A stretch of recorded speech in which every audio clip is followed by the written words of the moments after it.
I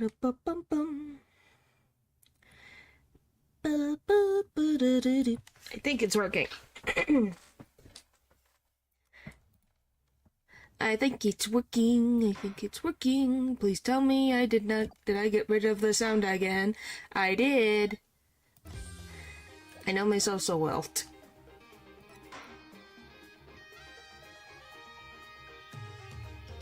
Okay.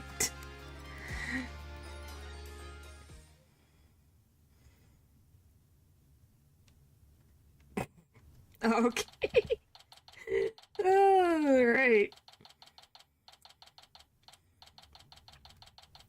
But yes, everybody, we're finally going to court for the second case. It only took one stream? Not too bad. Anyway, April 28th, 9:15 a.m., District Court, Defendant Lobby, number 3. I'm fine. I'm Apollo Justice, and I'm fine. Is Apollo okay? He's been muttering to himself all morning. I just thought it would... Like I said, I like the long-haired character. Well, at least how he looks. His personality, it might make it go worse. And be like, he'll probably freaking just, you know, drop to the floor. And then Miles gets, like, the top tier best character again. Well, yeah. Yeah, as long as he keeps his mouth shut. Yeah, if he keeps his mouth shut and isn't horrible, then he'd be fine. That's the typical problem I have with some characters. I like how the characters look. But when they open their mouth, they suck. It's like, why'd you have to open your mouth? You're a fictional character. Why did you open your mouth? If you were just silent, you'd be 10 times better. Because the personality sucks, not the voice itself, by the way. That's just a thing where I'm like... Yeah, isn't that the funny thing? Some people get the... Well, some living beings get the, oh, I like this character, but they're usually... Those characters are usually gay. I get the characters who look nice, but they suck personality-wise, and I go, oh, never mind.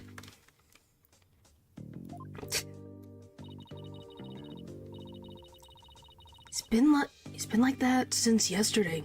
Guess the pressure of today's trial is getting to him. Poor Polly. He's really tearing himself up over all this.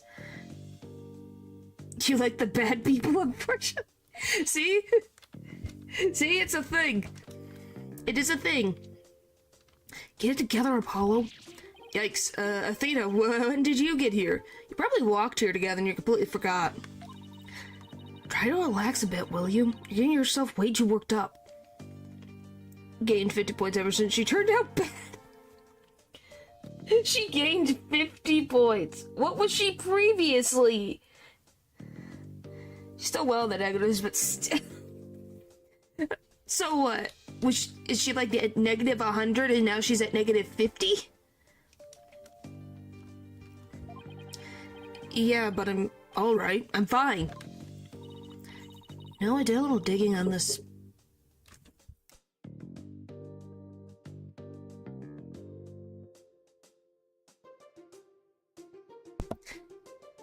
She's at negative 78 currently. I was just like... You said she was still in the negatives, but you said 50. How freaking... Jeez. You know, I did a little digging on this Nayuta Satamati guy. He's apparently not your run-of-the-mill prosecutor. Oh, yeah? What'd you find out? Well, they said he wields an incredible power to accurately read a trial's karma and its ultimate fate. Oh, great. Karma. Brilliant. What is that supposed to mean? I don't have all the details, but apparently you can foresee how the arguments will go, even lead his opposition. So the defense basically ends up going in whatever direction he has in his head. Man, this isn't gonna be a cakewalk if that's true. And they let him become an international prosecutor. Yep, well, since probably the accuracy rate is so high. And Edgeworth let him through because they were low on prosecutors. Ah, natural. Why is it when I talk about Edgeworth you show up? So whenever he doesn't like someone, they're guilty, right? Not necessarily guilty, they have karma. Like bad karma of some sort. If I'm understanding it correctly. Is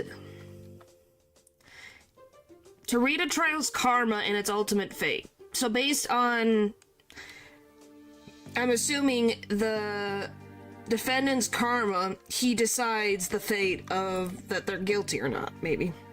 Edgeworth where? Not here, but I talked about Edgeworth. I literally said the words Edgeworth and you just went, hello. Emma did say she talked to him for us, though. Just hoping that went well. In any case, it sounds like he's going to keep us on our toes. That's why I know you're ready, why I know I can leave Trucy in the office to you. I believe in you, Apollo.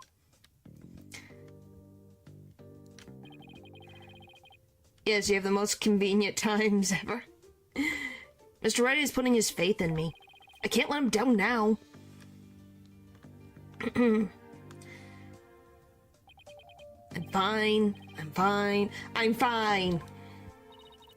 There he goes again. It's almost like he's chanting a prayer. I'm fine. I'm fine. I'm Apollo Justice and I'm fine. We all get summoned by something. Yeah. If you say so, Apollo. The trial will start momentarily. Is the defense ready? Yes, we're fine. I don't know about that. I trust Trucy, but I don't trust her that much to do her own defense. Trucy's fate and the fate of the agency rest on this trial. This is it, Justice. If there was a time to shine, it's now. Here we go. April 28th, 9:30 a.m. District Court, courtroom number 6. Court is now in session. All rise. Here we go. Oh boy. Court is now in session for the trial of Trucy Wright. Defense is ready, Your Honor. You don't know how many times I've seen this one image over and over again to try to get a screenshot? This mother trucker moves too frickin' fast to get screenshots. To say nothing. Hello, Eldridge. Said guy... This guy's murdered. Oh, wait, I can actually show you. Here. This is what's happening. Here, this is what she's being accused of murdering the guy, and this is what they are basing it off of.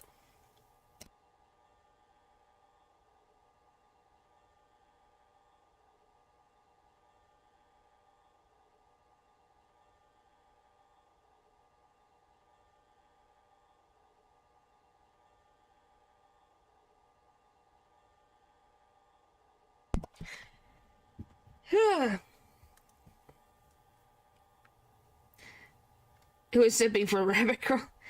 And point is, the dude that died, body popped out of this as soon as Trucy takes the top off of this coffin.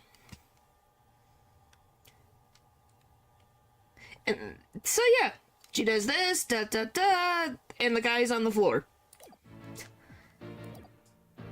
On the prosecution? I think he's in meditation, Judge. Prosecutor sought body? Best magic trick ever. 1,000 pardons. It was rude of me to keep you waiting. But yeah, I'm just saying, look at how nice the eye color is. I don't know what it is, but the blue in this 3D engine looks really nice. Just praying for the victim. Oh, praying. Yes, I see. The long hair, the pretty face, probably the nice voice. Yes, but no, because his personality sucks. Oh, praying, yes, I see. You're a current atheist monk, correct, Prosecutor? Yes, that is correct. I am but a lowly monk from the kingdom of Krain. Beg in advance for the forgiveness and kind patience of everyone here in this court. Oh, ain't that a shame? Why? Your frickin' types are frickin' brutal to you. We are, but he's a monk. I'm unfamiliar with the proceedings of this country and may make many blunders.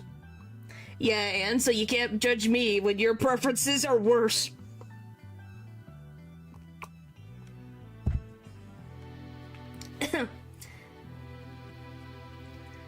No, the point is that I can figure out the issues with them and understand the problems. I think that's something you need to figure out for your crushes. He doesn't seem like a he seems like such a gentle-mannered soul, doesn't he? Wonder if Emma has had a chance to talk with him about Trucy. Sure. I'm not going down the list today. There are issues. Now then, Prosecutor Sadmati, your opening statement, if you would. He has a floating towel. Scarf thing? Yeah, that is similar.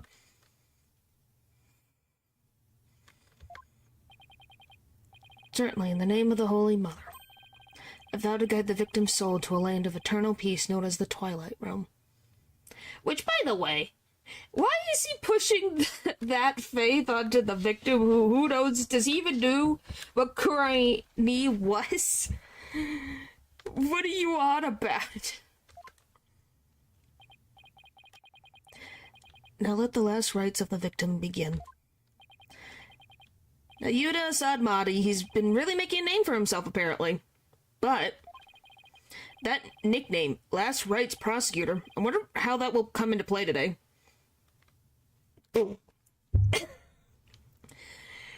Wow. Okay. Oh my gosh. Guys, the scroll didn't stop, it just kept going. The incident took place in the middle of a spectacular magic show. The accused performed a magic trick in which she thrusted a sword into a coffin. There you go. The coffin from which the body of the victim then spilled out, dead from a fatal stabbing. The victim's name was... Oh, great. Man of Mystery? Man of Mystery. I got that one. Why is he easier to figure out and he's a victim who is going to get last this chapter, but frickin' Sadmati's pun still alleviates everybody.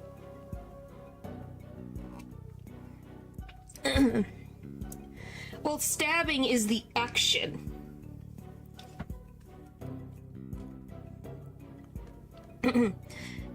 Was Man of Mystery. Hang on. Otherwise known as the Great Mysterious. His blood was found on the sword that was used during the magic trick.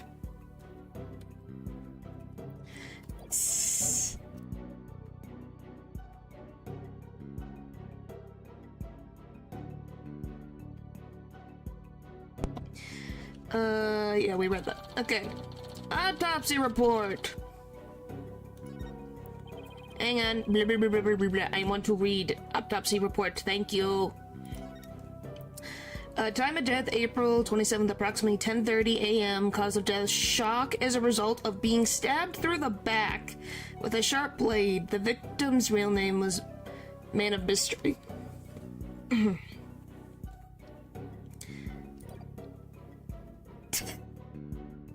Natural. I think you need to change getting rid of the not out of that sentence because you are inaccurate of your how you see yourself. So it was just an accident? Unfortunate accident? It's only natural for one to assume such, Your Honor. However, it was no mere accident, but rather a homicide.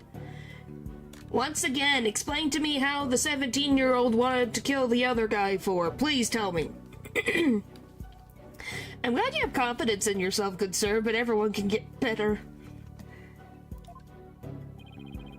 As a living being. The prosecution's position is thus, that this was a murder made to look like an incident. Accident. I see, and you believe this crime was committed by the defendant?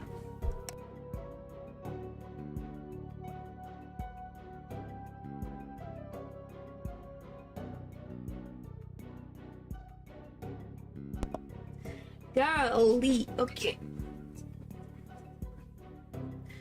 Alright.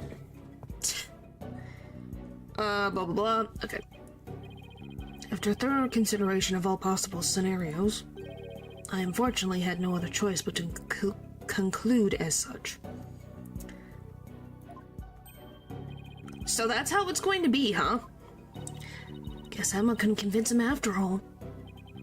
Very well, and now let us hear from the defense. Is that the Olympics? Oh boy. I don't think you're the only one. They just might say in chat that they're perfectly confident. Who knows?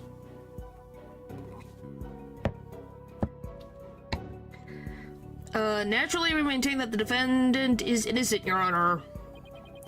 The defense wouldn't mind. Could you please explain your reasoning? Why am I explaining? You should be explaining. My reasoning? Well, I would have to say that my main reason is because I believe in the defendant. I see, so you find it difficult to come up with anything more concrete than that, do you? If you say that, Cell literally was destroyed, so I don't think he was perfect. What a fine demonstration. Excuse me. What a fine demonstration of the fact that you are indeed a lawyer of putrid mind. Yeah, here we go. Putrid mind? Prosecutor Sodmati. Excuse me, but I don't...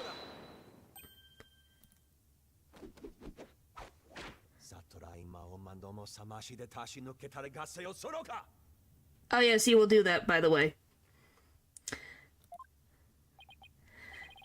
If you don't mind me asking, Prosecutor, what was that you were just chanting?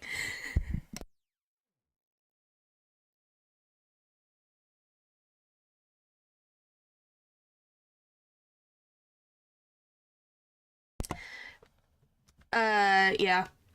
So get used to that, by the way. I don't know if he does it often. Time for contempt of court. Proceed. A sutra of the Holy Mother that guides those of tainted soul toward enlightenment. It is a Coranian incantation to awaken the foolish from their fruitless slumber. He's calling Apollo stupid. Fitting for a lawyer who indulges in such fancy as the innocent of the accused. She's 17! 17! And has not done anything wrong! I see, so basically you're asking the defense to get real? Judge, I adore you. You're getting hip with the times.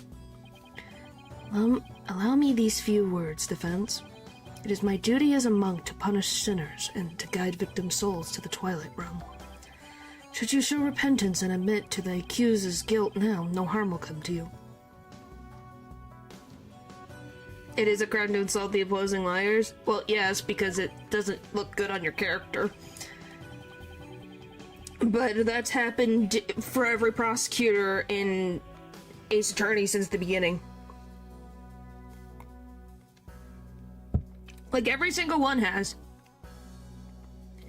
You know, Francisca's foolish fool of a foolish fool of a foolish fool.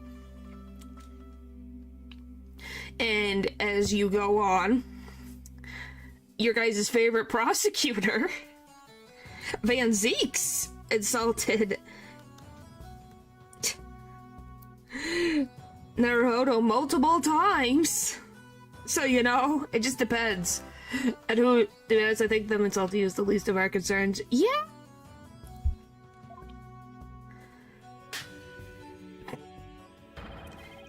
Then I shall cast you down into the pit of heck along with Trucy Wright. Oh yes, and threatening a minor. Sounds great. Sounds great for your reputation. Now wait just one moment here. Putrid, pit of heck, is that any way to address someone in a court of law? Prosecutor Shodmati, that may be the way you conduct trials in Korean, but I would appreciate it if you would refrain from such charged language here. Yay! The judge is on our side! Woohoo! We love when the judge takes our side. It's not often.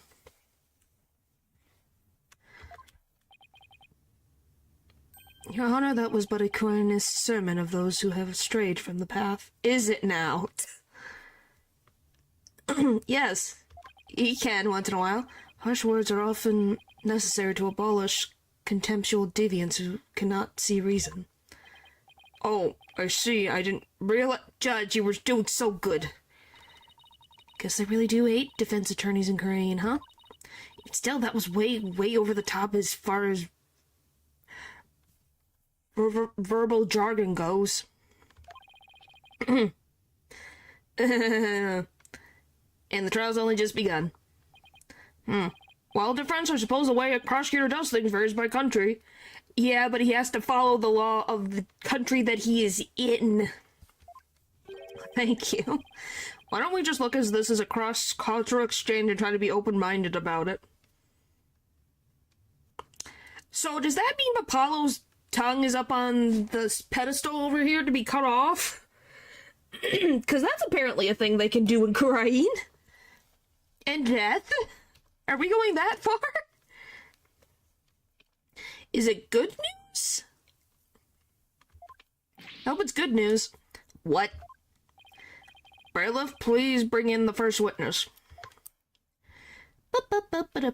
Is it Emma? Yep. Oh, she's got the snaggoo. She's not happy. Okay, what is it? Uh-oh, I thought she'd said goodbye to the snackoos. It means something. She's not happy. It's like an addiction. Detective Sky, this courtroom is no place for gorging yourself. What's wrong with having a little snack? Girls gotta eat, right? Random college in the U.S. is offering a scholarship up to $15,000 depending on the game you play? What? Why? And where are they getting that money?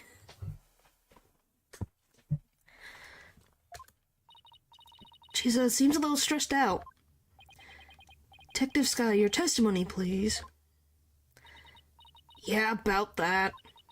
Just want to state for the record that I believe Trucy Wright is innocent. I'm sorry? There's like no drama, you just need to show proof. There's more than that. There's gotta be more than that. Detective Sky, this path you seek to follow is misguided. Giving the wrongdoer false hope will only deepen her despair in the end. But let it go and move on. Oh, great. You're such a nice person. Yeah, but yeah, he's 25, and I think Apollo's the same age.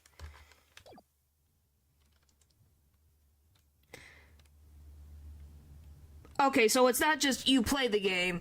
There's achievements and other things involved. So it's not like, oh, I play video game, blah, blah, blah.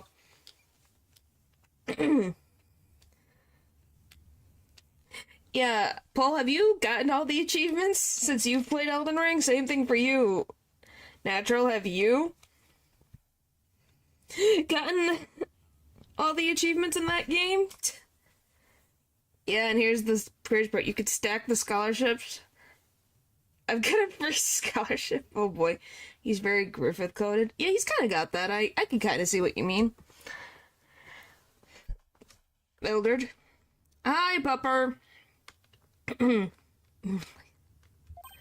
Acts which go against your duty will earn you divine punishment from the Holy Mother.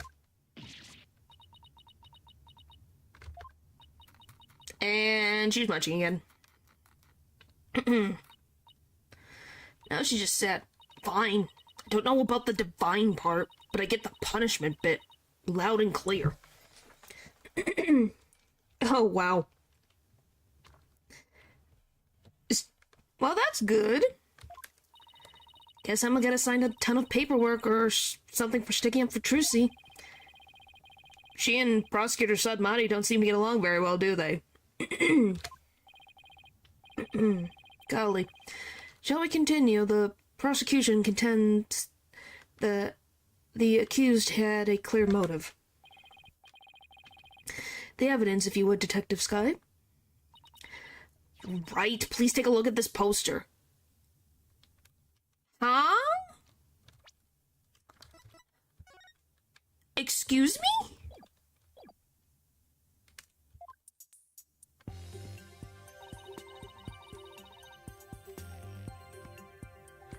I have that poster. How does it have that on there?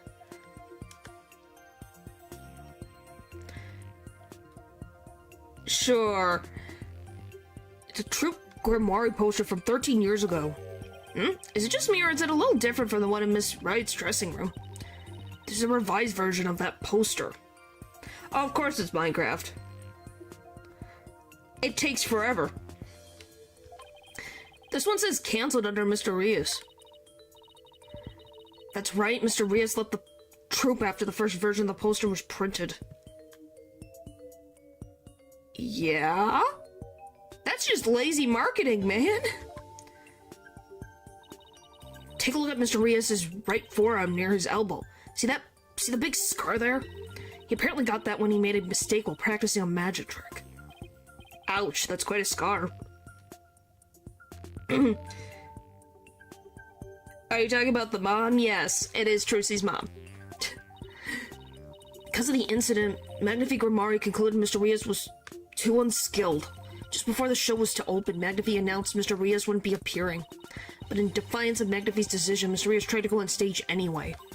This in turn caused Magnifi to oust Mr. Rios from the troupe on the spot. Oh, so he didn't leave just because he was injured. No! Natural. Do I even... Okay. Nope, that's the wrong thing. I want this thing. Natural. This is Trucy's mom. This is Trucy's biological dad, Zach Grimoire. These two were married. This is also Apollo's mom, and she was with someone else and had Apollo. This is Uncle Valent.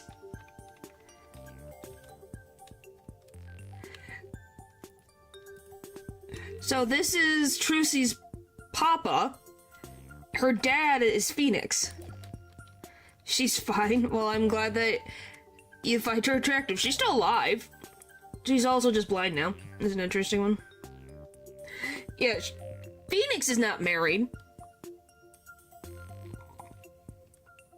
Mom knows what's up.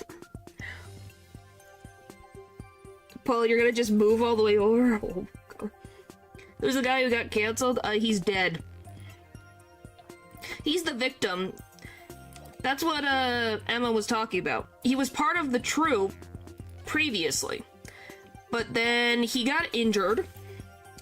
So then Magnifi Grimoire, the head of the troupe here, so Trucy's grandfather, told him to not be in the show. Then he tried to get into the show, and then Magnifi said no and ousted him out of the Grimoire troupe.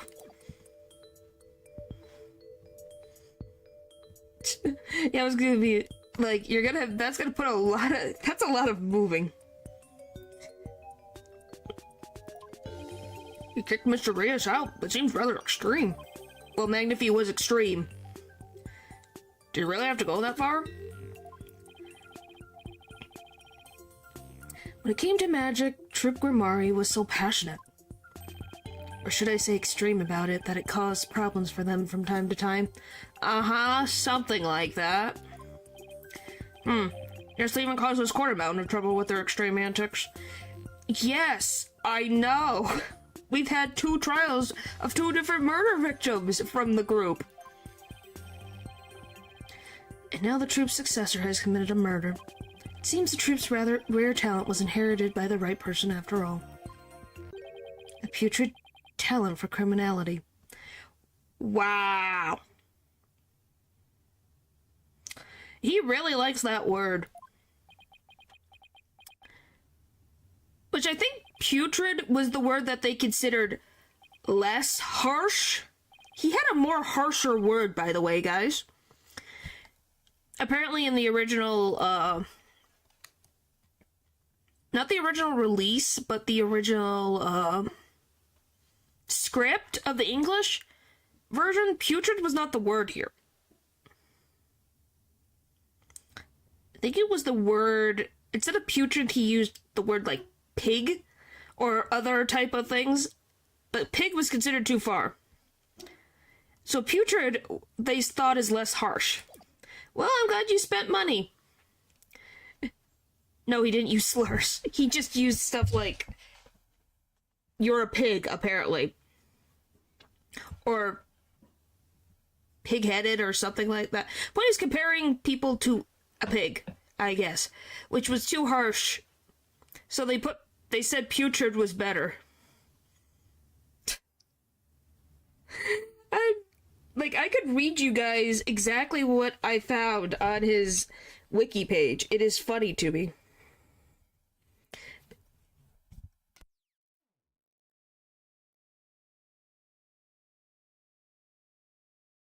Well, yes, I think he's conventionally attractive. Would be preferable, but okay. I don't know. Like, if I go... Is attorney Nadia... Don't ask me. But if I scroll all the way down... Where the frick am I?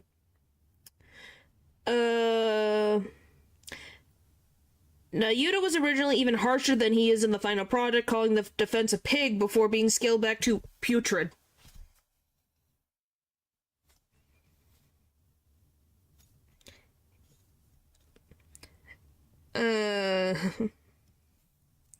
So yeah, that was an actual thing.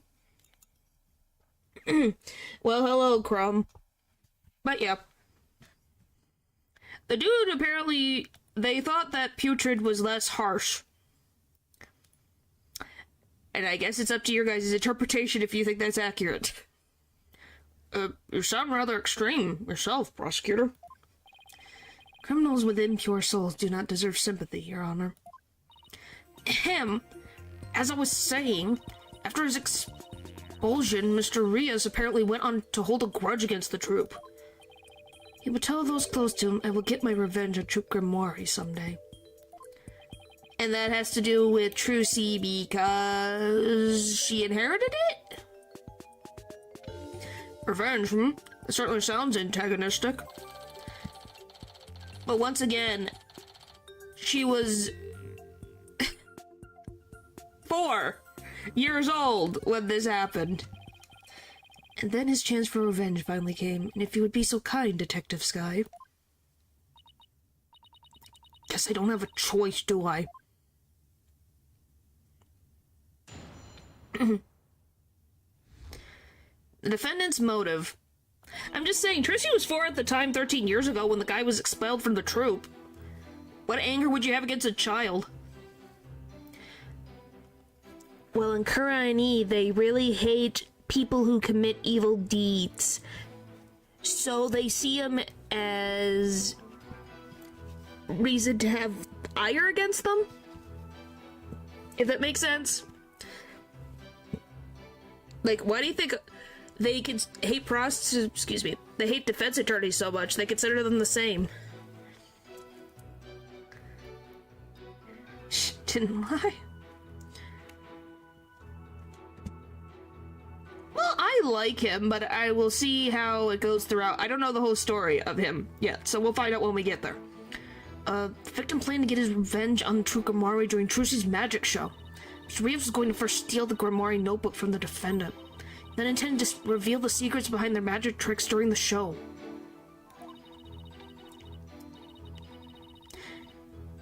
That was the victim's plan for revenge, and while he did in fact steal the notebook, the defendant murdered him before he had a chance to reveal the secrets.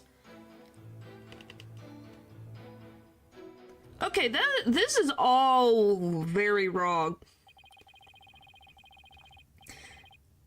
Can we all agree that if he's going to reveal these secrets, why is the notebook in his stuff?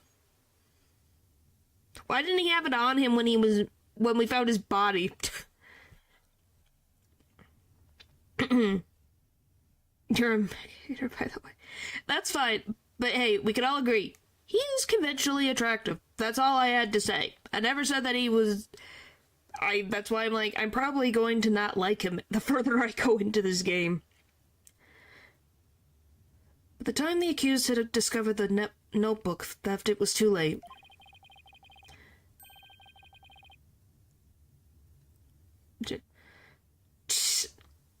Okay. Her only option was to kill Mr. Riaz and make it look like an accident. Objection. That's nothing but conjecture. I wonder, is their voices really quiet? Oh, I put the effects down too. I was like, why is the noise so quiet? Excuse me, where am I? The victim's assistant, Bonnie DeFame, gave the police a statement. She testified that just before the start of the show, Mr. Riaz said, "I'm going to reveal all of Troupe Grimoire's secrets on stage today." What? Well, this isn't exactly a great starting point for a rebuttal, is it? You're telling me. Allow me to give you one piece of advice, defense. Oh, and what's that?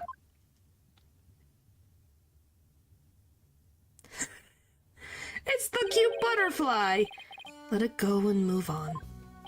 Excuse me? Helping a sinner will only sully your own soul. One possessed of an unclean soul will burn in the flames of heck. And then be ever burned with that sin in their next life. But I don't believe in that sort of thing?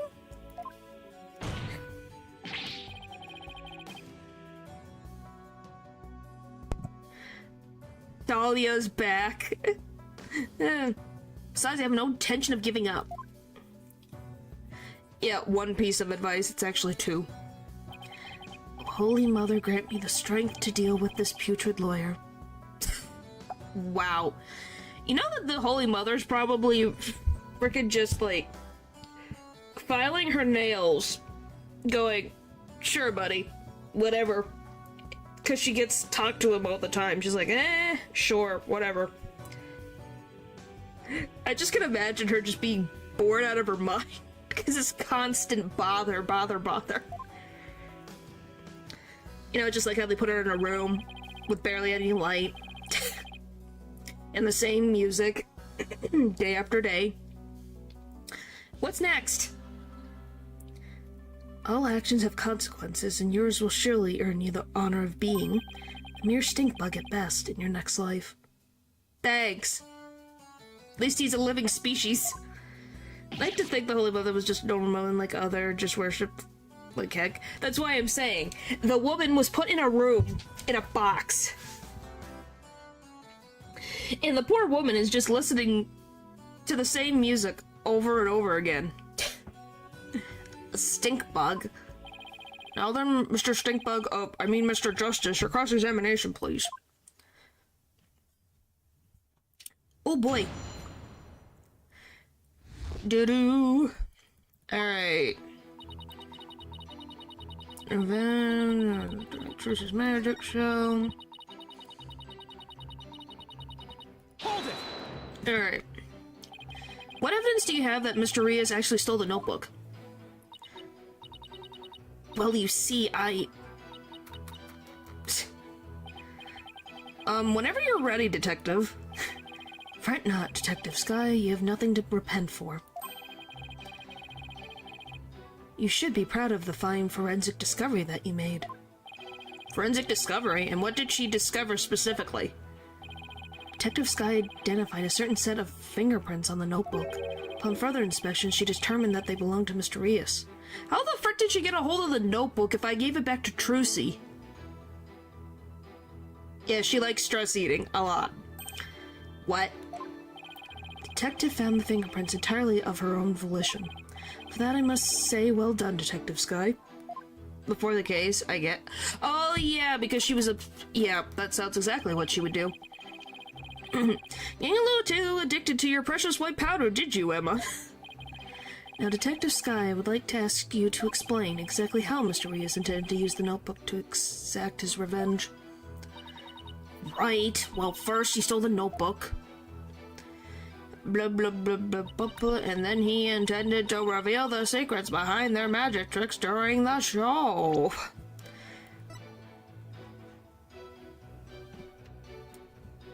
We don't have a thing that talks about the key? What the frick? Because you can't open it without the key. How is he going to open it? I'm going to reveal all of Troop Grimoire's secrets on stage today. That's what Mr. Rios himself said, right? Right, but he didn't exactly specify which Grimoire secrets he was talking about. Which, by the way, which secrets are we talking about? That the daughter of Magnifique Grimoire is alive and is this famous singer Lamouroir, that Apollo and Trucy are half-siblings, that everyone in the troupe is dead except for Valiant, the daughter, and Trucy. What secrets are left?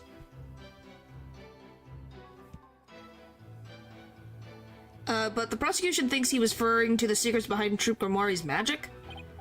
Yes, that is the prosecution's assertion. When the accused realized that Mr. Rios was to reveal her family's most closely guarded secret, she naturally panicked. So basically, Trucy's notebook was hiding in Mr. Rios' things because he had stolen it himself. See, truly a motive that only a magician could have. Yes, that's what the prosecution believes anyway. Which, by the way, doesn't this look more like the fact of the matter that Mr. Rios seems more guilty than Trucy is? Like, this would be a very difficult motive to overcome. Hold it! If we had Mr. Rios as our client. But he's dead. Do you really believe what you're saying, Detective Sky? Do you really think Miss Wright killed Mr. Rios to stop him from getting his revenge? Of course I don't think that. The Trucy we know would have... Keep your private considerations separate from your public duty. I warned you about this very thing before the trial began, did I not, Detective Sky? Yes, you did. Please recite my exact words to you. Emma Sky, you're a detective first and foremost, not the accused friend. Which, by the way, she wouldn't even be on this case because of that fact. Only 10 to 15 of those scholarships are awarded. Huh. Remember your duty and fulfill it faithfully. Excellent, so you do remember what I said to you. She's not stupid. She's stubborn. Your devotion to your work will be rewarded, for the Holy Mother sees all.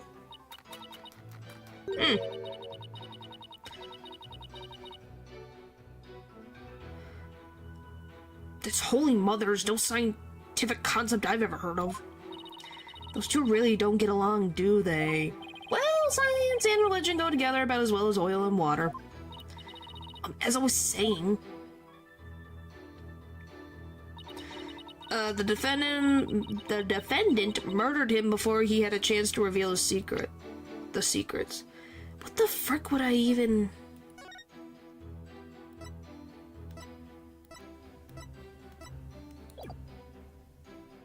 But the question still stands right here.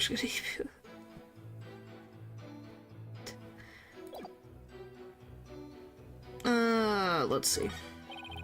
Okay, let's try to draw what we can from Emma's testimony. Knowing her, I'm sure she'll try to help us out as much as she can. Right, as long as Prosecutor Sadmati doesn't cut her off at the pass, that is. Alright.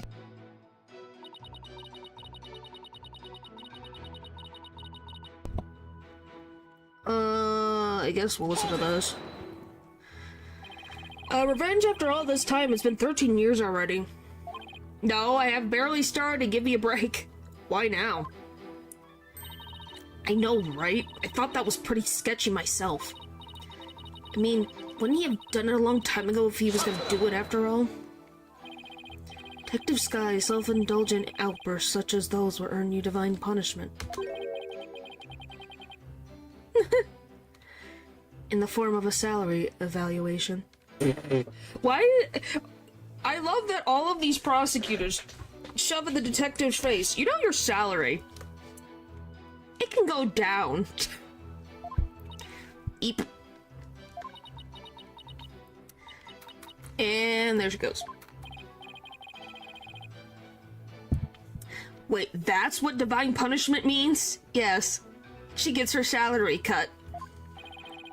Like poor Gumshoe. Let the detective have her snack. This humble servant of the Holy Mother shall explain. Over a decade ago, True Grimoire was at the height of their popularity. Then their reputation declined, and they had all but faded from public memory. Till recently, that is, when Trucy Wright sought to recapture their former glory. Their friend at such a young age, too. How impressive.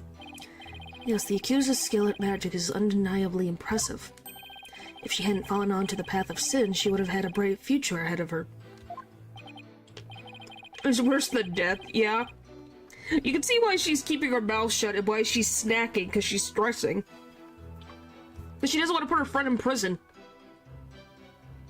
It's always so sad to see such promising young potential go to waste. Now then, Detective Sky, how did Rich plan to get his revenge? And please put down the snackers before you continue with your testimony. Well, she doesn't control his salary. Edgeworth would control his salary. Because Edgeworth's the head prosecutor.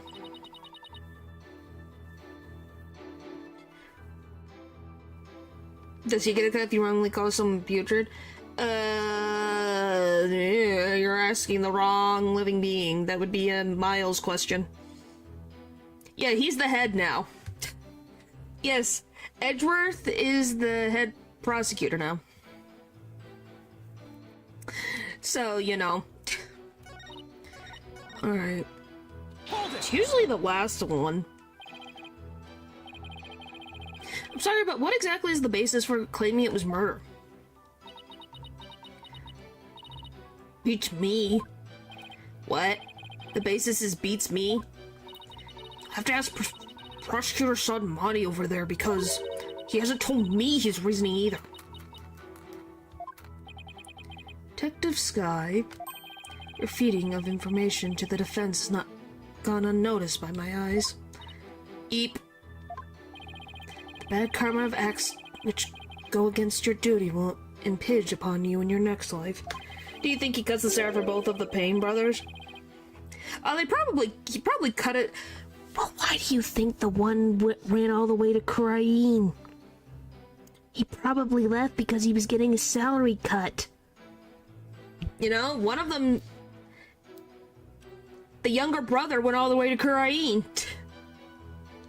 Become chief prosecutor over there. So, you know, I think that tells you exactly how much salary cut he got. But even before that, it may impinge upon your job in the form of a transfer. Heck, please don't get me kicked out of the forensics unit, anything but that. Yeah, that's why I asked, how badly do you think he got cut for him to make him go that far? Probably quite a bit, because Winston Payne is not leaving anytime soon. He's got a wife and a daughter to take care of. His younger brother doesn't have family, so it probably was enough that he felt it was too little. But, you know, poor Emma. She's really been risking everything for us. Well, Prosecutor Sadmati, what are your grounds for claiming homicide? It was the luminous tape in the understage passage. What? I realized that it had been moved. Moved so that Mr. Rios would climb up into the downstage coffin by mistake. What? Oh, so I was right! I was wondering if that was ever going to come into play. Mr. Rios, who was waiting in the understage passage, was supposed to have used the upstage ladder, shown here on the left. Yeah. Well, too little for him. He was to climb up into the coffin that had been set up in the backstage area. After being turned into a stuffed dragon during Act 1, Mr. Rios was supposed to come back to life and emerge from that coffin. But the luminous tape had been moved to mark the downstage ladder, which Trucy was under the stage. So that doesn't look good on Trucy. Oh no. Maybe you will, Natural. Maybe you will. So the victim climbed up into the coffin on the stage itself by mistake. The very same coffin the accused thrusted her sword into. And you have proof that it was my client who moved the tape? But of course, Detective Skye. Oh, great. But she doesn't take off her gloves! Oh, that's right. Years later, they identify the defendant's fingerprints on the luminous tape. Why would Trucy ever take off her gloves? You what? He actually had proof? Well, defense, are you finally ready to let it all go and move on? Absolutely not. Detective, please add the information about the prints on the tape to your testimony. Like, they don't know that, but we know that Trucy never takes off her gloves, even when she was a child.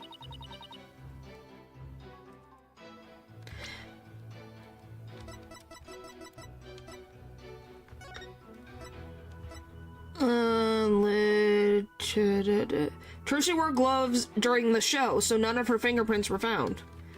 Yeah, because she wears them all the time. It would be weird for her fingerprint... Like, that would be very strange of her to just take off her gloves to move the tape that would incriminate her. She freaking pushed a giant lifter with gloves on. Boom. Objection! Yeah. Sorry, Detective Skye, but there's a flaw in your testimony.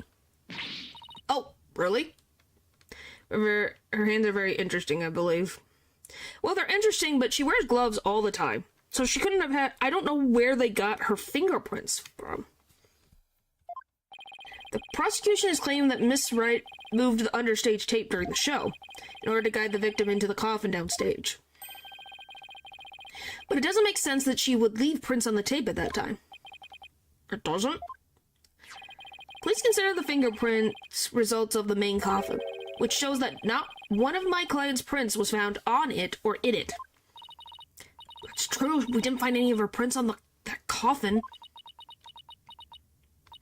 I think you've realized what the flaw in your testimony is. Claiming Miss Wright left prints on the tape during the show is inconsistent with the facts. See? Always wears gloves. Because she was wearing gloves during the show. Oh. She must have left the prints sometime before the show started. In other words, her prints do not prove she moved the tape to mislead the victim. The prosecution's investigation was insufficient. Oh my. But on a personal level, I'm very happy about that. Well, Prosecutor Sadmani, if the defense's argument is true, Then you have no evidence the defendant moved the tape to deceive the victim. Thank you, thank you. Well, I'm like, what do you mean she moved the tape? We all know Trucy never takes off her gloves. Hello, welcome back, pupper. I see, apparently the defense is more intelligent than I had thought. What did you think he was gonna do? Stand there like a scarecrow? More than a stink bug, at any rate. Well, good luck, pupper. Come on, you can bump me up to at least a stag beetle now, can't you? Would that really be any better? Of course, way better. Stag beetles are cool with those huge mandibles of theirs. The defense wishes to be promoted to a stag beetle. Then answer me this question. Alright, shoot. Even with no evidence that the accused moved the tape to misguide the victim, the victim still climbed the ladder using the tape as a guide, and entered the coffin on the stage. The accused then thrusted her sword into said coffin with the victim inside it. So what you're saying is, the fact remains that the victim was stabbed to death, right? Oh, God. Precisely. However, this does drastically change one aspect of this case. The accused did not lead the victim into the coffin on purpose. Then it means the victim's death could have been accidental. And that's where we were that's what people originally thought. I don't think she did it at all, but you know. Which, now that I think about it, guys, I just realized something. Besides, so, you know how he's facing this direction? He was stabbed in the back. How the frick are they gonna prove she stabbed him if she stabs to the side? He got stabbed here. In the back.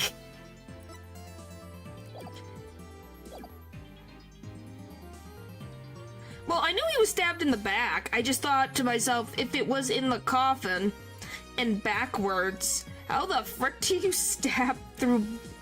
This is not... This is metal, man. Wasn't finally noticing. I knew he was stabbed in the back. I just didn't think about the rest of it. It was indeed an accident. The defense can argue that it was an involuntary manslaughter. Yeah, didn't they say he could try to dodge the blade?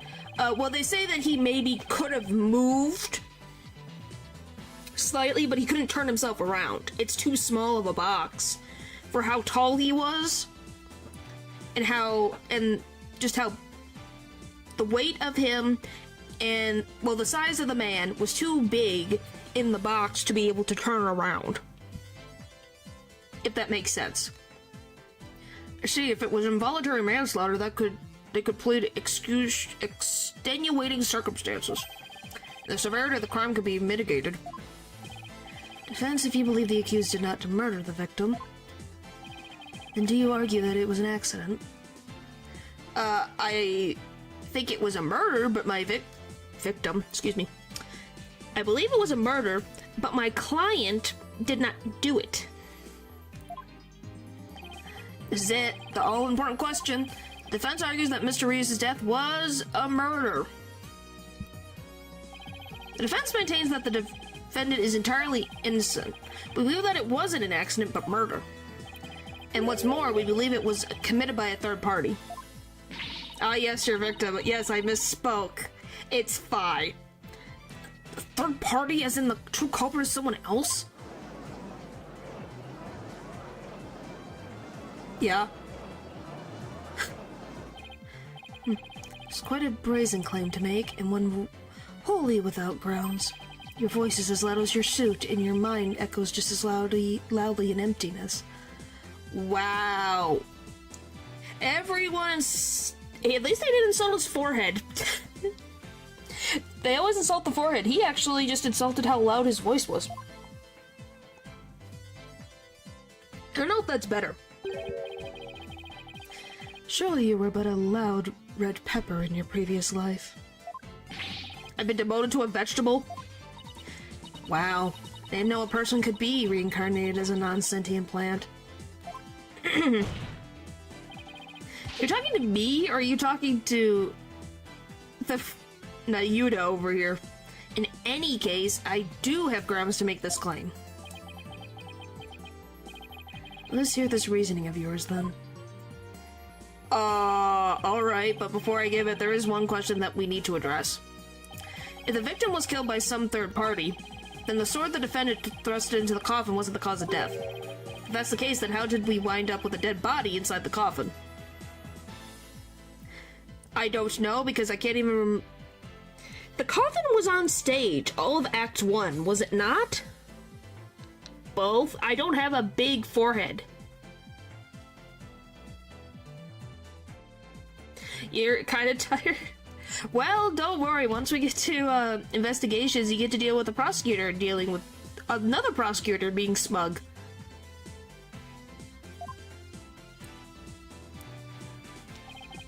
Very good question. Now let's hear your opinion, Mr. Justice.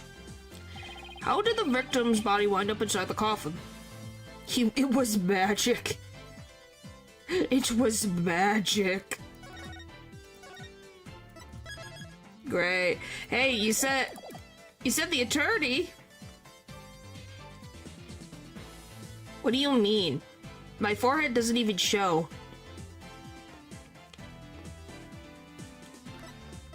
I think he was killed in the understage.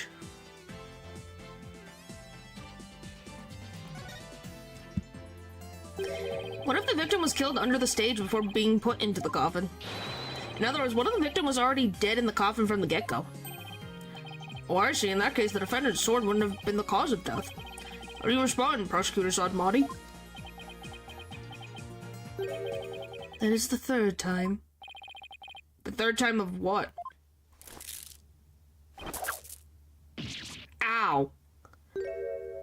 How the frick did that happen? That's kind of impressive. He'd be good at horseshoes. At the horseshoe game. He freaking got him right on the head. What the heck is this?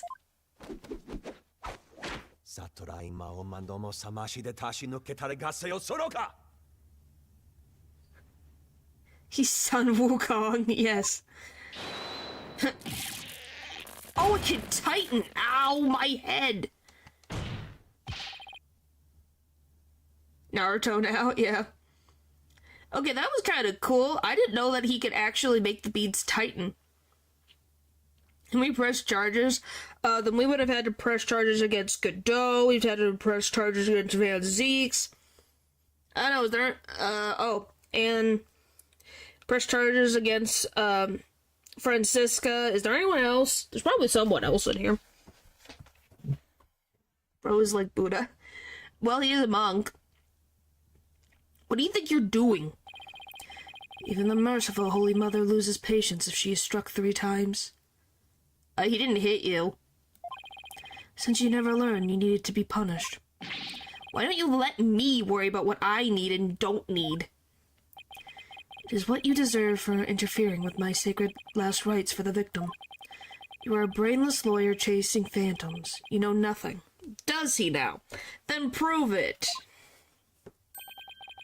The penalties for withholding evidence from the defense. Okay, I guess there's that one. I'm just thinking of, like, the physical damage that the attorneys have had. The coffee from Godot, the whip from Francisca, the wine from Van Zeeks. So yeah. Let this humble servant of the Holy Mother give you an edifying sermon. A sermon now? There is a passage in the sacred scriptures of Crainism. A cornered frog will swallow even a snake. Okay. Huh? Cornered lawyer has unexpectedly struck back hard against the prosecution. Could also be charged for just bringing a weapon to court. Yeah. Did I get it right? No, for I am not done with my sermon. Yeah, something like that. And yet the frog still dies, its belly bitten and torn from within. Just great. And in this case, you are that frog, Defense. What exactly is your point anyway? Let us resume for a moment that the victim was killed under the stage. Who, then, had the opportunity to do so during the show?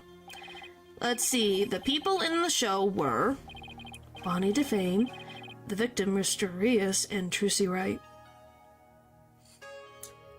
That's not true. And we all know about Manfred. Well, did Manfred commit anything inside the court besides forging evidence? I don't think he was ever did a physical altercation that I know of. Bonnie DeFame was on stage throughout the entire show. Manfred did, and then he died. As easily confirmed by the footage from the show. Which leaves us with only one suspect, Trucy Wright. Ick. Now do you see? Someone took so long to animate that, and I could just imagine how proud they were of that clap. The accused killed Mr. Rios as he waited on the standby in the understage passage, and then placed his dead body in the coffin above. Once again, you're gonna tell me that, but you're gonna tell me this 17-year-old is going to hoist this 30-year-old man up a ladder. I don't believe you. She struggled to push this gosh darn thing, which it was usually takes two people to even crank this down. If apparently they think she's that buff, she could carry a 30-year-old man.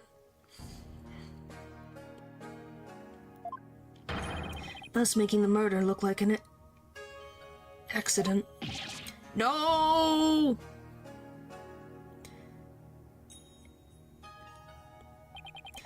O great and merciful Holy Mother, thus another putrid mind has been guided towards enlightenment. I do like his music, though. I can't believe I swallowed his trick question whole. Comically buff Trucy. Hey, it fits if we're to believe this ridiculousness. Sorry, but I have to raise an objection here. Athena, what are you... There's something I want to point out, Apollo. And who might you be? You strike me as a mere child in countenance. Huh?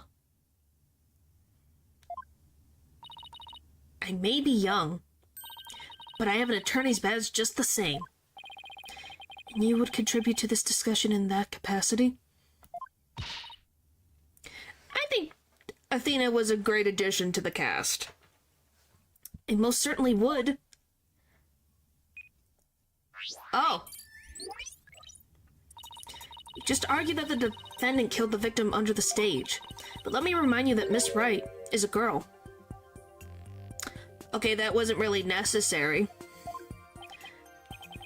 Clearly. Surely you did not raise an objection simply to point out such an obvious fact. Your Honor, please send for this little child's guardian to take her home. They're in Europe. No, she doesn't have a guardian, does she? No, she left... Her grandparents are in Europe. Cases then I'll like her. Hold it! Are her grandparents dead too? Well, her grandparents took care of her. I don't know if her grandparents are dead. That's the only thing. And one's in prison.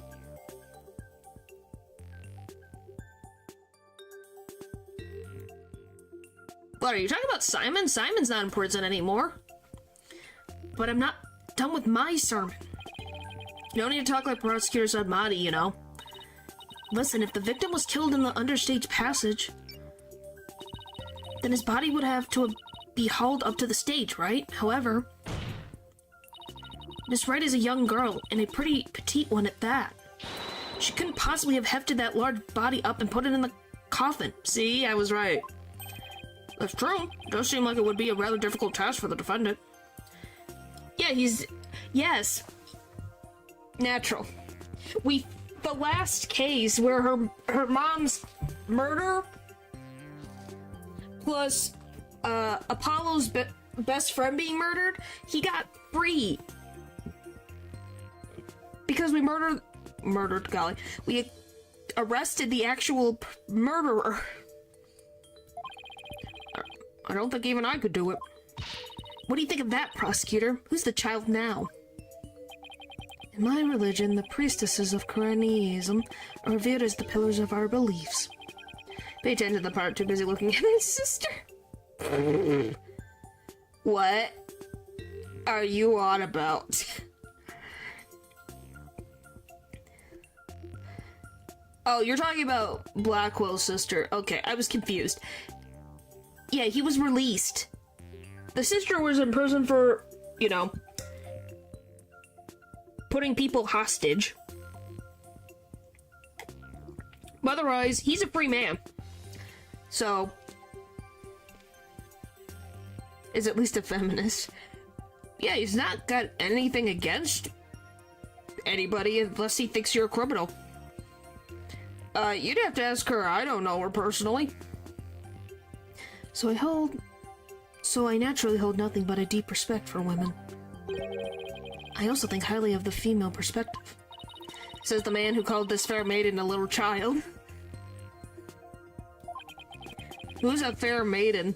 Apollo, if you say that out loud, you're gonna get smacked. I agree that your point is worth discussing, defense. Yeah. Aura's in jail because of, you know, holding Trucy and others as hostages. How indeed was the dead body raised up into the coffin? By the accused, Trucy Wright, that is. If you're gonna tell me she's gonna use the frickin' crank, I'm going to laugh at you, good sir. I'm going to laugh at you very much.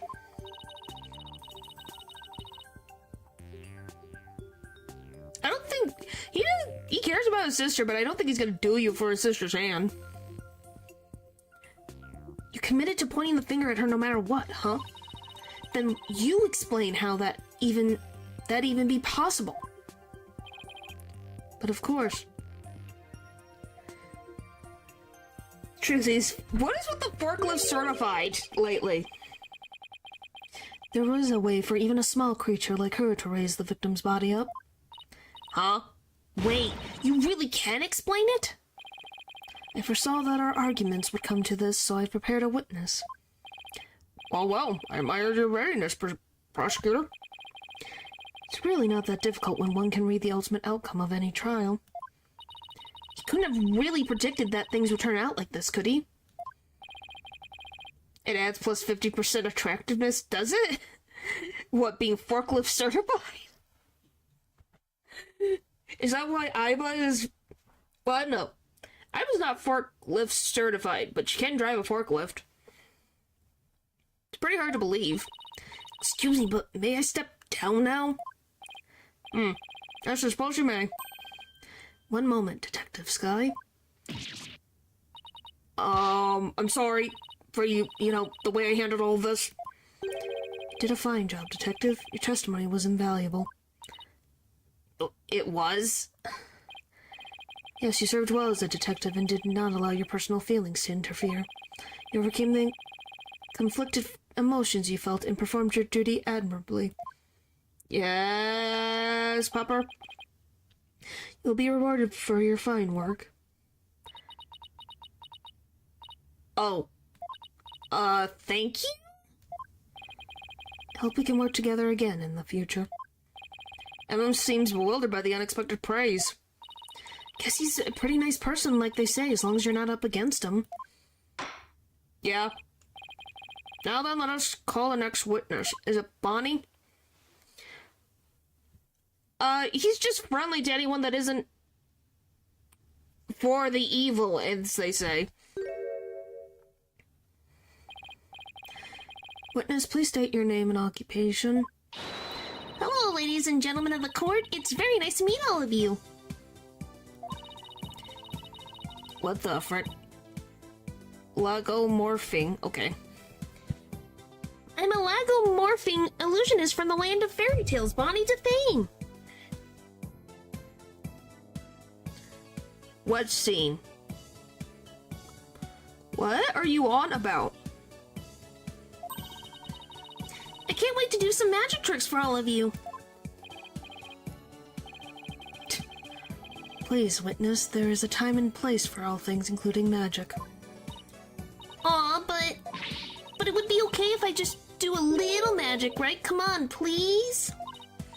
Look, everybody's waiting. Now's my chance to shine.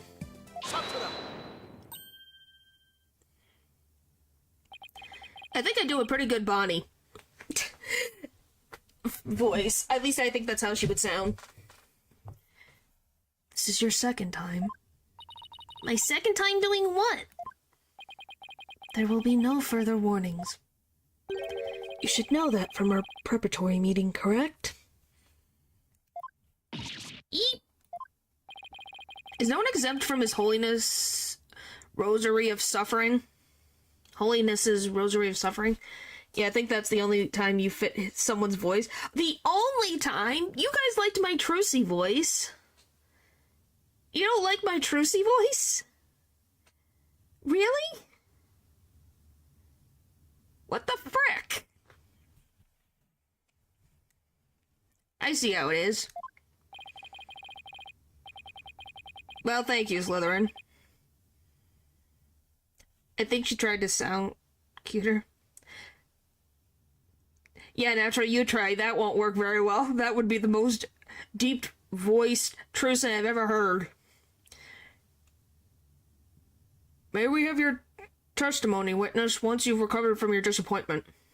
Does not reflect that of the chat. Thank you. I appreciate that. Well, as a huge fan of Trucy's, I don't really want to testify against her. But I guess I have to, don't I? Yes, you'd be, hello, I'm Trucy, right? Something like that. And everyone would be like, Trucy, are you going through puberty? Because most voices for Trucy are not that low. As a huge fan of Trucy's, huh? I hate her. I loathe her. I can't stand that Trucy right. Just because she's so good at magic, she thinks she's all that. This is exactly what that sniveling brat deserves. Transitioning? That is a possibility.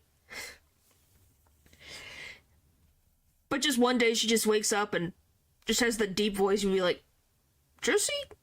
Are you sick? But not an impossibility. Sure, you're a real fan, alright, of destroying Trucy, you mean?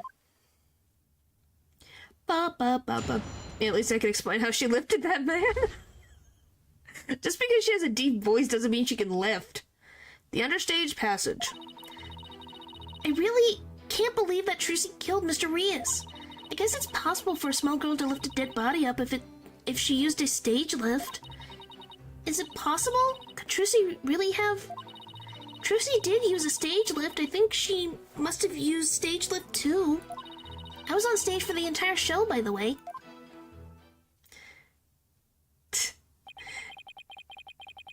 You were on stage the whole time and you're sure about that? It's possible if she sounds like a 25-year-old man.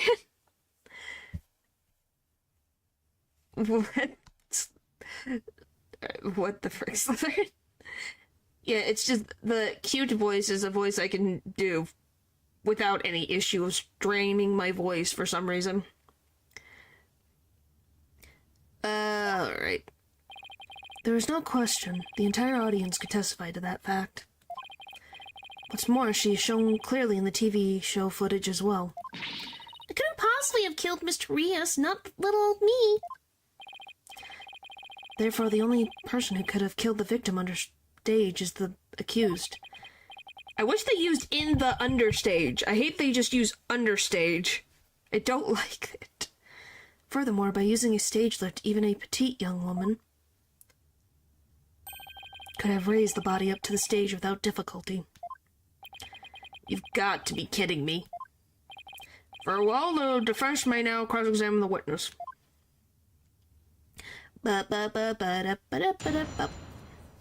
Here we go! Alright. I say I didn't unalive him, therefore I am innocent. I think she must have used stage lift too.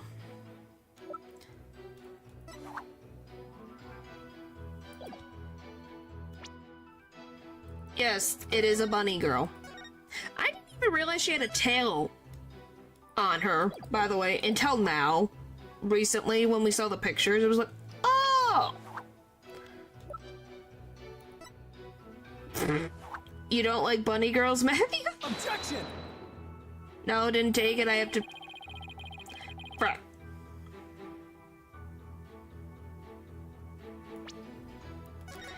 What is with you guys?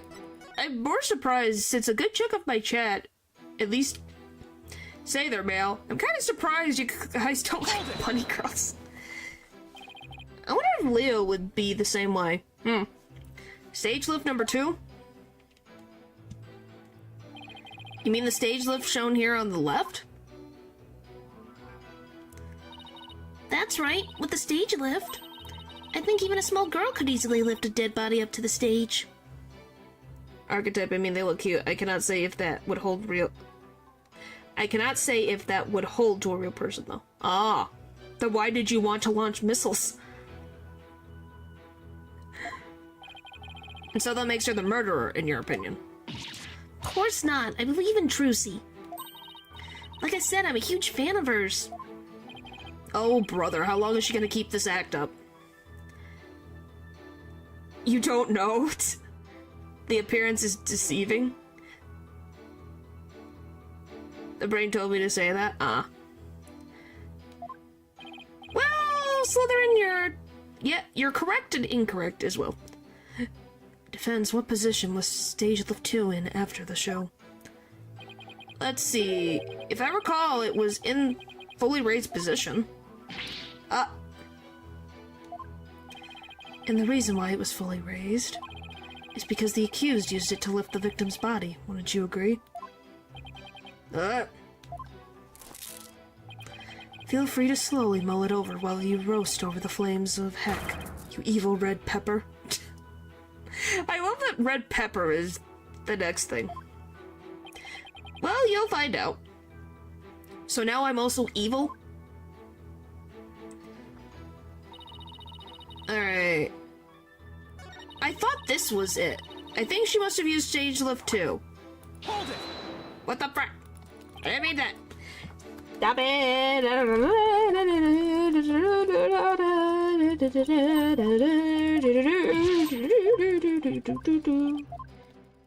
Come on. Don't you love when you misclick? Okay. I was on stage for the entire show. Is that even true?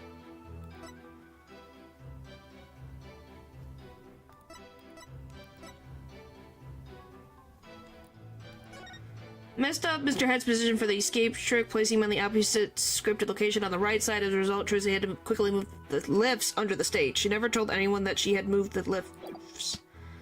Lifts. Golly.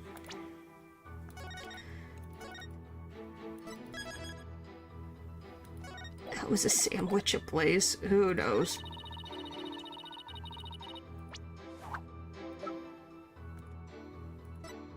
Okay, so is it this? Objection! No.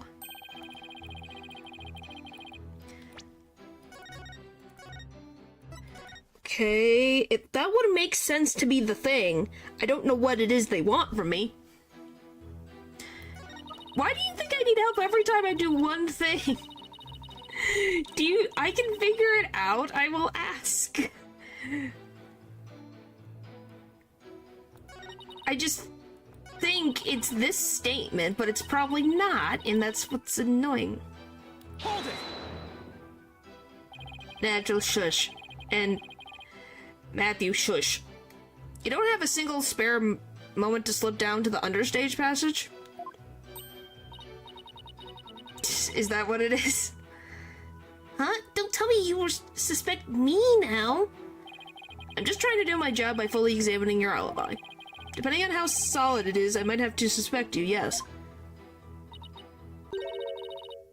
Gotta be kidding me. Don't spit on my head and tell me it's raining, lawyer boy. Right here in the footage. Or are you too much of an idiot to see? Huh? Mr. Frame, are you feeling alright? You seem suddenly different. Oh, oops, where did that come from, right? Oh my, I seemed to have snapped there for a second, didn't I? Teehee. You didn't just snap, you broke character just now. In any case, I was on stage the whole time, performing magic. I mean, you saw me in the footage, right? My dazzling and flawless performance? Flawless? That's odd considering what you told me. You said that you made a mistake with where you positioned Mr. Hat. There it is. You do? You knew someone like this?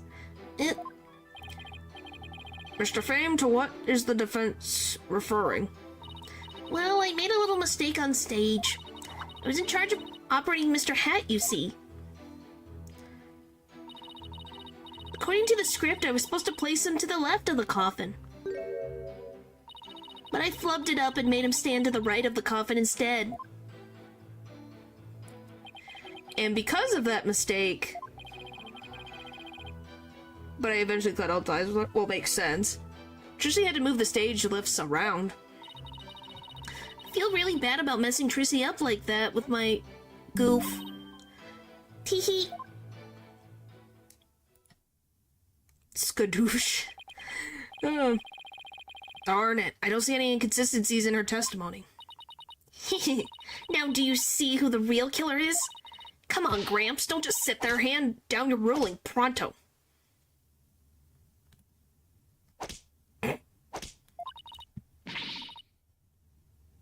Who is the victim in this one? Another magician who has reasons to want revenge against the Grimoires, aka Trucy's family, from the past.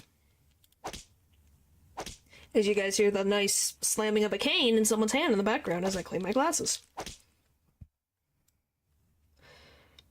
No.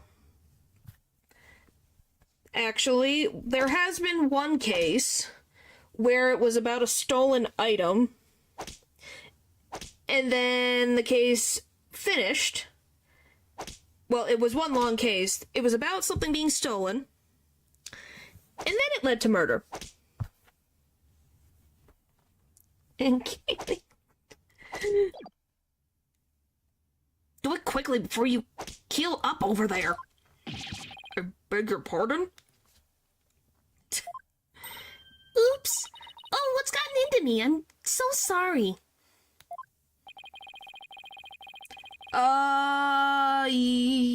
Yes. I think? Yeah. It was. When we dealt with Adrian Andrews for the second time.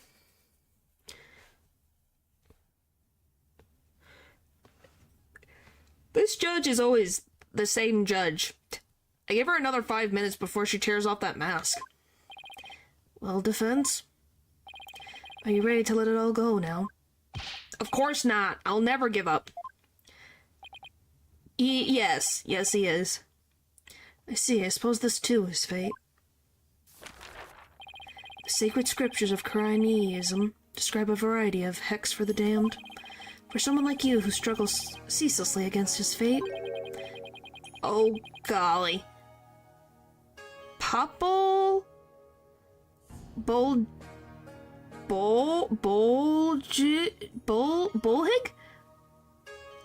Seems most appropriate. Pastor one is U.S. President. Looking good one, Pupper. That seems unprofessional. It is, but are you surprised it's Ace Attorney? People boil what? Oh wait, that's Koreanese. What sort of terrible place is Popple Bulgehig? place where the more one struggles, the further one falls into the abyss. Just go to this specific. Yeah, this specific part. Think of it as something akin to an Antlion sand pit trap. Oh, there's one of those in my backyard. Wow, Coronus Tech is closer to home than I thought. It's just in the judge's backyard? Now then, it would appear that the witness's testimony supports the prosecution's claims that the defendant is the only one who could have killed the victim understage. Ugh, how are we supposed to get out of this jam? Hey Apollo, if you can't find any contradictions, maybe it's time to use analytical psychology. You mean... I heard some discord in Bonnie's voice while she was testifying. See? Widget is picking up on the noise in her heart, too. The judge wouldn't notice if part of Heck was in his backyard. Yeah, but he lives with his wife, so I'd be kind of surprised that she didn't notice. She'd be angry all the time. Yeah, that's right, Athena can hear things others can't with her super sensitive hearing. She can hear the emotions people suppress as a kind of noise or discord in their voices. Alright, Athena, let's give it a try. You got it. Hold it! Your Honor. I'm afraid that our witness, Miss Defane, is suffering under terrible traumatic stress due to this horrible incident. She is? I was waiting for her to go, I am? Yes. What with that terrible death on stage, her beloved Trucy getting arrested, and she's under awful strain and shock. In fact, I don't know how much more she can take before she's unfit to testify. What? Oh, I've heard of that. What is it called? Postal stress disorder? She's scared of mail. It's when a person becomes uncontrollably angry, I think. I read about it somewhere. That's going postal, Your Honor. This is PTSD. Oh my. So that's why the witness acts so hostile at times, as if she were a different person. Yes, and I think her condition is clouding her memory of the incident. Therefore, I suggest a short therapy session for the witness. Huh? Therapy? You don't know the first thing about a magician's mental strength.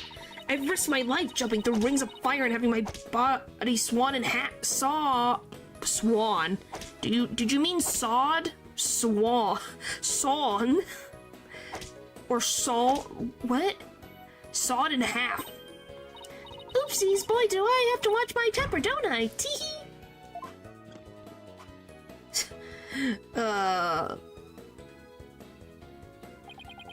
Miss Sykes, please do whatever you can to help this unfortunate young lady.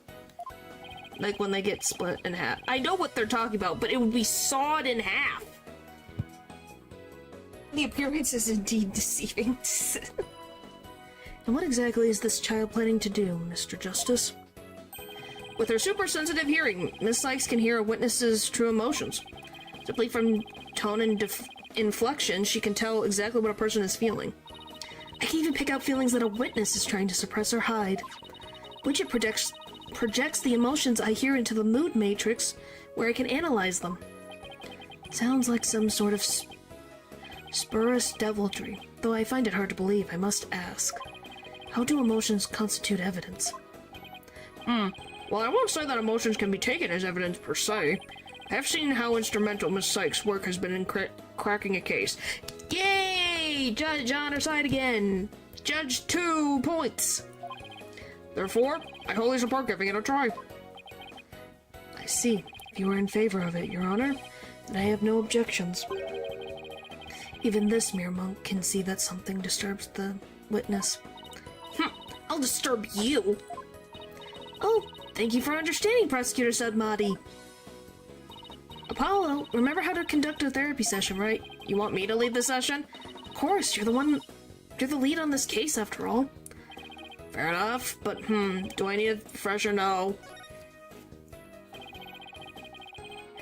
Okay, I still remember from the last time, so let's get right into it. Okie dokie. You ready, Widget? Let's do this. Do. Loading. Loading.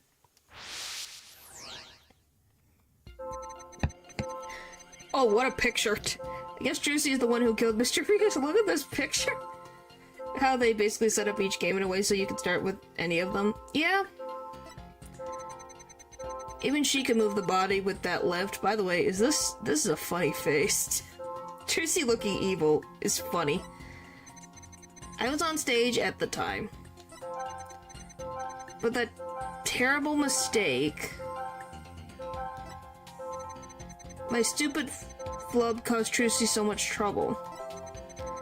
Trying to evil. Yeah, it's weird. I feel so bad about it. But you're happy? You feel so bad about it, but you're happy.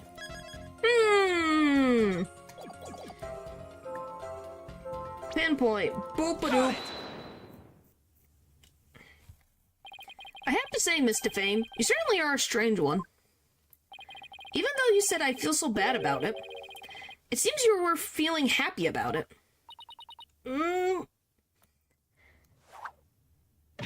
Ouch. I think I can guess why you were feeling happy. It must be because it was Trucy's big debut, you made a mistake, you messed Trucy up.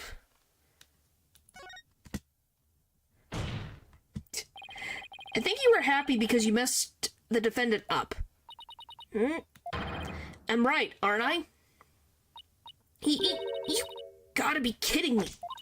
Why would I be happy I messed Trucy up? I'm a big fan of hers. Because we saw you. I hate her. I loathe her. I can't stand that Trucy right. Just because she's a little good at magic, she thinks she's all that. This is exactly what the sniveling brat deserves. I love that cutscene. We saw how you said you hated Trucy right. How you were glad she was in trouble, and even how it was what she deserved. Ouch. It looks like I hit the bunny on the head, so to speak. Why did she gain 5 points? What the Paul, I really do think you need to get your brain checked. Why'd she gain 5 points? Yeah.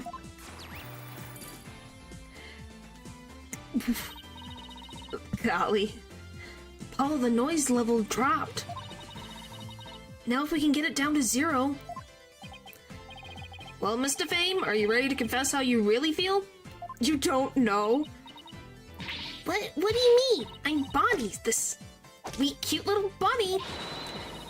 I'm a rookie magician working hard to be just like my idol Trucy. The character I'm supposed to be. Objection!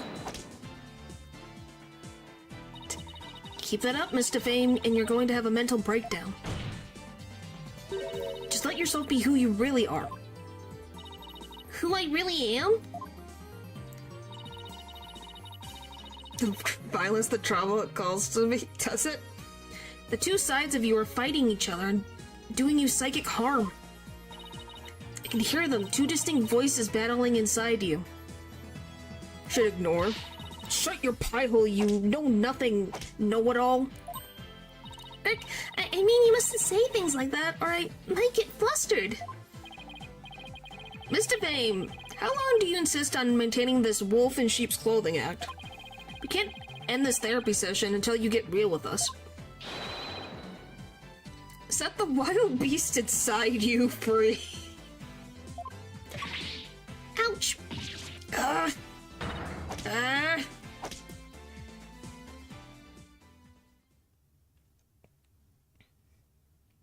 Okay.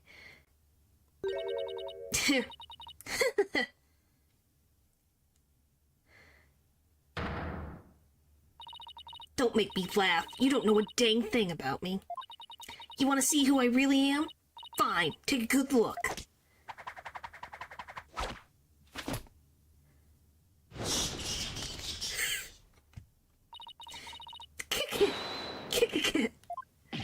What in the world? Sheep's clothing, you got it all wrong. It's a rabbit suit I've got on. And I'm not a wolf. I'm a blood-sucking vampire, a bat with fangs and wings.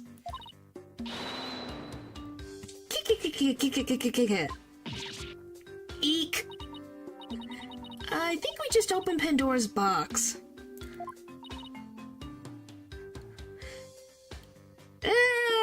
Something like that. Kiki. I'm finally done with that goody two-shoes cottontail act. Freeze it back. Kiki. Oh, okay, my 75. Would you say this isn't even the end of... By the way, the secrets aren't done with this character. We're not done yet. The friends, your therapy session has taken a turn for the worse, from the looks of it. There's a perfectly good explanation for this. Isn't there, Miss Sykes? Methinks I created a monster. We blew it. Hey you, lobster boy. Who, me? You think I'm glad Trucy's in trouble, that I think she's getting her just desserts?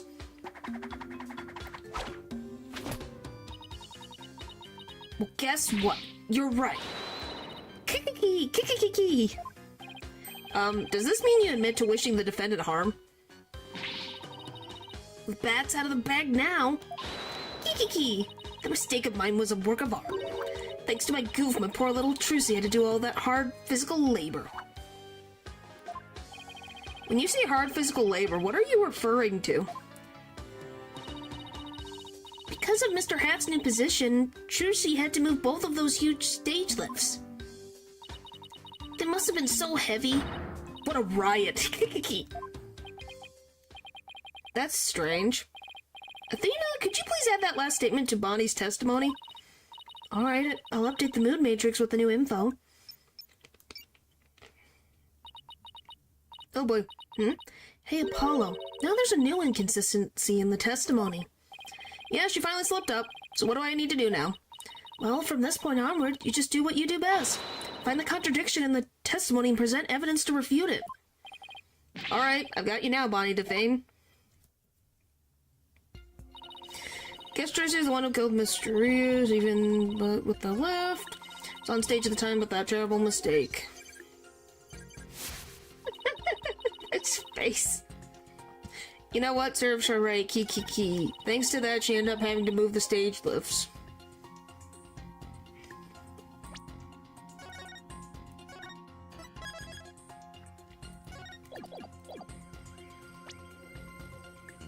Can I now use what I wanted to say? Objection!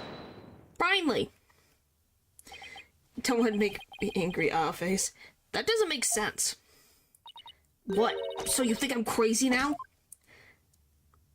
No. That's not the point I was trying to make.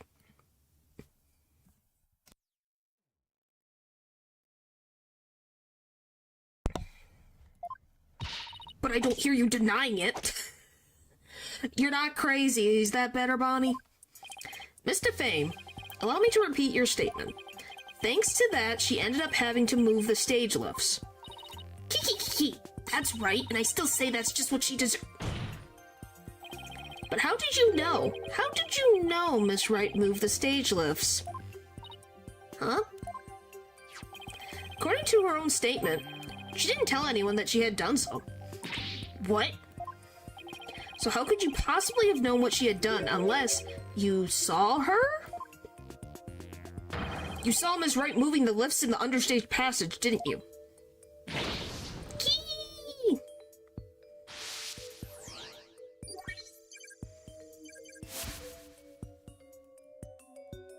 If you want to see her little face, I thought that was cute.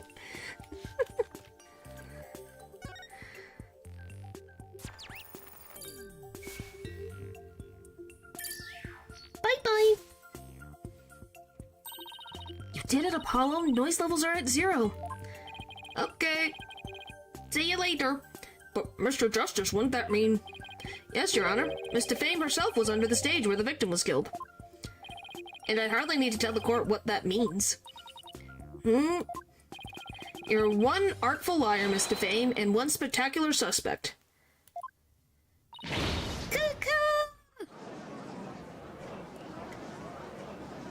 I love the bunny tail got moved over to the left. Why, you shiny red lobster boy? You're saying I killed Mr. Rios? I'm saying that it's a possibility. What's more... Oh, I thought you were meaning leave.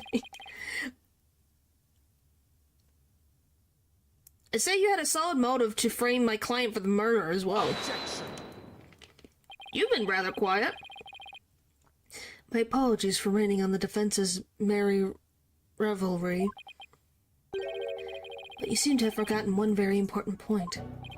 Oh, really? The TV footage. As you can clearly see, Miss Defame was on the stage the whole time. The entire audience can bear witness to that fact, including you. Oh, yeah. By the way, you say you're smart, but you need to use that noggin a little bit harder. You have just taken a long and senseless journey only to return to the starting line. The witness could have not been in the understage passage. Which means the only one left who could have killed the victim is the accused. Ick. Guess the party's over. Ugh. But Miss Defame knew something she couldn't have known unless she was under the stage. How do you explain that, Prosecutor Sadmati? Pupper, I know you know all the secrets. I'm talking about Nayuda right now. It's quite simple. The accused must have told Miss Defame about it, but then forgot. Ha! Open those useless eyes of yours and take a good look at that footage. If Miss Defame really was in the understage passage, it would mean she was on stage and understage at the same time. You mean she was in two places at once? Did you guys figure it out? I hope you guys figured it out by now. The judge weirdly figured it out before. Really early. Funnily enough. That does seem to be the only explanation that makes any sense. Maybe an explanation, but I'm not so sure about the makes sense part. Then we'll just have to make it make sense. Your Honor, the witness was both on stage and understage at the same time. That is the defense's assertion. I've heard some illogical things come out of you before, but this is absurd. Okay, Popper, you don't need to give it to them on a silver platter. I'm sure you'll change your tune once you hear my reasoning, Your Honor. My gut tells me you're bluffing, but I'll bite. Very well, Mr. Justice. How do you explain how the witness was in two places at once? There were two Bonnies. There's two of them. There were two Bonnies, Your Honor. If that were the case, it would make all sense, wouldn't it? There were two of them? I suspected you had a few screws loose, but now I see some are missing altogether. Is there a toolkit in this courtroom, Your Honor? Suppose two, no, 3 screws to the head should righten his putrid brain. Very well. Bailiff, could you... Hold it! Wow, you were gonna consider. No, wait, please listen to my argument. Very well, I suppose it wouldn't hurt to at least give it a listen. As was argued earlier, Miss Defame is shown in the footage the whole time. Becomes a more likable character. But at the same time, she was also watching Miss Wright in the understage passage. The only possible explanation is that there are two Bonnies. It almost sounds like it makes sense. What do you think, Prosecutor Sadmati? This humble servant of the Holy Mother is of the opinion that we should lose no time in replacing the defense's many lost screws. Wow. But Apollo, it goes against reality itself to say that one person is actually two. But we don't have to be bound by reality, after all. We're talking about magic here.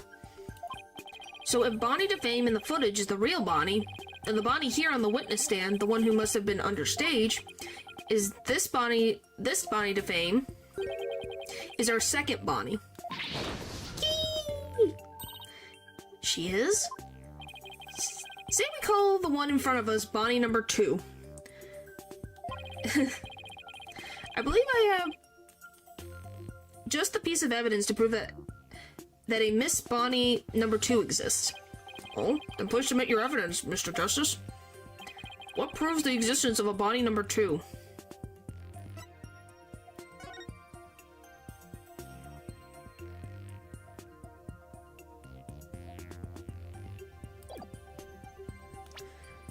Yeah, there's 2 Bonnies. That's why I said I don't know how that affects your score poll. Take that! But... So, Paul, how does that affect your opinion of Bonnie? Well, you have Bonnie 1 and Bonnie 2.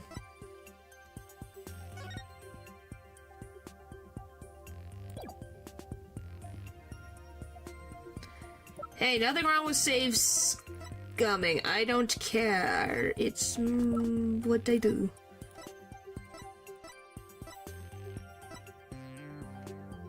Is it this? Take that! Yep. What's this? Oh, that's the fingerprint. I didn't even connect the dots. That was the negative equation. See how quickly these multiplied. Oh my gosh. During our investigation, we found a set of unknown prints on the coffin on the stage. These prints were most likely left during the course of the show. But they didn't match the prints of any of the people involved in this case. An unknown third party's fingerprints. Which, by the way, yes, they're twins, if you haven't figured it out. Yes, Bonnie has a twin.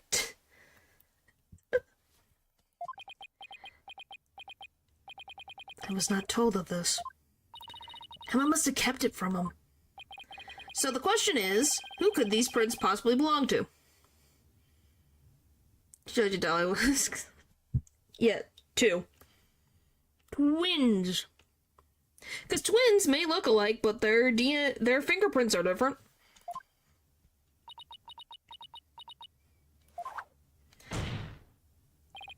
Miss Fame, or should I say Bonnie number 2, these are your fingerprints, aren't they?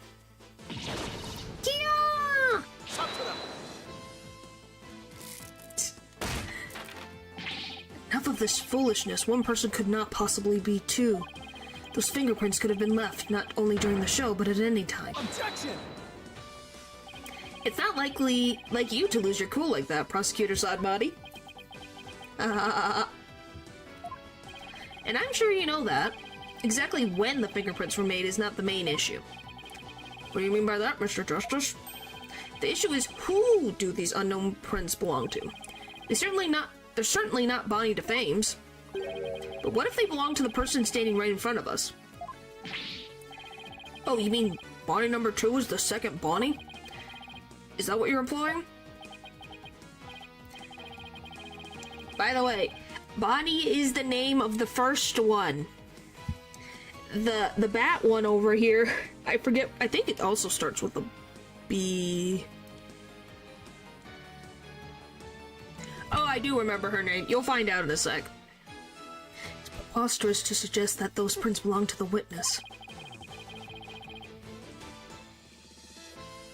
Why did you spoil Pupper the name? You spoiled. But yes.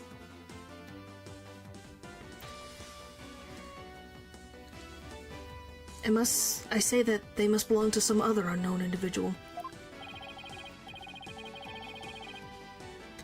I recalled it, and I didn't want to say it, so that they could be surprised. Yes, since it was already put out there, yes, her name's Betty.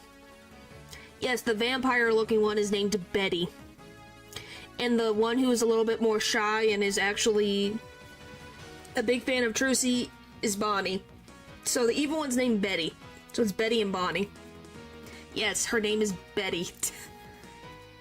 Prosecutor Sodbody, can you really look at her and still say that?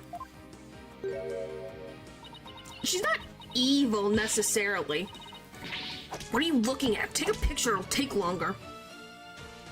It'll last longer. I don't know. How could this be? If we check our prints, I'm sure they'll match the unknown set. Well, Bonnie, the prints that don't belong to the real you belong to you, don't they, Bonnie number 2? Key!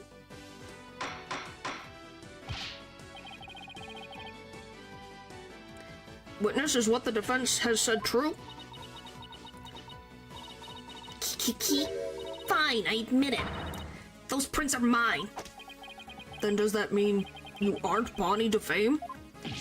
What? Ridiculous. Hey, you can't say they look completely, they have personality differences. What if they just called her Bonnie too for the rest of the game? That would be sad. You know, they're individuals. Twins are individuals. Betty plus vampire when angry plus Bonnie when calm. Sure's guilt sensing. Yep. Are there really 2 Bonnies?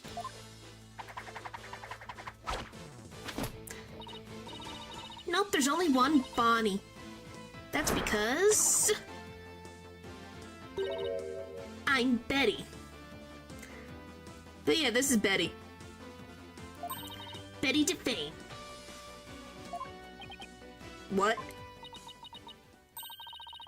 Ladies and gentlemen of the court, it's time for our wondrous magic show. Gasp in amazement at this Langomorphing illusionist performs her teleportation magic. Watch closely, it's showtime.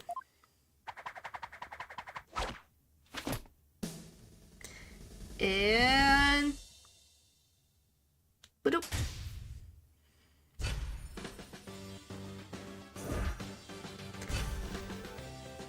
That's Bonnie. No. And then that's Betty. It is a cool trick. Ta-da!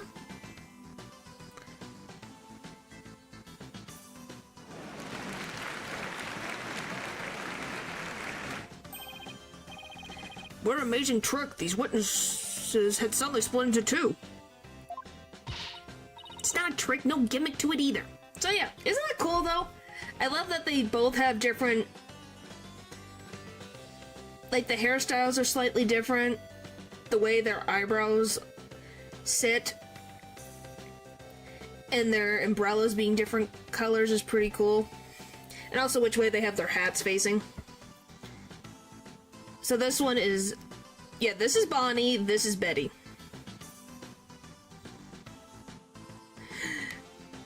So yeah. Vampire, Bunny. Which I think is pretty cool.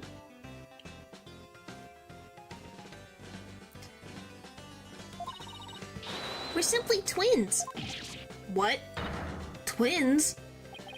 So that's how the teleportation trick works. Ever since our debut, I had to hide or pretend I'm Bonnie. All cute and sweet and goody. I can't tell you how stressful it's been. The next show gonna start. No, but I don't have to hide anymore.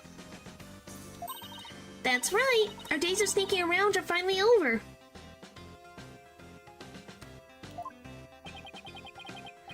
Their cover is blown, but they actually seem pretty happy about it.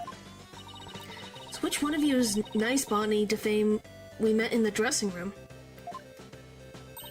That would be me. And the sharp-tongued Bonnie we saw with the ratings Raja understage was... Hey, who are you calling sharp-tongued? It's all starting to make sense now. Yep, so Betty defames. So, Mr. Justice, this changes the facts of the case rather drastically, doesn't it? Certainly does. During the show, it was Bonnie who was on stage the whole time. So Bonnie couldn't have committed the crime. But Betty, on the other hand, who was understage, did have the opportunity. Which makes you wonder, did Trucy know about Betty?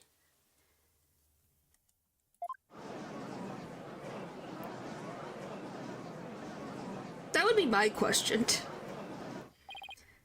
Well, so now we have 2 suspects. Probably. Wait just a minute there, Lobster Boy. I didn't do it.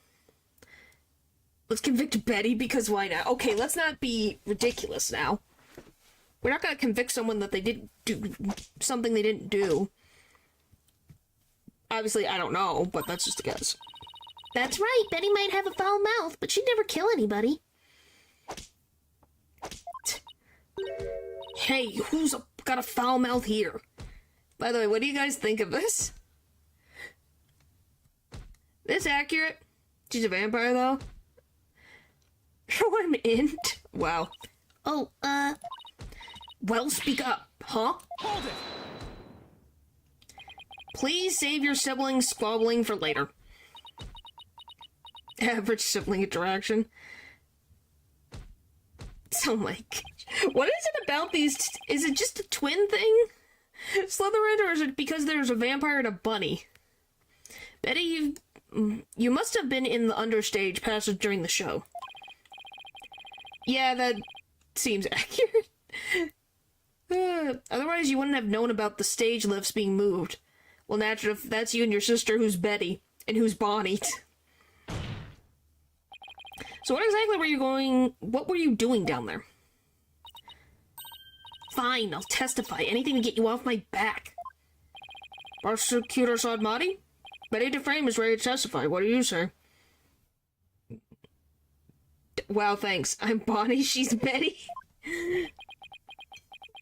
Wow, you got that through fast. You didn't even have time to... You didn't even need to think about it. Betty, you lied to this humble servant of the Holy Mother. Hey, what else could I do? I couldn't blow our cover and ruin our magic act.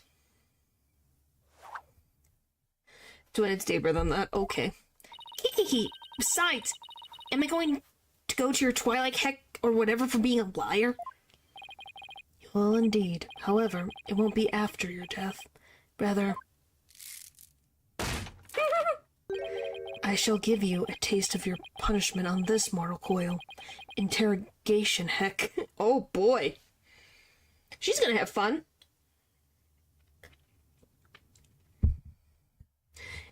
Are there any other Bonnies I should know about?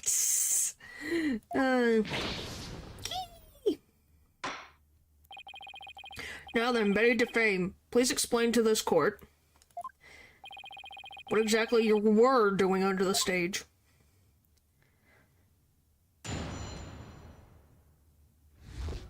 Which, by the way, isn't it cute that their, like, little cane is also their umbrella? I find that kind of cool. What happened understage? It's true, I had business in the understage passage because of the upcoming trick. It was the fire trick, right? The one Mr. Rias was supposed to do? That's right, it's a very dangerous trick, so I had to make sure we were prepared for it. Which reminds me of Neil. It was in the script, and I really wanted to see it, but I couldn't because of the accident. Shut up, you're gonna give it away. Anyway, I was real busy. Yeah, way too busy to have the chance to kill Mr. Rias.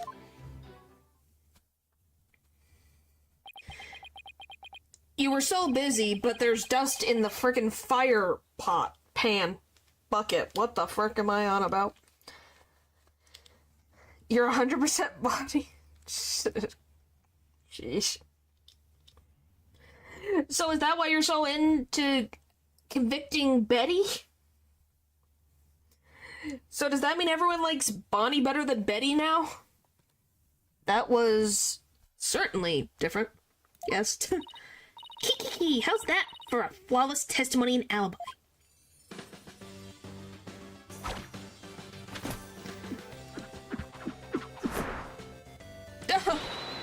Our magic is real. It's not a trick or a gimmick. Uh-huh. Oh my, she's floating. It's the power. It's the charm of a girl with her own sass and power. It's the friendliness and cuteness of the bunny and the mischievous craziness. So you like their personalities, Slytherin. but a bit less than vampires. Ah.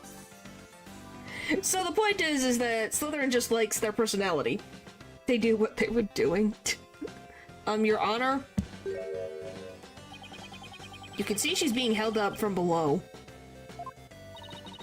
We're supposed to pretend you didn't see that. It's a little something called etiquette. But I can't help it. Whenever I see a contradiction or inconsistency, I just have to point it out. What are you on about? Is it the legs thing? Now then, the defense may begin its cross-examination. Is that what that's about? Yeah, okay. I was like, is that what that's about? I was gonna be like, is it the floating thing?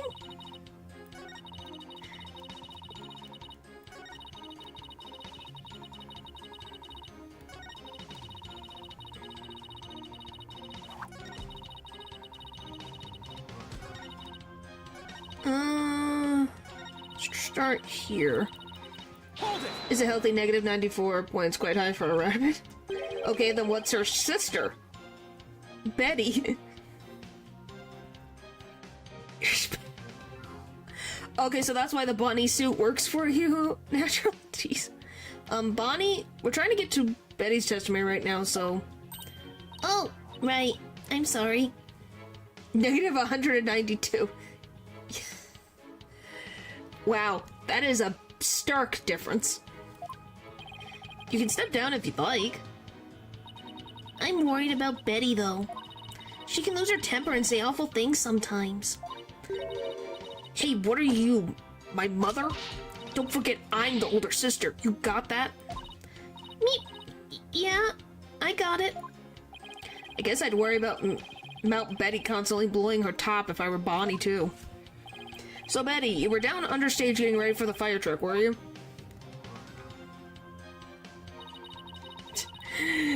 Hey, I told you, this game could be fun. Hold it! See, when a person who loves so many things felt like the power away from their treasures. We were well, there's only chemistry that isn't love. Huh. What the frick? You think I'm a pushover? Is that what this is? Or a true worrywart? Were you taking every necessary precaution? And you were taking every necessary precaution, is that right? Of course, every precaution. After all, it's a very dangerous trick that uses real fire. I mean, we had to be ready in case the curtain caught on fire or something, right? Wow, thanks.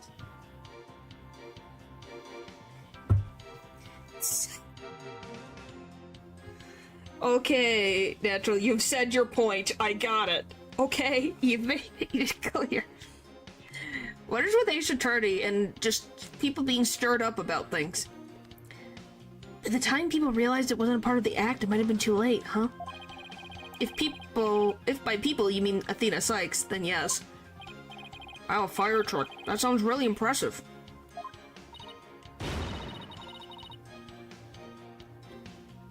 Okay. Kiki, your beard would go up in smoke, old man. I bet people mistake you for a cue ball or something without it. A cue ball? Betty, don't be rude to the judge. Kiki.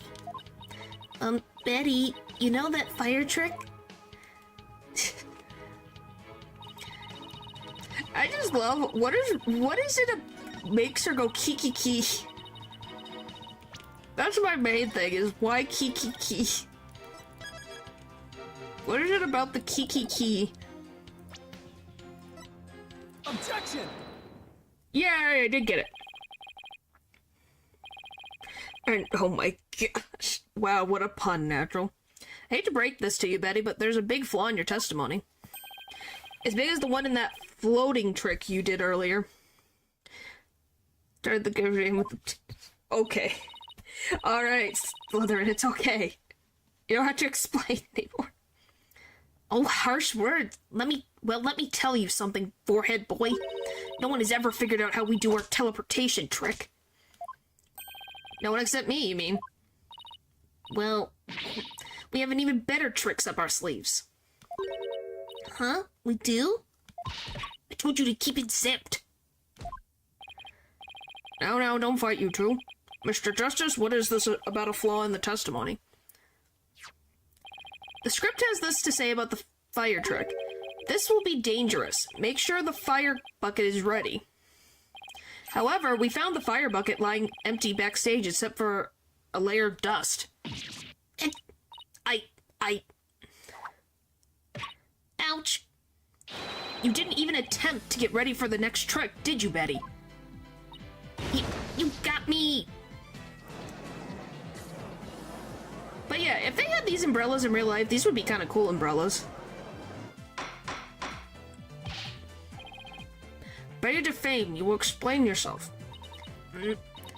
There's nothing to explain. Come on, Betty, we can't hide it any longer. You might as well tell them. Shut up! You'll barely take care of yourself. Don't try and tell me what to do. Hard to make, though. Probably. But it would be cool. They look really nice. Well, if neither of you will explain, I guess I'll have to. The reason Betty didn't prepare for the fire trick is because she knew the show wouldn't go on. You prefer the good old cane sword?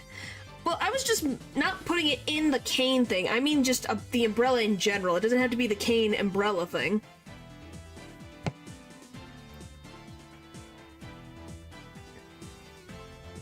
Oh my gosh, you were still on about Betty, now you're on to Bonnie. Jeez.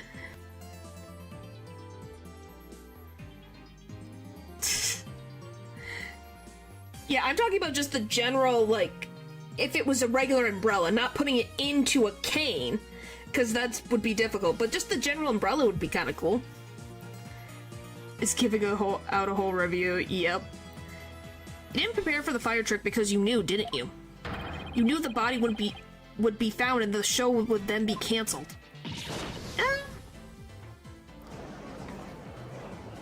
Well, what about you, Pupper? Which umbrella would you want? Betty's or Bonnie's? And any of you guys, which one would you want? The vampire-styled one or the bunny one? The most professional ones, to be honest. Don't be ridiculous, you insignificant speck of a man. Betty's because I'm goth. Betty's, honestly? I'm gonna yank those lame bangs of yours off. Is that what you want, huh? Objection! Though, to be fair, I prefer wearers over wearers. Neither I like the rain. Okay, it's just an interesting question, because hey, they are interestingly designed umbrellas. Whatever, they can grow back. Powerwolf panty right now. And for, oh my gosh, it is simple as a person those who go online to get it back, which was Now stop stalling, just tell us the truth already. I can't reveal my secrets, I'm a magician. You've been chasing the shadow of an illusionary culprit, Defense. Okay, I think you made your point. Oh, that sounds cool. And having chanced upon a convenient target, you have let yourself get carried away. Exactly. Where's your proof, huh? And yet, I can see that the witness's taste for false words has also been proven. Ha! I advise you to confine your deceitful trickery to your magic act, witness.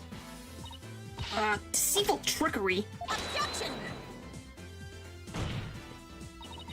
As your court-appointed therapist, I'd like to add something here, Betty.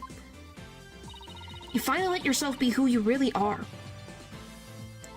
But if you continue to hide behind lies, you'll just be imprisoning your heart all over again. You don't remember the last time it rained? Well, hopefully it rains at some point. But all these questions mean you're trying to put me in prison for real. So I'll be behind bars either way. Does that mean you're admitting your guilt? Of course not. I can't believe you people. Every one of you thinks I did something I didn't do. You... Lobster boy, cue ball geezer, head case brat, Cerberus monk. Wow. She was not happy. Cue ball geezer? Head case brat? calm down. Come on now, deep breaths, deep breaths. Huff, huff. Look, I'm not the murderer, I tell you. Then how do you know the show would be called off before the fire trick? I told you, can't reveal our secrets. We're under contract.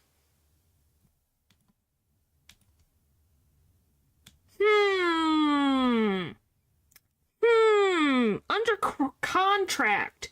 Guys, who's the one who's been giving us issues about a contract? I think we're seeing who might be the murderer, I might say. Well, it's probably because they're under a horrible contract as Trucy, like they got tricked too. Now among us, except the, oh my gosh, contract, what is she talking about? Be that as it may, you're obviously a suspect in this case. Objection.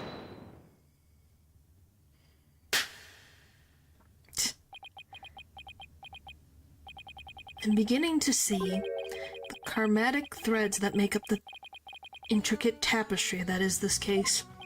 Huh? Allow me to summarize your assertions, defense. First, that the victim was killed in the understage passage. Second, that the witness and the accused are the only two who could have done it. Exactly, what's more, Betty knew that the body would be found.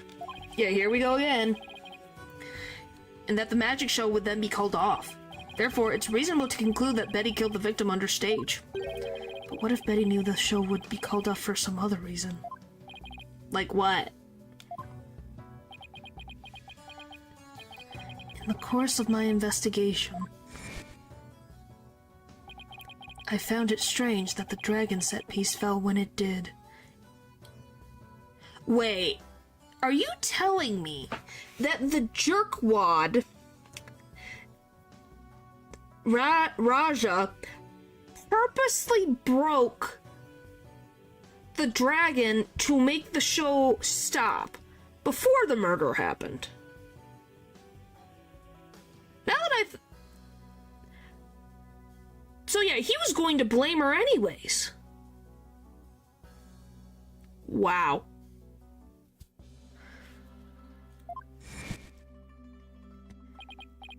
That in conjunction with the body tumbling from the coffin in such a dramatic fashion, all seemed too perfect for mere happenstance. And the butterfly's back. It was as though the entire chain of events had been planned out in advance. Almost got it down. Yeah, I was just like, it just hit me now. I was like, wait. He puts, ouch, in the contract, so that explains so much. Planned out. After deciding to take this case, I'm scrupulously studied everything I could about the mass media in this country. I read the newspaper, old news reports. I even browsed tabloid magazines. So are you leaving now, Slytherin, or what? Very industrious of you, I'm impressed. During this process, I learned about a strange practice favored by the TV world. A practice called the hidden camera prank. Oh. Betty and Bonnie, you knew about this, did you not? About the dead body appearing, the set piece falling, the show being suspended. You two were informed of this plan. Wait, so he was wait. Are you telling me he was in on a thing that was supposed to make it? So was everyone in on this plan? By Take-Two TV in advance, correct?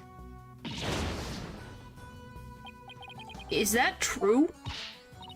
Betty, please tell them now. I can't hold it in anymore.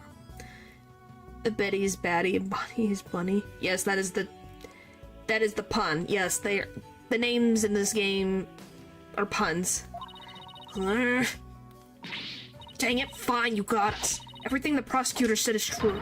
The TV station paid us to cooperate with them on this plan. It was all a prank, a big setup planned out in advance. Mr. Rios showing up dead in the coffin. The set piece falling down. It was all completely scripted. Has anyone questioned how his cloth is turning or even floating at all?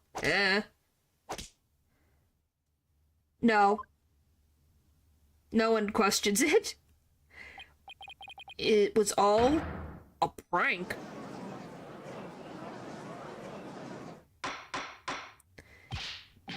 Bonnie, is this really true? Yes, Mr. Rios was supposed to pretend to be dead. That's how it was supposed to go. So he was in on it too? That's right, he was supposed to show up dead in the coffin, and then the set piece would fall down. Trucy would be shocked and start to panic. That's how the prank script went. What? What in the heck kind of prank is that? Yes, the floating cloth behind him is what they're talking about. But we never thought he'd actually wind up dead. Yeah, that was the only thing that was different from the script. Poor Mr. Rios. Wow, I'm shocked. I'm so completely lost right now. You and me both. Well, Betty and Bonnie, it certainly sounds like you have some explaining to do. All right. I guess desperate times call for desperate measures. Just this once, we'll share how it was done with you. So listen carefully. You'll never hear this kind of thing anywhere else. Oh, she got a bat to pop out of her hat. That's adorable.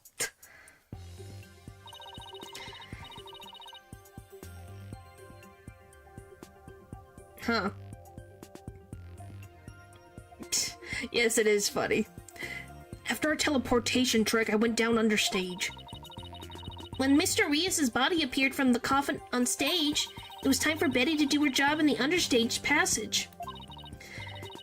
That's right, I used the remote control for the winch connected to the dragon set piece. And made it fall down.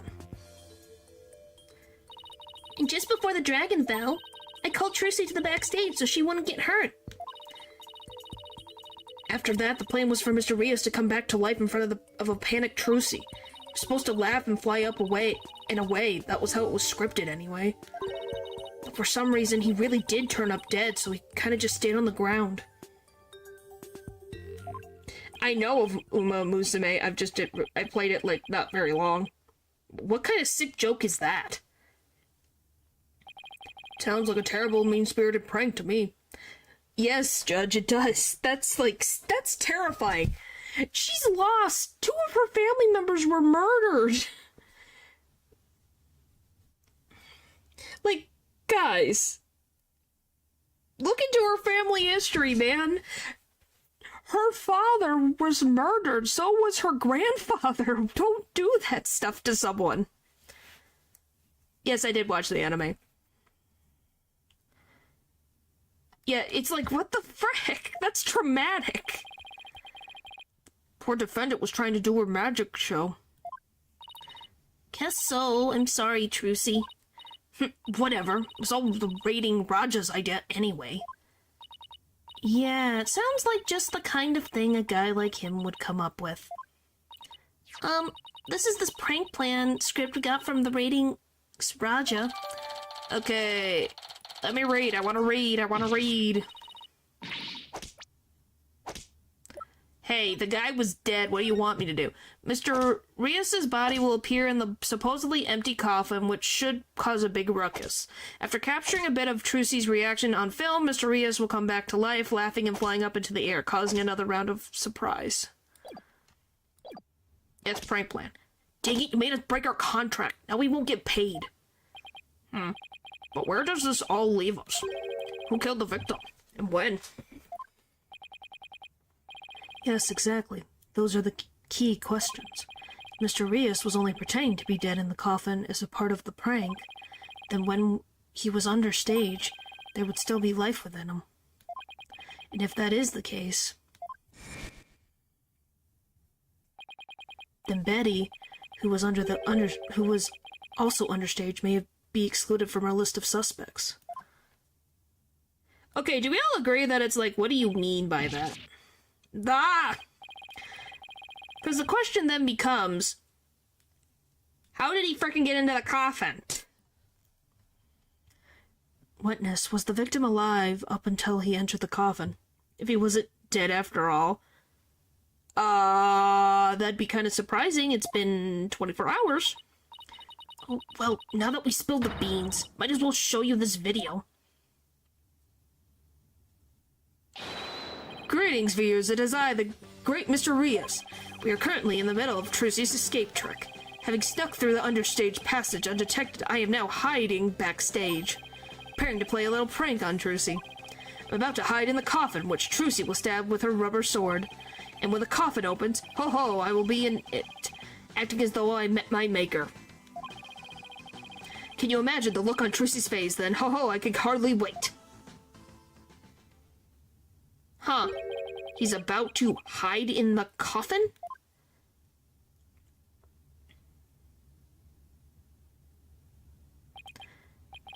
It would seem threads of karmatic destiny have led us to this truth.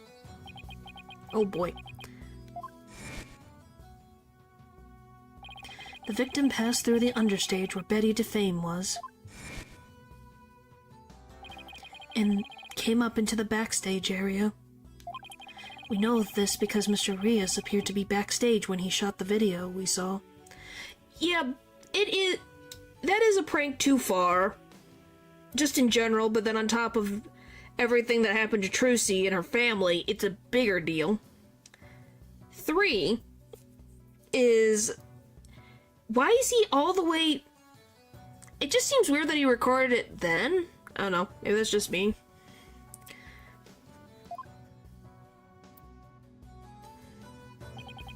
It appears that way, yes.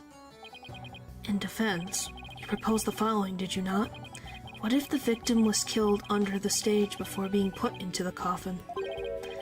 But then what about this video? This footage was taken just before Mr. Rios entered the coffin. Oh, so does that mean... Yes, it is horrible, but true. The tragedy did indeed play out right there on stage.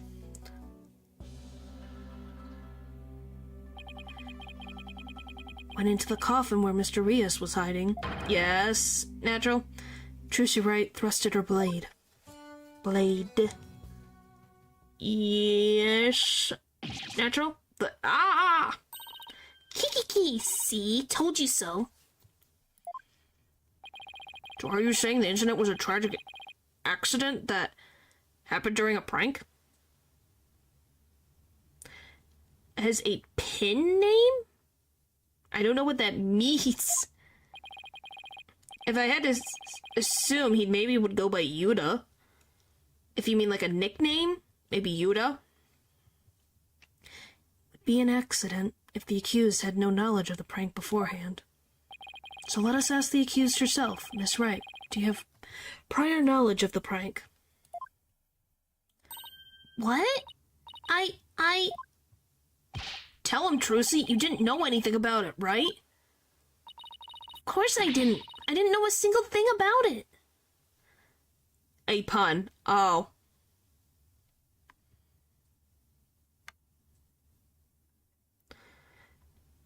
Yes, he has a pun name.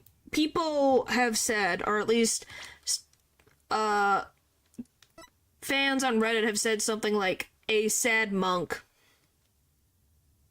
is what they think the last name is. At least for me, I think it's, nah, you are a sad monk. Yeah, you can. It's not it's something that can happen. But yeah, I think it's, now you are a sad monk, is what I think his pun name is. Objection.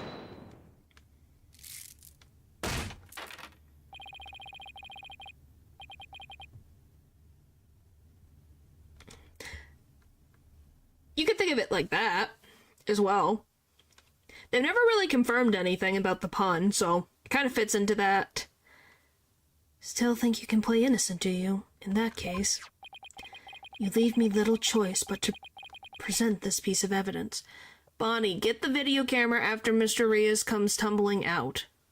Trucy, right? Oh, for the love of Pete, it's another stupid contract. I swear. I don't trust any paper that comes out of this frickin' TV studio. I think it's Raja. He used her frickin' name again. I swear.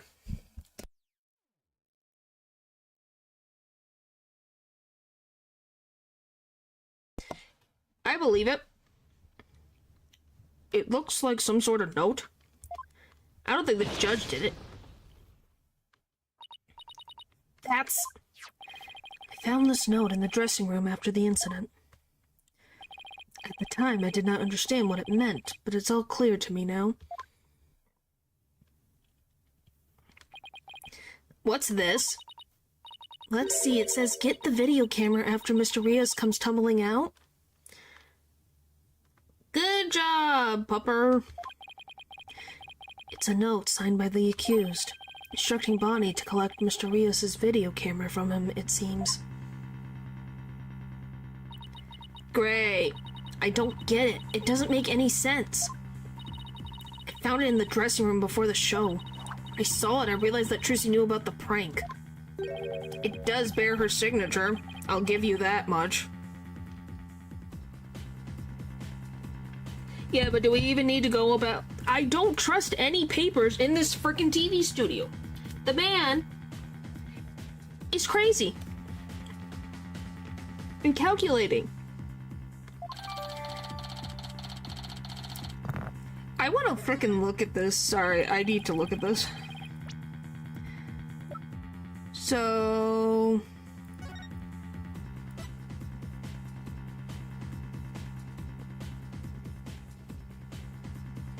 They could... The only paper I trust is an Yeah. Especially in this instance. It looks like... Yeah, it's identical. Like, completely identical. And no living being perfectly uses identical... Like, she's gonna do similar gestures when she writes her signature, but... This looks like copied. Like, exactly the same. And that's suspicious as all get out. So the defendant had prior knowledge of the prank? It appears so, yes. When she learned about the plan to trick her, she decided to use it to her own advantage. Yeah, that's the thing where I'm like, it's the same. Can you tell I have never let that go? Oh, I know signatures very well because I loved... I'm not getting into this. I'm gonna get angry again. Sorry. I know how signatures work, and they can't be exactly the same. Even a bunch of blah blah blah blah. Just a chicken scratch will not look the same. Sorry. I'm very passionate, and I need to move on. Sorry. So she thrusted the steel sword into the coffin where the victim stood chuckling to herself. Is that not what happened, Miss Wright? Of course not! And I didn't write or sign that note!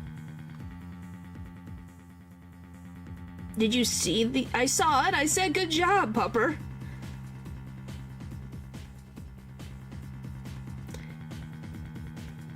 Oh, that's pretty good. Yeah, it's because, oh, they look too alike. Or they're too different or whatever. I'm not getting into it, sorry. I could go on forever. We're gonna move on back into this. I feel bad for Trucy.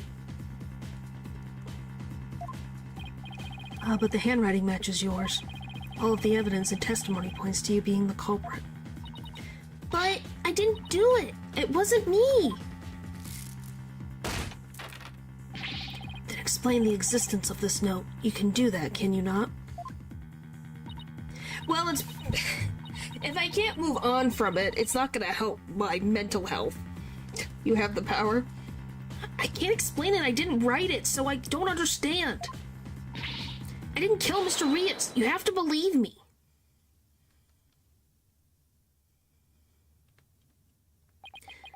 Oh, boy.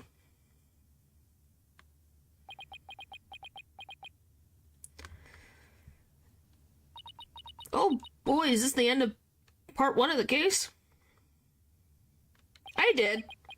I've done it multiple times. As soon as I get another job, I'll probably have it out of my system, eventually. The silence is deafening. Continue struggling against the threads of your own karma, if you wish, accused. Okay, so do we all agree that Ratings Raja is probably the guilty party?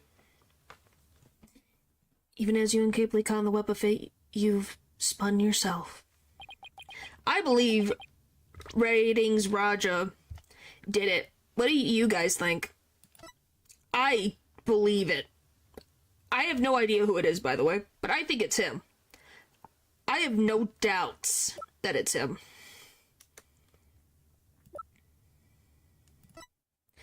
Oh, of course. Miss Wright, it is time to resign yourself to your fate. No, I didn't do it. Oh, I knew it. That sweet-looking girl, a murderer? Took all of us in with that act of hers. Told you, I knew she was a homicidal little witch from the start, but I didn't do it. I really didn't. Why doesn't anybody believe me? Shut up, you killer. We won't fall for that anymore. Tried not to be most challenging possible. This is bad. Your Honor, I suggest we put an end to this tragedy now. Give your official ruling and let us offer the victim's soul the last rites it deserves. No, we're not done yet. Very well, I suppose I have no other choice. No, Trucy, all that, but not Betty and Bonnie. Yeah. Objection! I didn't even get to read. Jeez, let me read.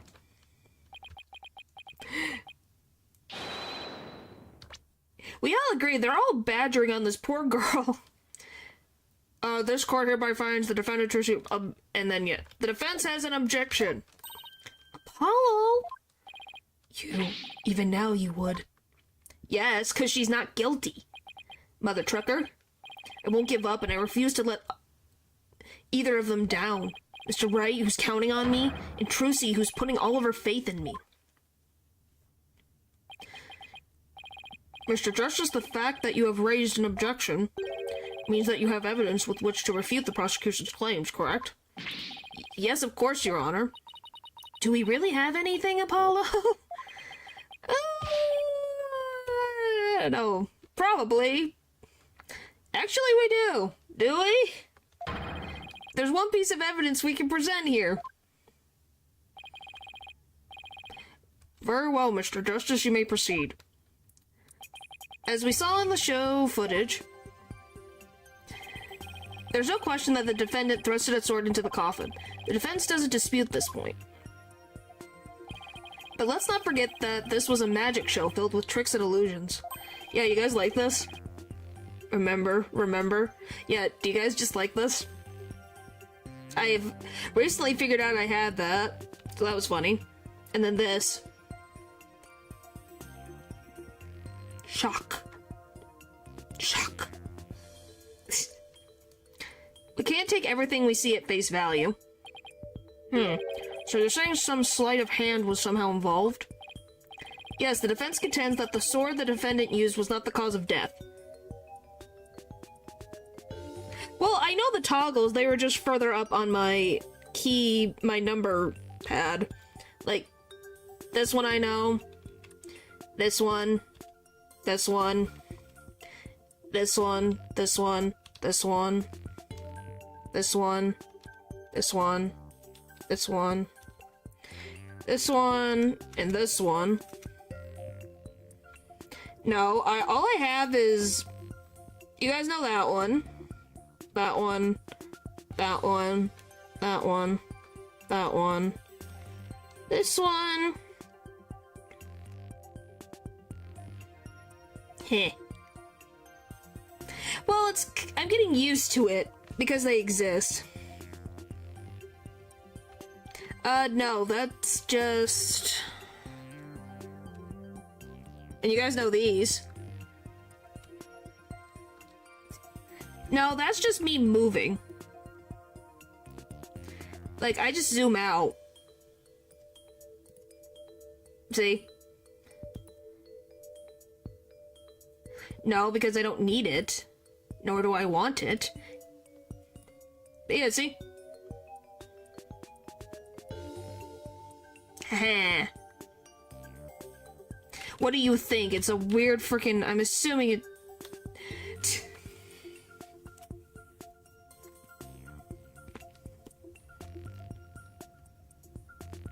If it's what I think it is...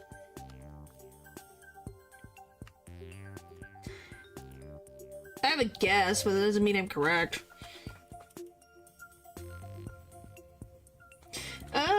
Yeah, I can. Hang on. Ooh.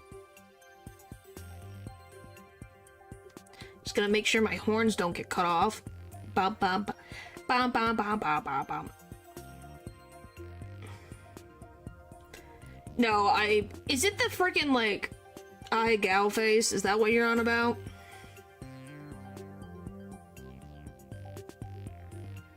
That's my assumption. I might be wrong, but that's what my guess is. Yeah, that's what I thought. No. But yeah, look, I'm standing, guys.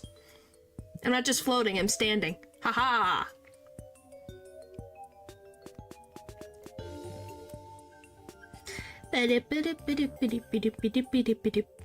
But yeah, that's fine. Yes, I'm standing on the table next to Apollo. Natural, this is a chibi form. This is not how tall I am. Yes, hello, Slytherin. Yes, I have a whole body, if you didn't know. Hello.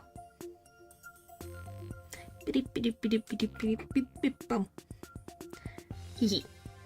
Yeah. Hee. Well, first of all, perspective is a thing.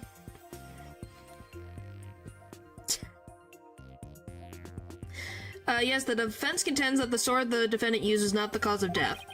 Now, what was it that Trucy told me she did just before she thrusted the sword into the coffin? Very well, let's see your evidence then, Mr. Justice. I didn't say I was 7 feet tall. I'm 5 foot, and I can float. So, yeah. And I also can shrink my size. So, huh. Or, heh.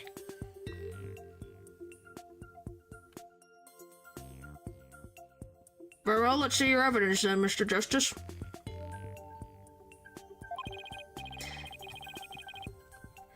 But remember, you interrupted my verdict to make this claim.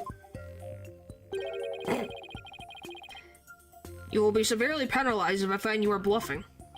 Ugh. That's fine, Your Honor. This shows that it was possible that the sword Miss Wright used was not the cause of death.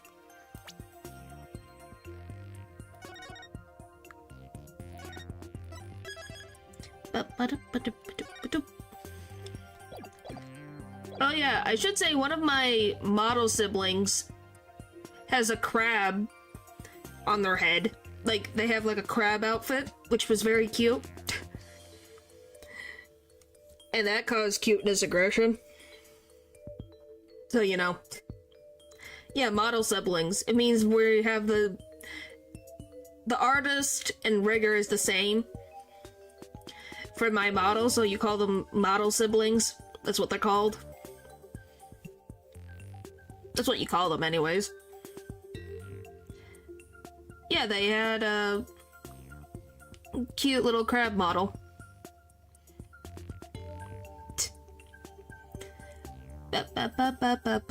I was just talking about I was talking about someone else's new model that they have. It's very cute.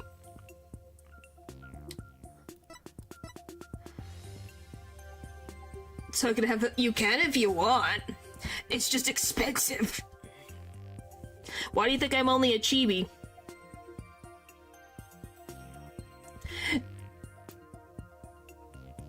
Aggressive. In modeling somewhere before. Well, it's actually this.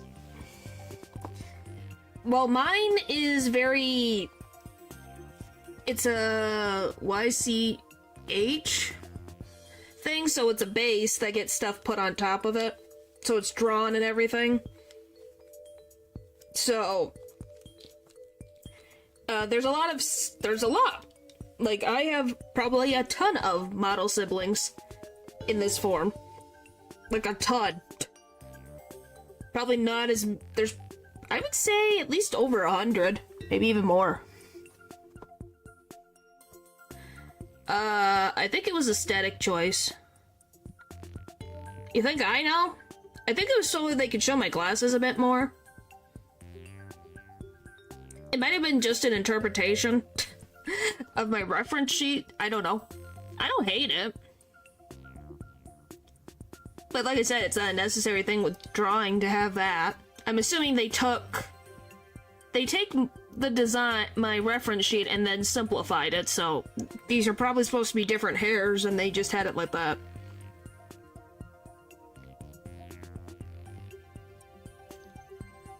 Bum, bum, bum, bum, bum, bum, bum, bum.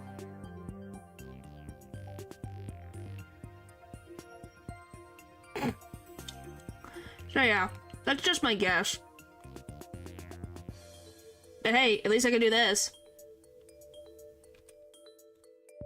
I still love that the glasses disappear and reappear.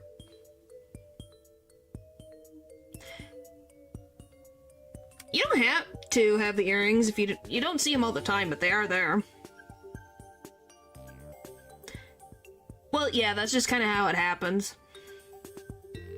Through your bangs, maybe. Yeah, my laser eyes were too powerful.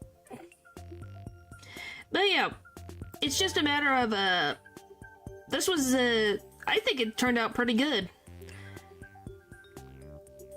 For all the stuff that I had on, well, I don't think my design is the most complicated thing in the world. Definitely doesn't look like every Joe Schmo around. How does it track stuff, by the way? I use a thing called VTube Studio. I guess I could probably...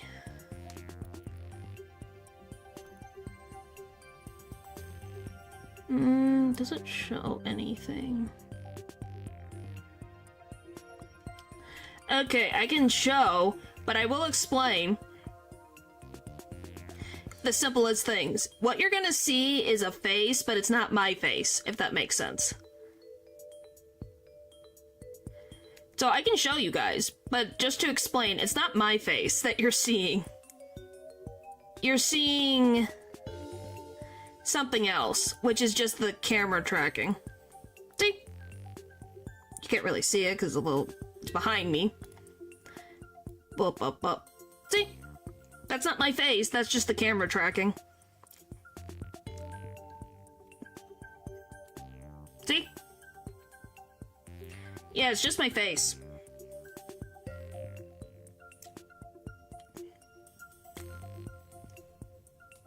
Why the long face? So it can track everything? Yes. Yeah, that's how most models are made, is just... because I move my head. Why do you think you hear...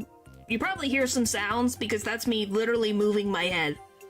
But obviously, I move my entire body. And most other VTubers move their entire body to move their model. Ah. Oh, watch. If you want to be really creepy, I'll take off my glasses.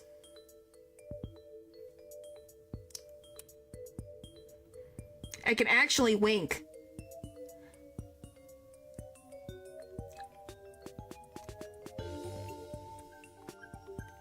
And then I put my glasses back on. But yeah. And if you're wondering if I toggle, it doesn't change anything.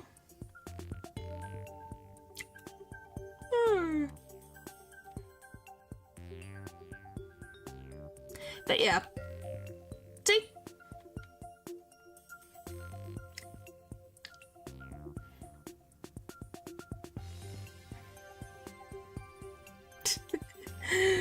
So yeah, that's how it works. That makes sense?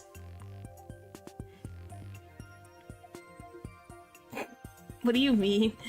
I didn't know you had such a refined chin. That's just how the thing actually tracks. I'm assuming it's all the freaking heat. Ha ha ha ha. But yeah, it's so it tracks. That's why I said, when you see this, this is not, it's tracking everything. Why do you think my eyebrows move in a certain way too? Because it's tracking my eyebrows too. It's tracking everything on my face.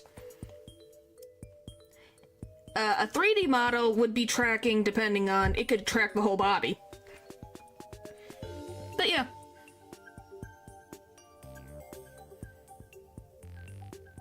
Does that make sense, hopefully? At least I hope. Hope that doesn't scare you.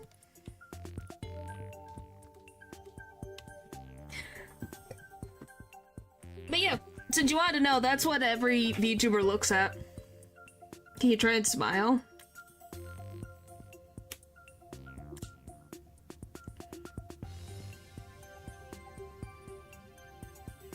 Wow.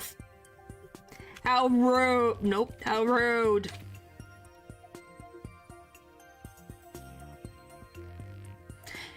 Some things never change.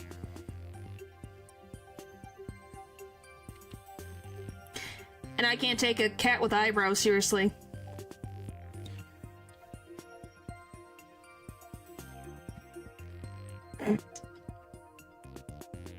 But yeah. And most VTubers use their phone, because if you didn't know, that program is on the phone as well, which would technically do better tracking, but I don't want to do that. I use a camera. And you have to admit, this is pretty good tracking for a camera.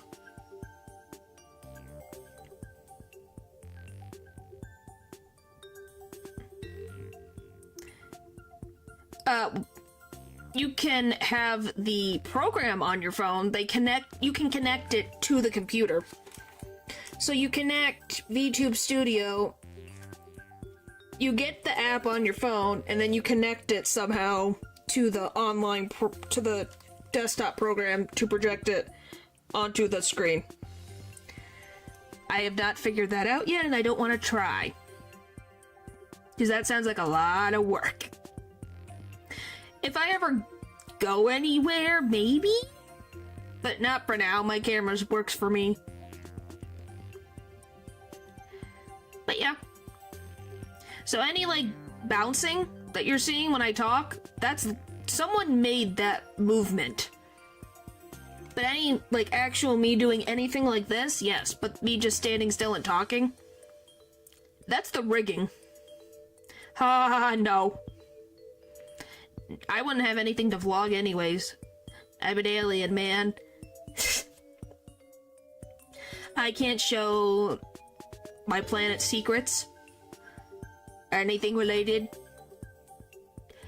If I'm gonna be here on Earth, I can't exactly say where I am. My spaceship? Well, I do have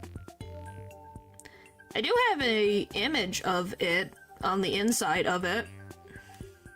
It's not finished yet. Can you speak the what the frick? See if I find it. I have to find it real quick. I have to update the picture. But this is one room of the spaceship.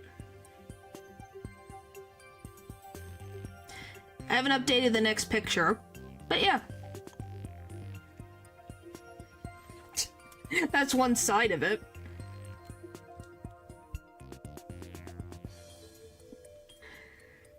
I know you're so impressed. It's only one side that I can show you guys.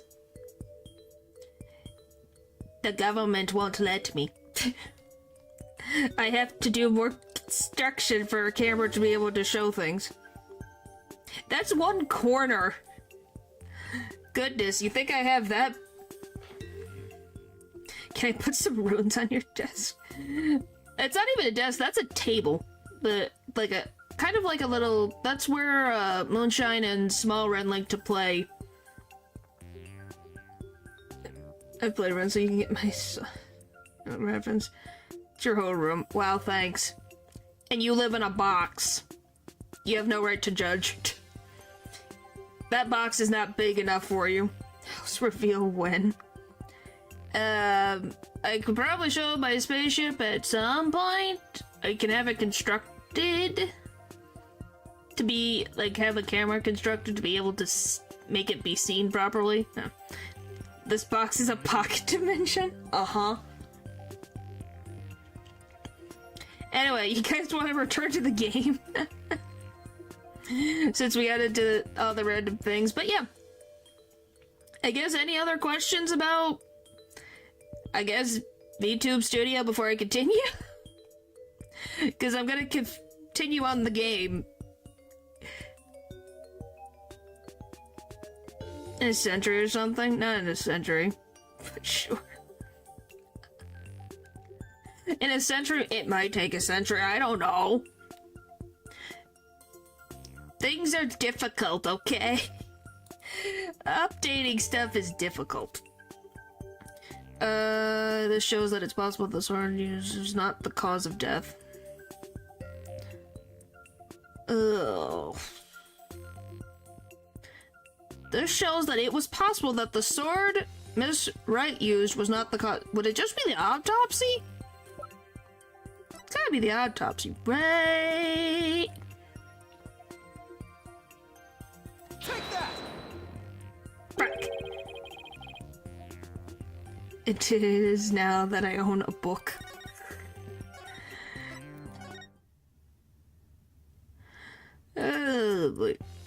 Book fort.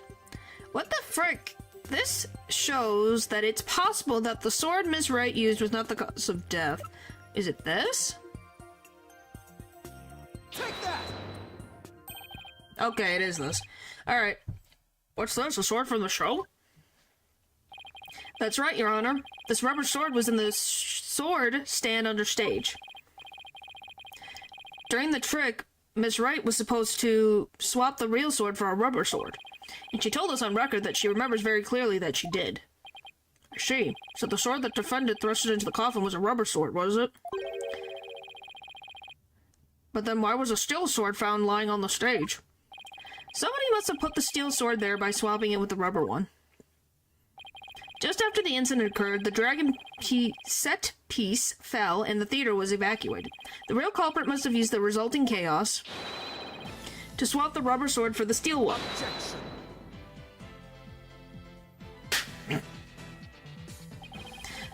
Do you not know when to give up, Stinkbug?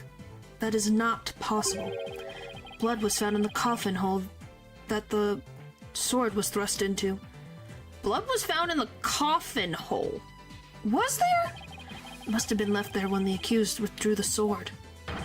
This is incontrovertible proof that the sword she used was the steel one. Objection! What? But that blood could be the result of someone tampering with the crime scene after the fact. After the set piece fell and the audience was cleared out of the theater,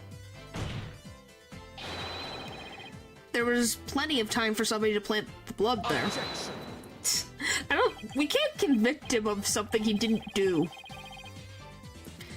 And if the sword the accused used was a rubber one, then when exactly do you propose the victim was killed, given that Mr. Rios was alive when he entered that coffin? Objection! Finding the answer to that question is precisely why we need to continue this trial. Jeez. Oh boy. Let me express my opinion. By all accounts, it's certainly reasonable to suspect the defendant based on the evidence.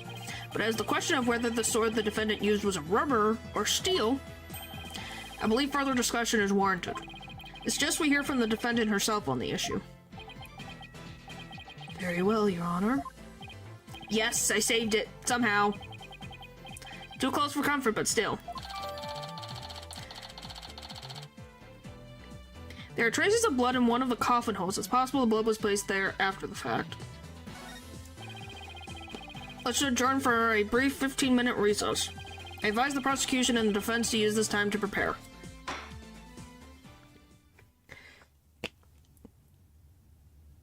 Oh boy.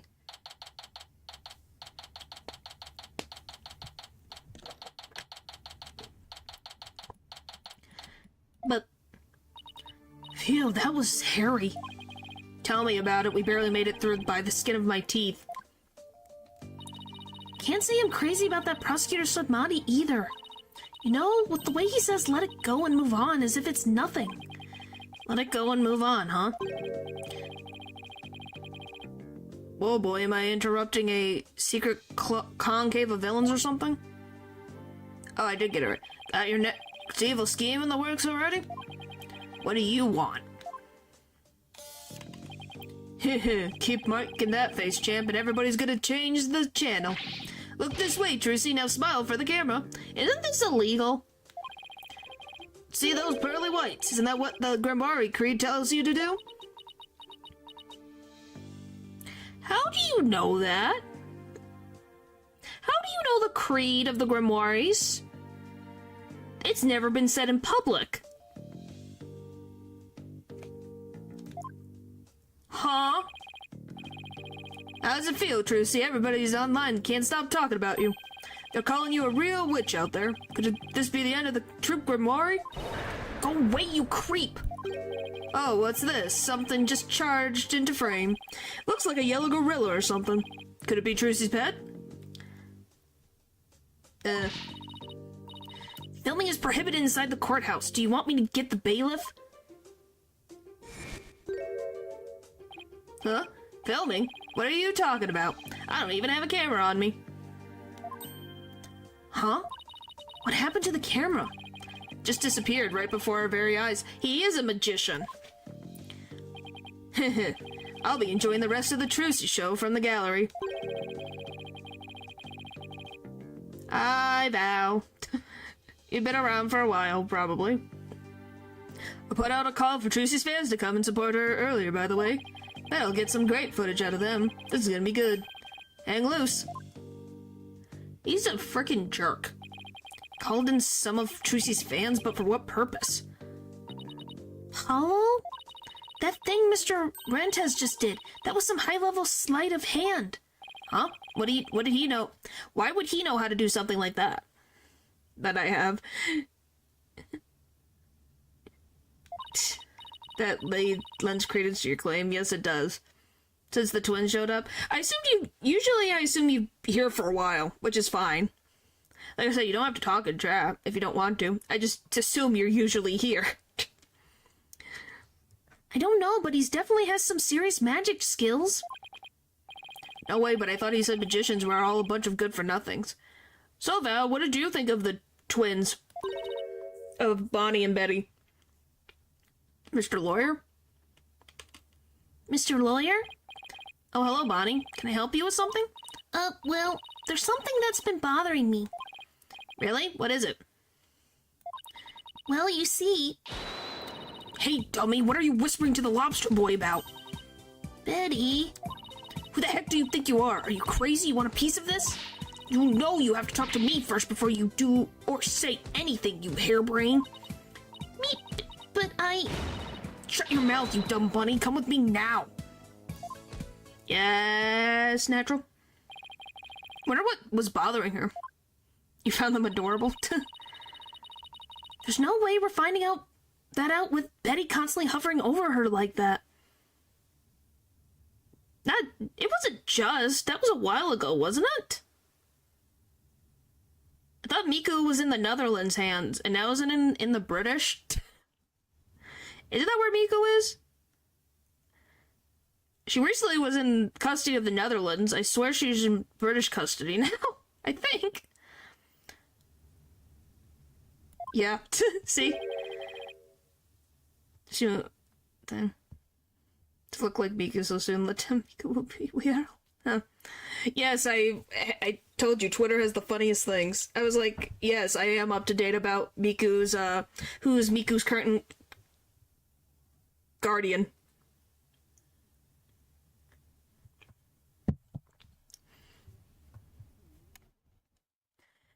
Court about reconvene. Maybe alright, testifying? Yes, it's just... I wonder what Mr. Rentes has up his sleeve. I doubt he's bringing in actual fans. Yeah, probably not. I wonder what has up his sleeve, too. Better not be trying to get under Trucy's skin right now, of all times. You're Trucy right, and you'll be fine. Oh, you mean the one who cursed every teen?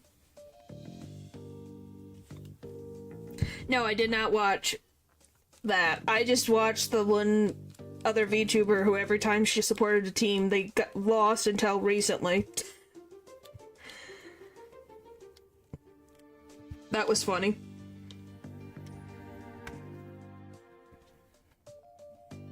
What the frick, glasses? Why are you like this? Why do glasses never stay clean? Oh! There goes Apollo with his best trick. That's right. Whenever I'm feeling down, I always tell myself I'm fine.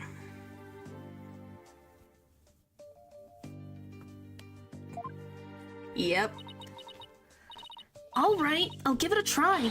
I'm Trucy right and I'm fine. Thanks, Polly. I think I can do this now. Does it have a desk on it? Yep. That a girl. Good luck out there on the stand. You'll do great. Thanks, I'll be fine. I can do this. Alright, Justice. You can do this too. Time to focus on the rest of the trial. Oh boy.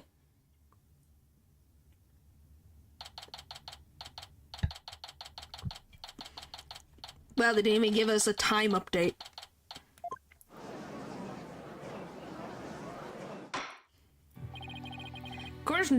Court's now back in session.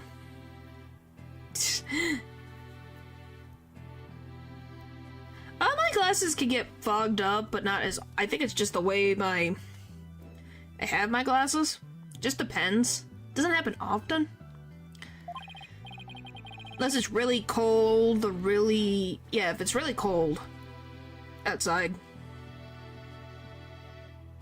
Or if I'm just working on the outside of a spaceship. You know. Defender, please step up to the witness stand. Trucy right, magician. Here comes the liar, the deceitful witch. Throw your murderer in jail, the last member of the criminal troupe. Boo! We don't want you, see you on any stage. Thank you, Judge. Order! The gallery will be quiet or we'll have you all thrown out on the spot. Oh boy, you still have those glasses. What's with all the hecklers? I bet they're the fans Mr. Rent has invited. What a grade A jerk. Well, he's not going to psych us out. Now then, Miss Wright. This court would like to know if you've switched from the steel sword to a rubber one on stage. Yeah, he's at 3 points. He's doing good. So please testify about this issue. She's just gonna try and trick us again with her magic. We have convicted her already. Give her the death penalty. Ha ha ha. Jeez. Maybe people would want it. 4 points. Silence, all of you. I won't tell you again. That's right. Do you feel able to testify? Yes, I'm fine, Your Honor. Trucy, I knew I shouldn't have let her go through with this. Yes, he is. We know they were. Is definitely the case. I'd like to make a small request. How about instead of testifying with words, I show you exactly what happened? Would that be alright, Your Honor? You could witness my stupendous sword-switching magic and judge for yourself. In spite of everything, she's still smiling. Trucy is amazing, isn't she? Sure is. She's doing just fine up there. true entertainer always keeps a smile on their face. She's faithfully following the Troop Grimoire creed even now. She really is something else. It's showtime for Magical Girl Trucy Wright! Watch carefully now, everybody!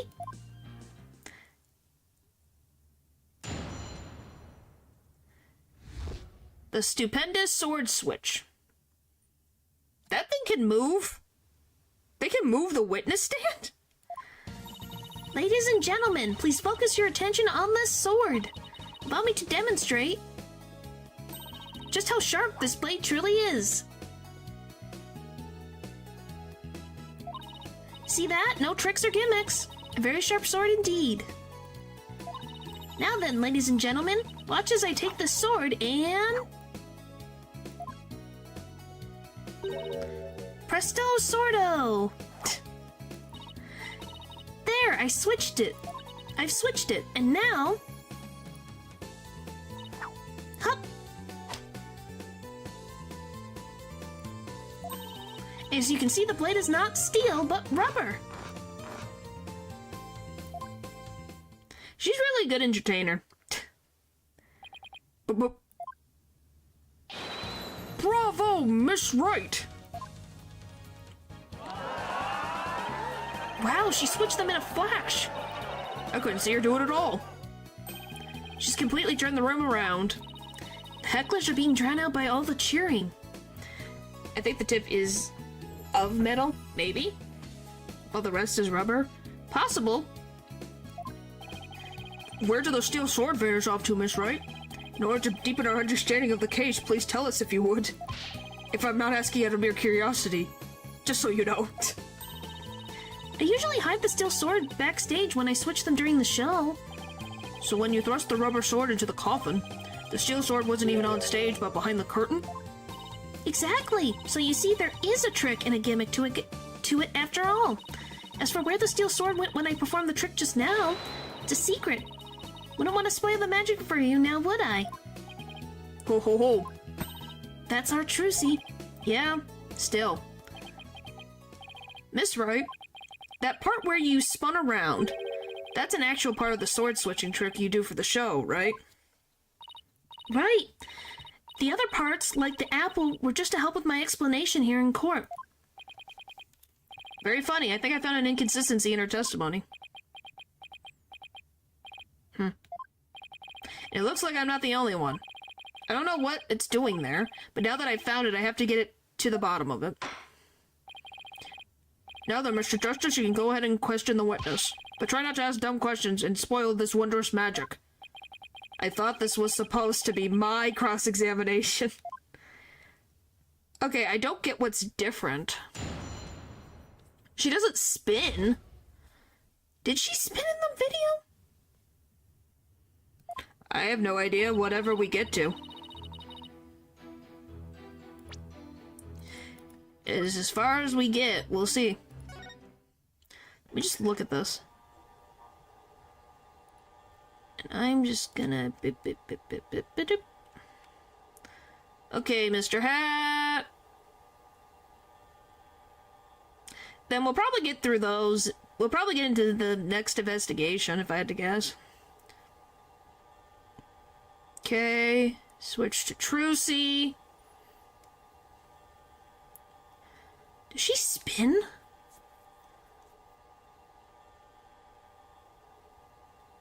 She does that. And then turns, does that.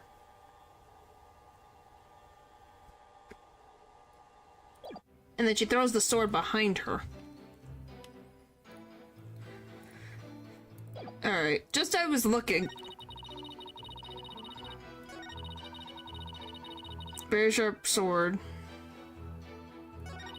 Now then, and Jonesman watches her take the sword and...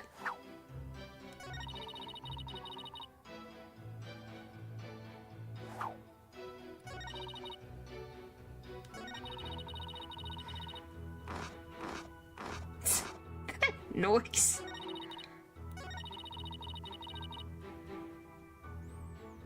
Hold it!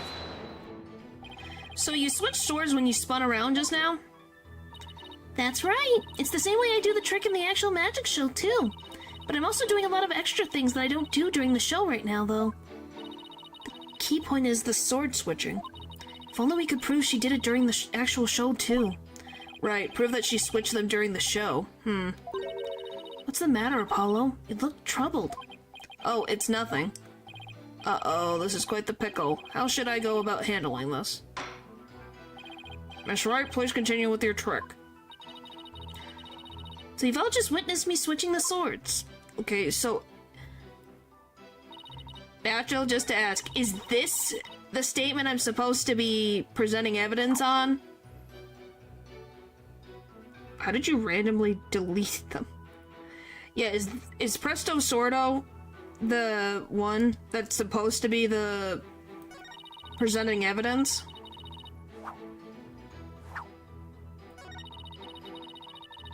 Because it's not these. So it's either this or this. At least that's what I think. Yeah, I was just like, I think it's the... So, is it the video? Objection! Okay. Miss Wright, there's something I'd like to confirm with you. What is it, Apollo? There seems to be a discrepancy between the way you performed the trick for us just now and the way it appears in the show footage. What? But that can't be. Performed it exactly the same way both times. Then what's going on here? Miss Wright, I have the show footage right here. And the part where you twirl your cape around is missing from it. What? But I did it. So, it really is the exact moment you switch the swords? Yes, that's right. Did the guy delete a part of the video before he gave it to the cops? That's what my guess is, because I'm like, Trucy said she did it the exact same way. And if and I'm to believe Trucy, it has to be edited. I knew it. So he edited it on purpose. Well, I certainly never expected the defense to expose the accused lies for me. Mr. Justice, does this mean that you are arguing? Yeah, let's see. Wow, this guy is getting crappier and crappier. Okay, let me just move over here so we can actually see if anything changes. Because we see Mr. Hat. Makes sense. Okay, Bonnie's talking. And, Mr. Hat stabs. Sound effects, he goes up.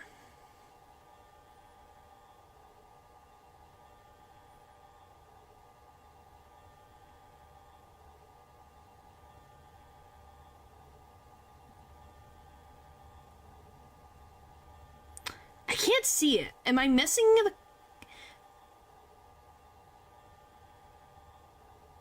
Where's the cut?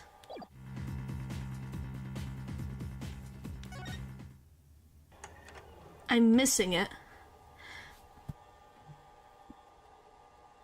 So it's on Trucy, right? Where we see the cut?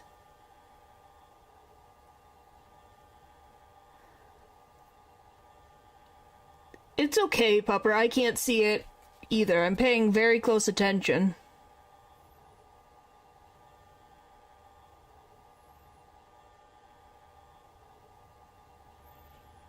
Okay, come on.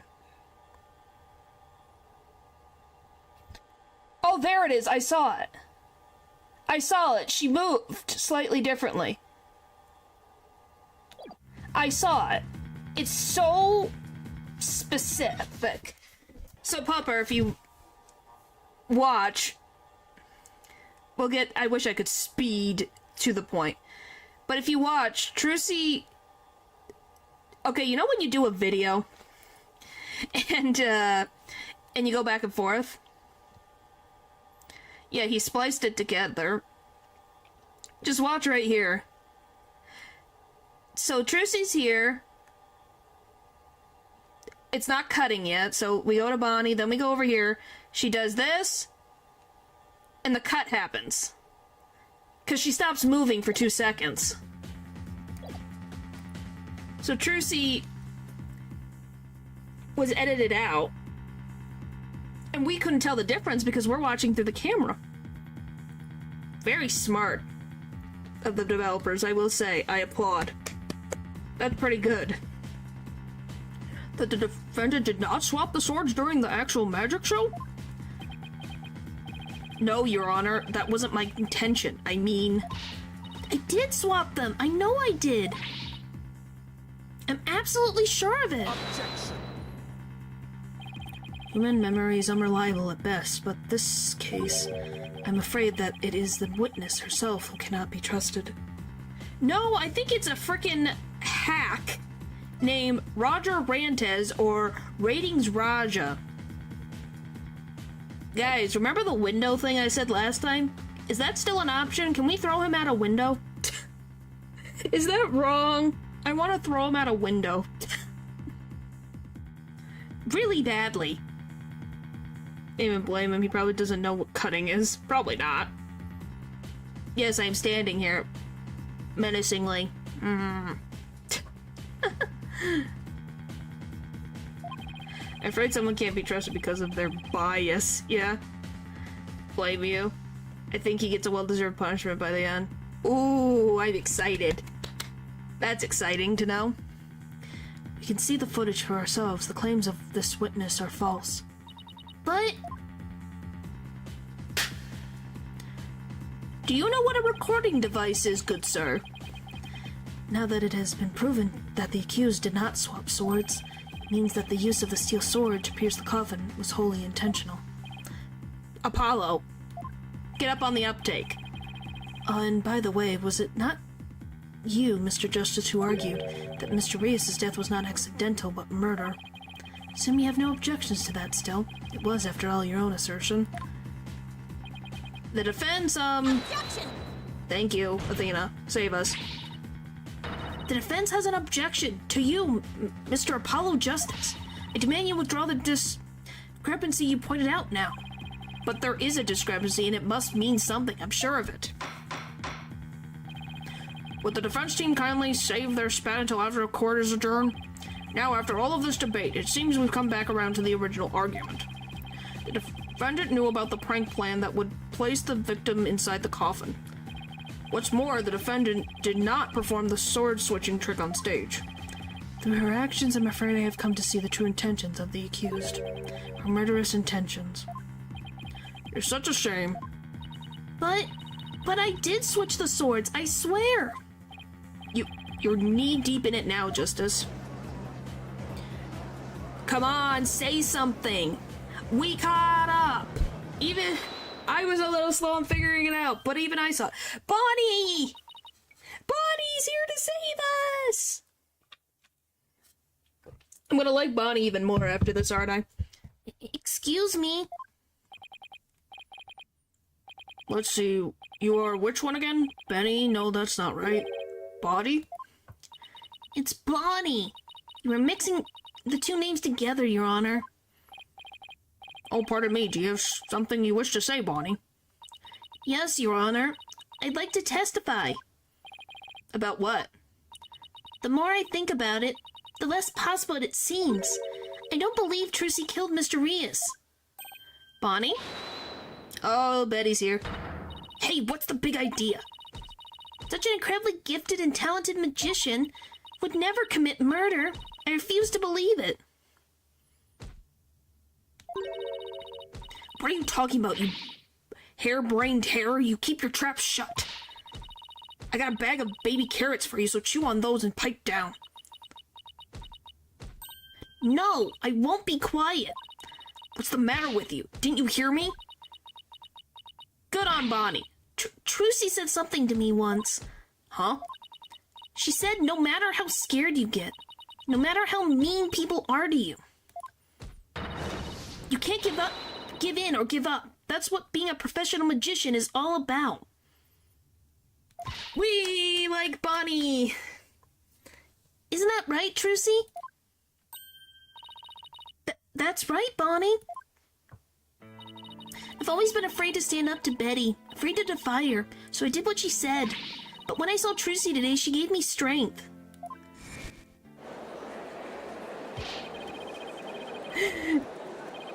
Point is, she got in your good graces now, because she stood up for someone who she believes in and knows that is being wrongly accused. Love how our legs and dislikes depend on whether they're on our side or not. Well, that's accurate. Also, the attitude is on the characters. All-time high for her species in my esteem, so that's good. Alright.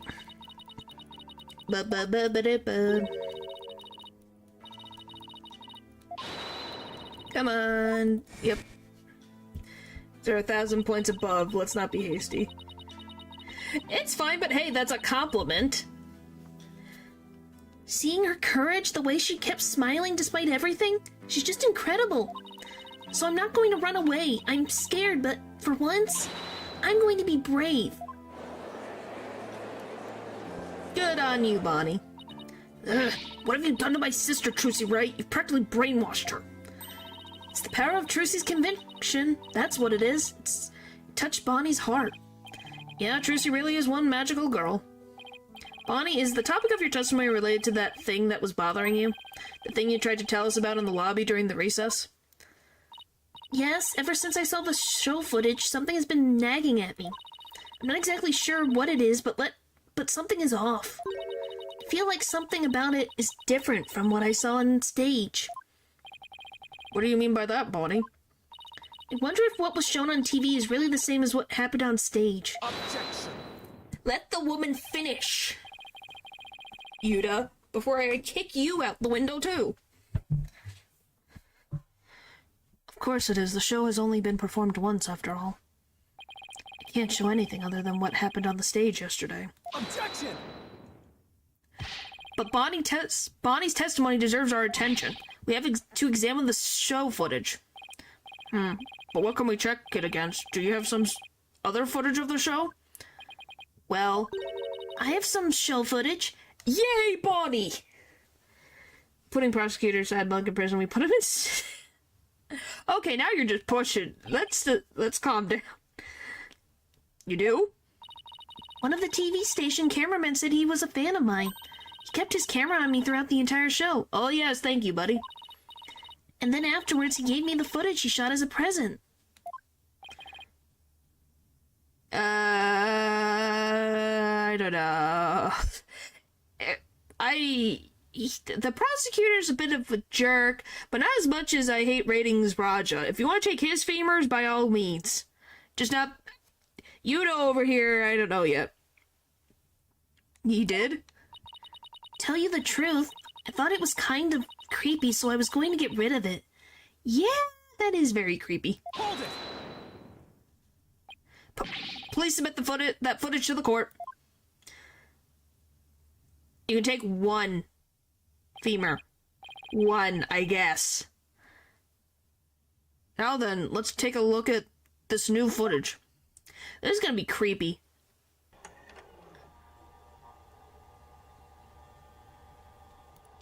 It's gonna be really creepy. Why? That's so creepy.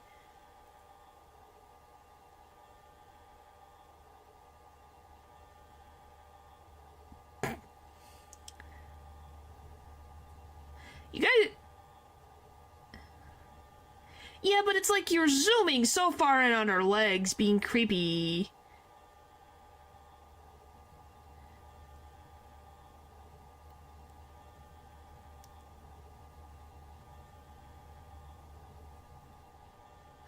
Ow.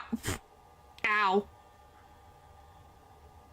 It is realistic. I don't want to talk about that. Okay, so there was no cards in the footage we saw, so where's the footage of the cards? So that's different. Wow, okay then. He really did keep his camera on Bonnie the whole time, didn't he? Even the judge is like, this guy is creepy. Yeah, well, because he was in the way. Probably because she was trying to get backstage, and he was literally in the way. Probably not where he was supposed to be. I think this cameraman needs to keep his personal feelings out of his work. Yeah. Yes, even the judge noticed. Well, defense, do you still believe this new show footage is worth inspecting? Of course I do. Okay, so how are we going to go about this? Let's try comparing the two. We just might find an inconsistency between them.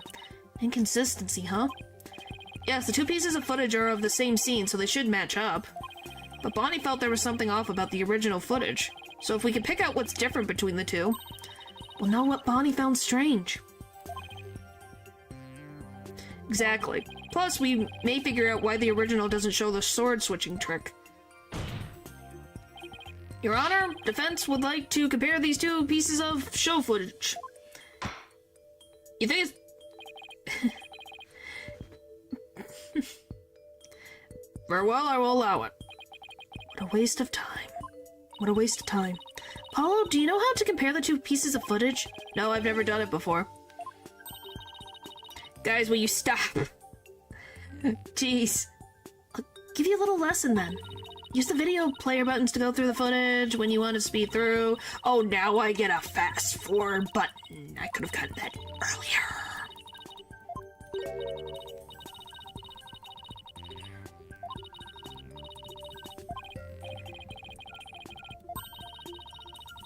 I love video game. Couldn't have gotten this earlier. Thank you, video game. Alright. Ba-ba-ba-ba-da-ba. Thank you, Athena. Anyway, let's give it a try.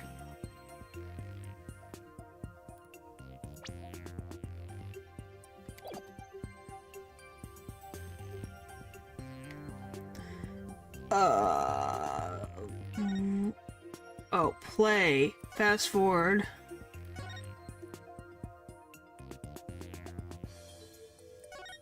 Oh, I should probably go down here. There you go.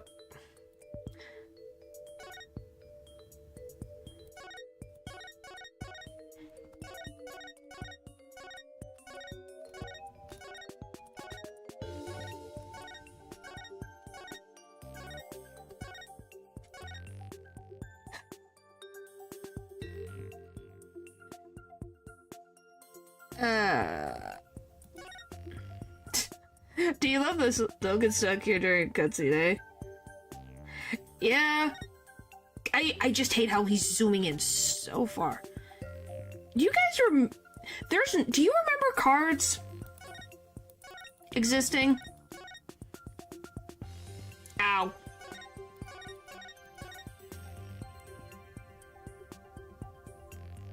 Okay, no. Further back. Okay.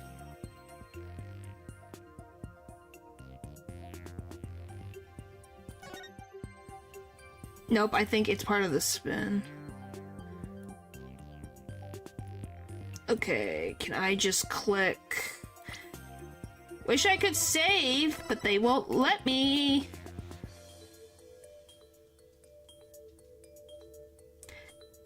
I know she doesn't, because we have it here. Is it paused in the other way? Is it playing? Because if we go from here, she just stabs. Because, you know, they're doing their monologue. So the card should have been thrown.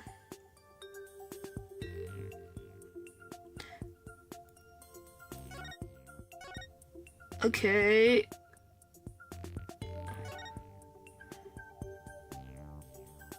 Where'd the card go? I paused it, mother trucker. Fine, I'm gonna go slow-mo. Okay. Take that! Thank you, game. Why? This is it right here. Take a good look at the scene and compare it to the video shot from the front. Sorry.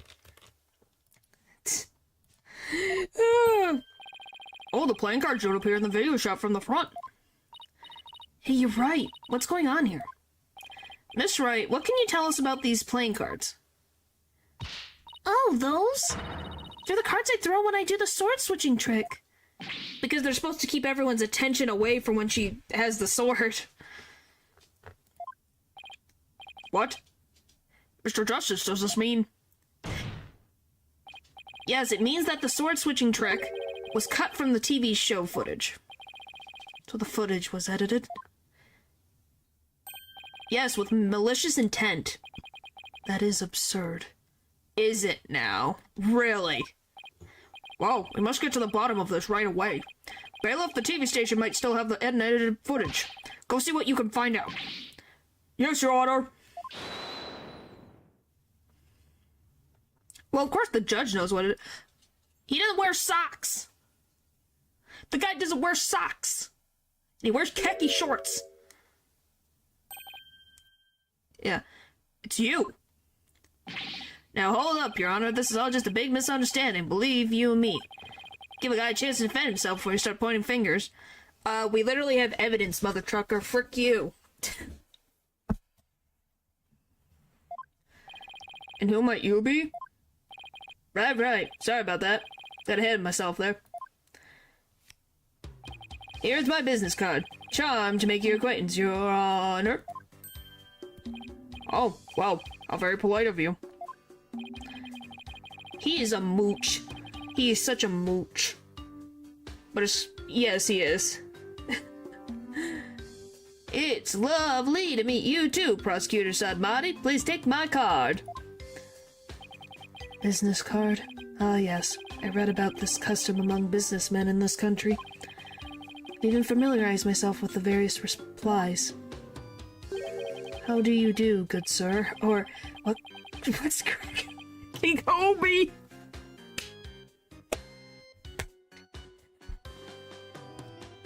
Nayuda? Please never say that again. Please. Oh my gosh. You sound worse than the judge trying to keep up with the times.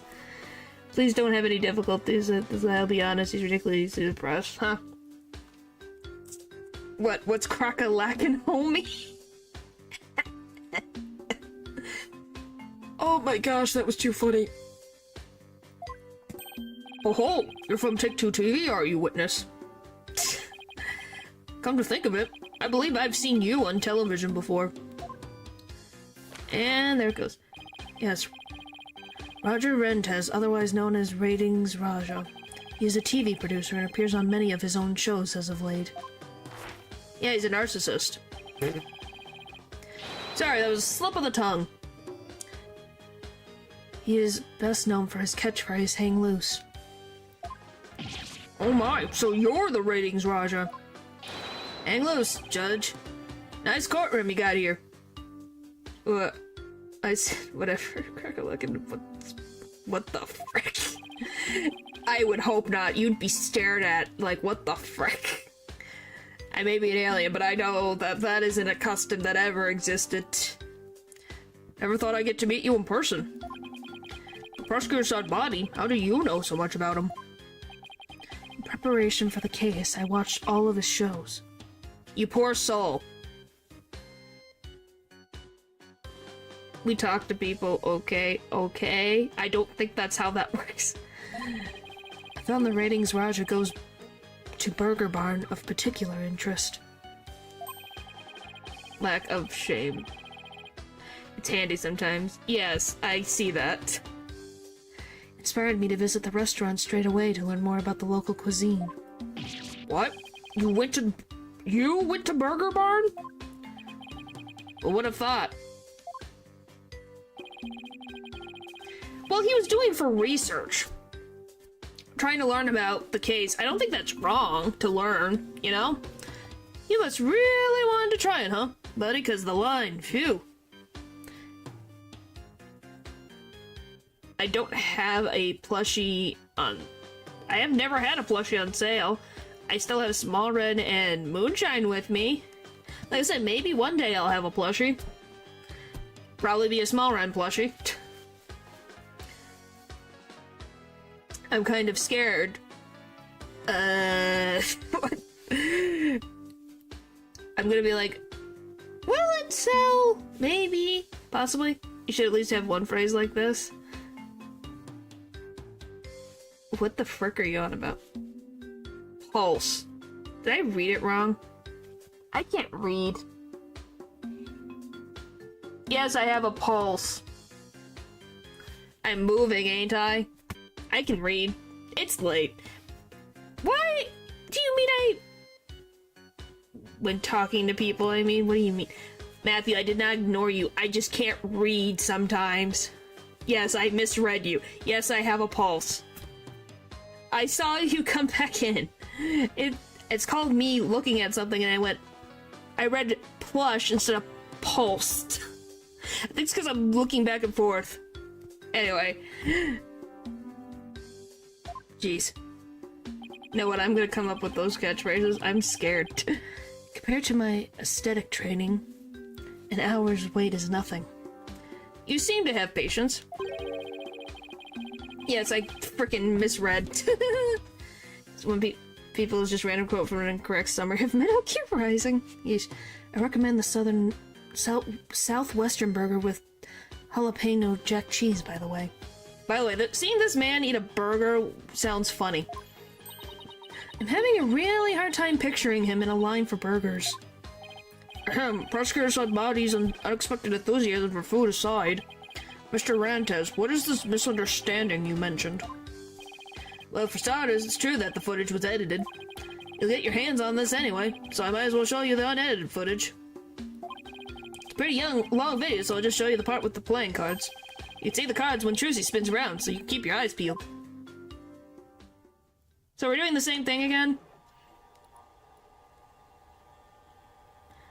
Ah.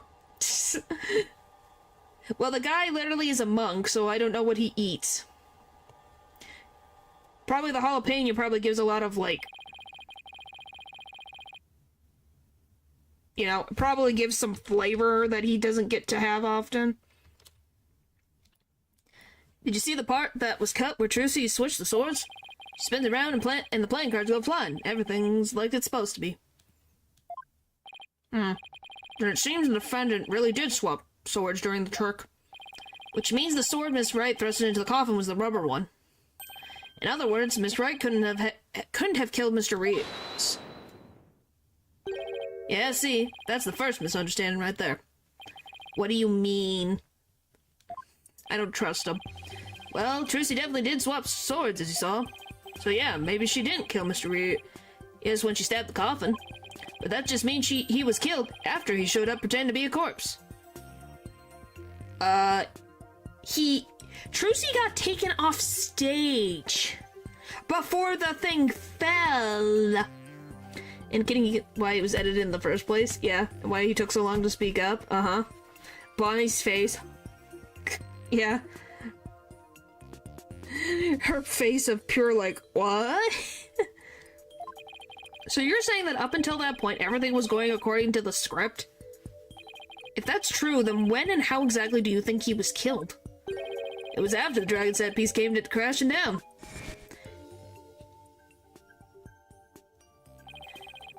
I say Trucy murdered Mr. Reeves when she was hidden from view behind the set piece. And Bonnie wouldn't have seen her?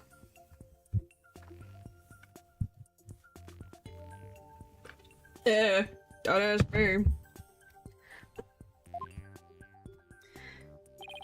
She could easily done it behind the huge dragon and no one would be the wiser.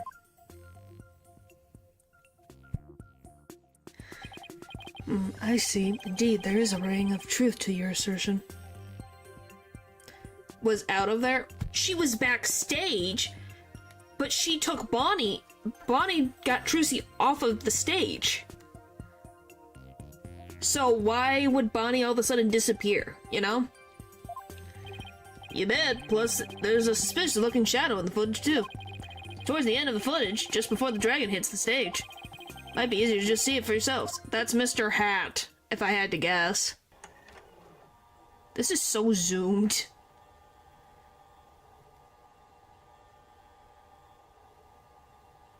Because look, she gets off stage. That's Mr. Hat, isn't it? It's only for a split second, so it's hard to catch, but look here. Did some drama stuff in high school, and I could tell you with confidence that there's always a whole lot of people back behind the set pieces. See? So, always. Yeah, so see, even Matthew agrees there'd be no time for her to be alone. Yeah, it's just Mr. Hat. Yeah, I was gonna say it's Mr. Hat, because isn't that how he got pulled? I don't know if he got tangled in with the dragon or what, but he got pulled up really high. That's Mr. Hat. The suspicious shadow must be Trucy. She does not have a harness on. She's using the steel sword she hid behind the curtain during the trick to kill the victim. She can't fly. Yes. Now that you mention it, I suppose it does look that way. Objection! And once again, Mr. Hat didn't commit the murder either. This witness is just trying to ram his theory down our throats, Your Honor. And that's not all. Are we forgetting that the witness willfully edited the sword switch out of the footage? You see? There's your second misunderstanding right there. Your Honor, would you mind if I testified about it? I've seen people testify on TV, and I've always wanted to give it a shot. This guy's guilty of sin, I'm sorry, but it bothers me. That would be fine with me. Prosecutor saw body. This is quite unexpected, and it threatens to disrupt the karmatic course of this case. Hey, lighten up, pretty boy. Oh, you're gonna like what I've got to say, promise. I don't like him. Very well. However, if you do anything to impede the last rites of the victim, I will have you removed. Alright. With Prosecutor Salbadi's permission, please give your testimony, Mr. Rentes. Roger Rentes, the ratings Roger, now Kaiser of the courtroom. Blech. I'm taking over the floor, so listen up, loyal viewers. Those freaking pants. That shirt, those pants, those shoes. Why? Wasn't deliberate, I tell you. See the funny breakdown I mentioned soon, am I? I'm excited. Footage is meant to be edited, I tell you. Scenes are sliced together, and long or boring scenes are cut out. All the stations edited footage this way. Wasn't like it was done maliciously or anything. Just a coincidence that particular scene was cut. Wasn't intentional. Or what? You had some proof that I had an ulterior motive for editing that footage? Yes. Yes, you do.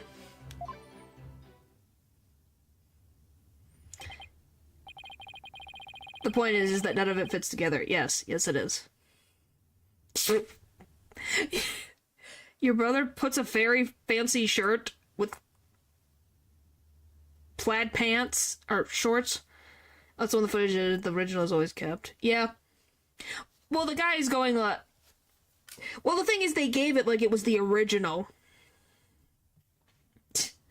Let's see, so you're saying it was a coincidence that the sword swapping scene was cut? That's right. Glad you got the picture.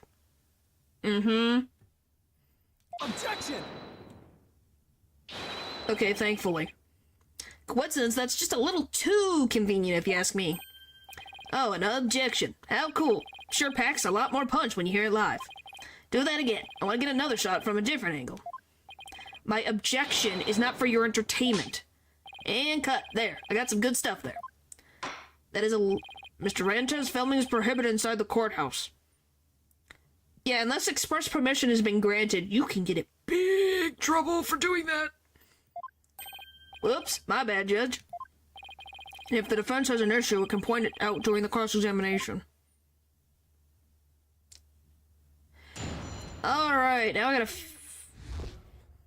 big trouble. Meant to be edited, I tell you. The scenes are spliced together. All the stations had footed this way. It wasn't done maliciously or something. Hold it! Oh, we can. That seems like too much of a coincidence to me. Oh, now you're gonna tell me how I'm supposed to edit my program, big shot. Try being the boss, kid. Gotta make the tough choices like content gets cut. Then let me ask you this. Why exactly did you make such a tough choice in this case? You won't understand, champ. It's all about artistic vision. I tell you, people tell you how to do your job when they don't know a first thing about it. Uh-huh. Yeah, you do the same thing, mother trucker. Because there's only one final instance after this, then everything's over. Huh. I might not know TV, but I do know evidence law. And boy, do I have some for you, champ. I might not be able to show that your selective editing was intentional. However, I know you bear the defendant ill will, and this is the evidence that what the fuck? I picked the right statement. Oh, he has no credibility to begin with. He has no... Take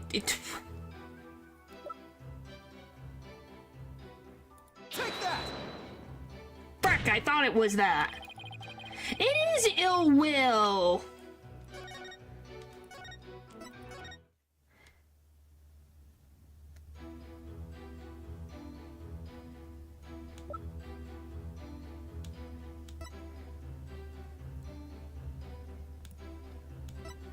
Hey, I was not wrong. I was in the same ballpark.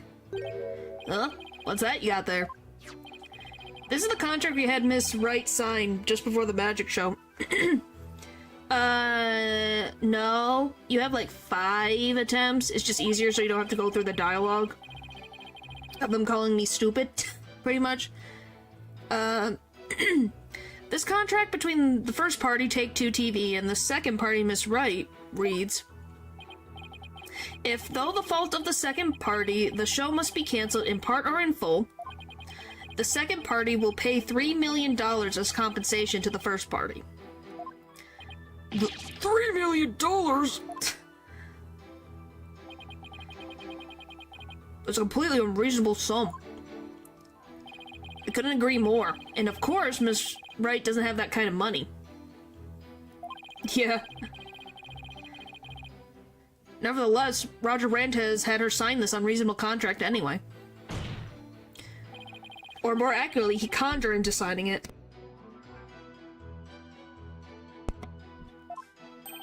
Conned her? How did he do that? There's a trick to the clipboard that was used by Miss Wright to sign her contract. It houses carbon paper that can secretly copy her signature onto other documents. Oh, come on now, let's go ahead and announce the accusation you're slinging my way. For starters, you don't have any proof I had anything to do with that carbon paper stuff. Just because Trucy and her agency can't pay up, that doesn't mean I conned her. But $3 million? That's totally out of reach for the average person. In any case, this is important new information. Please add it to your testimony, Mr. Rentos. See, even he agrees. Where's your proof linking me to that tricked-out clipboard? You don't have any, do you?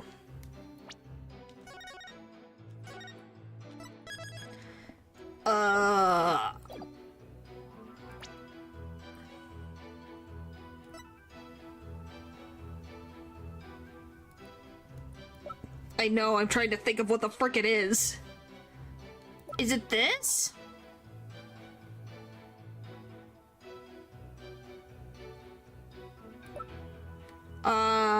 No, it's called The Thing Goes Up and Down, Up and Down, Up and Down. It's been doing it the whole time. I don't know why my connection goes up and down. I think it's this. Okay, thank you. Alright. You must be quite the con man if you can fool a magician with a simple trick. But if you think you can con a lawyer, you're very much mistaken. Yes, I paid attention. Yeah, it's up and down like a piston in a machine. Yeah, something like that. Hey kid, would it kill you to enunciate? Golly. Oh my gosh. Eunicate? I think it's what the frick is this word?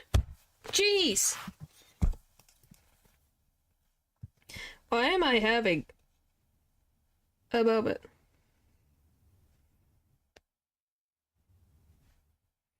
Yes, I did. It's just looking at the word.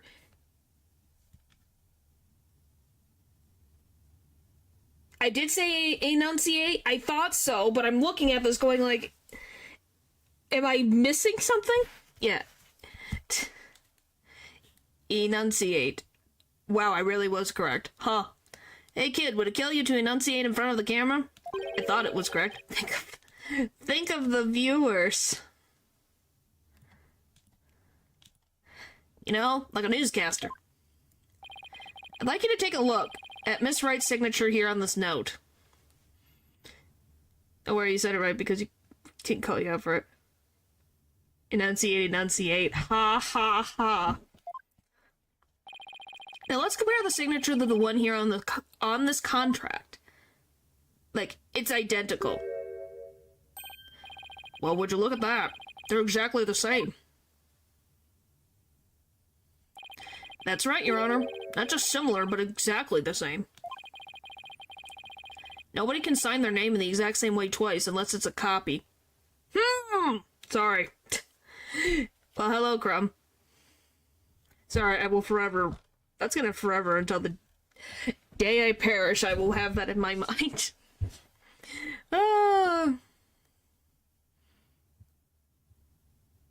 Having not signed something. Thank you, thank you.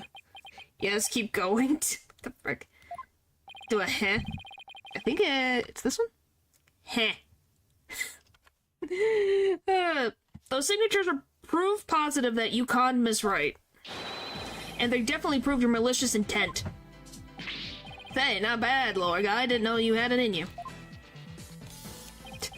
This is getting really interesting now. It'll get great ratings for sure. He just got warned once by the judge. Hello, Judge. He's camera footage again. Don't try to dodge the issue, Mr. Rantes. The fact is that you bear ill will against my client. So the show footage was definitely edited with malicious intentions. Isn't that right?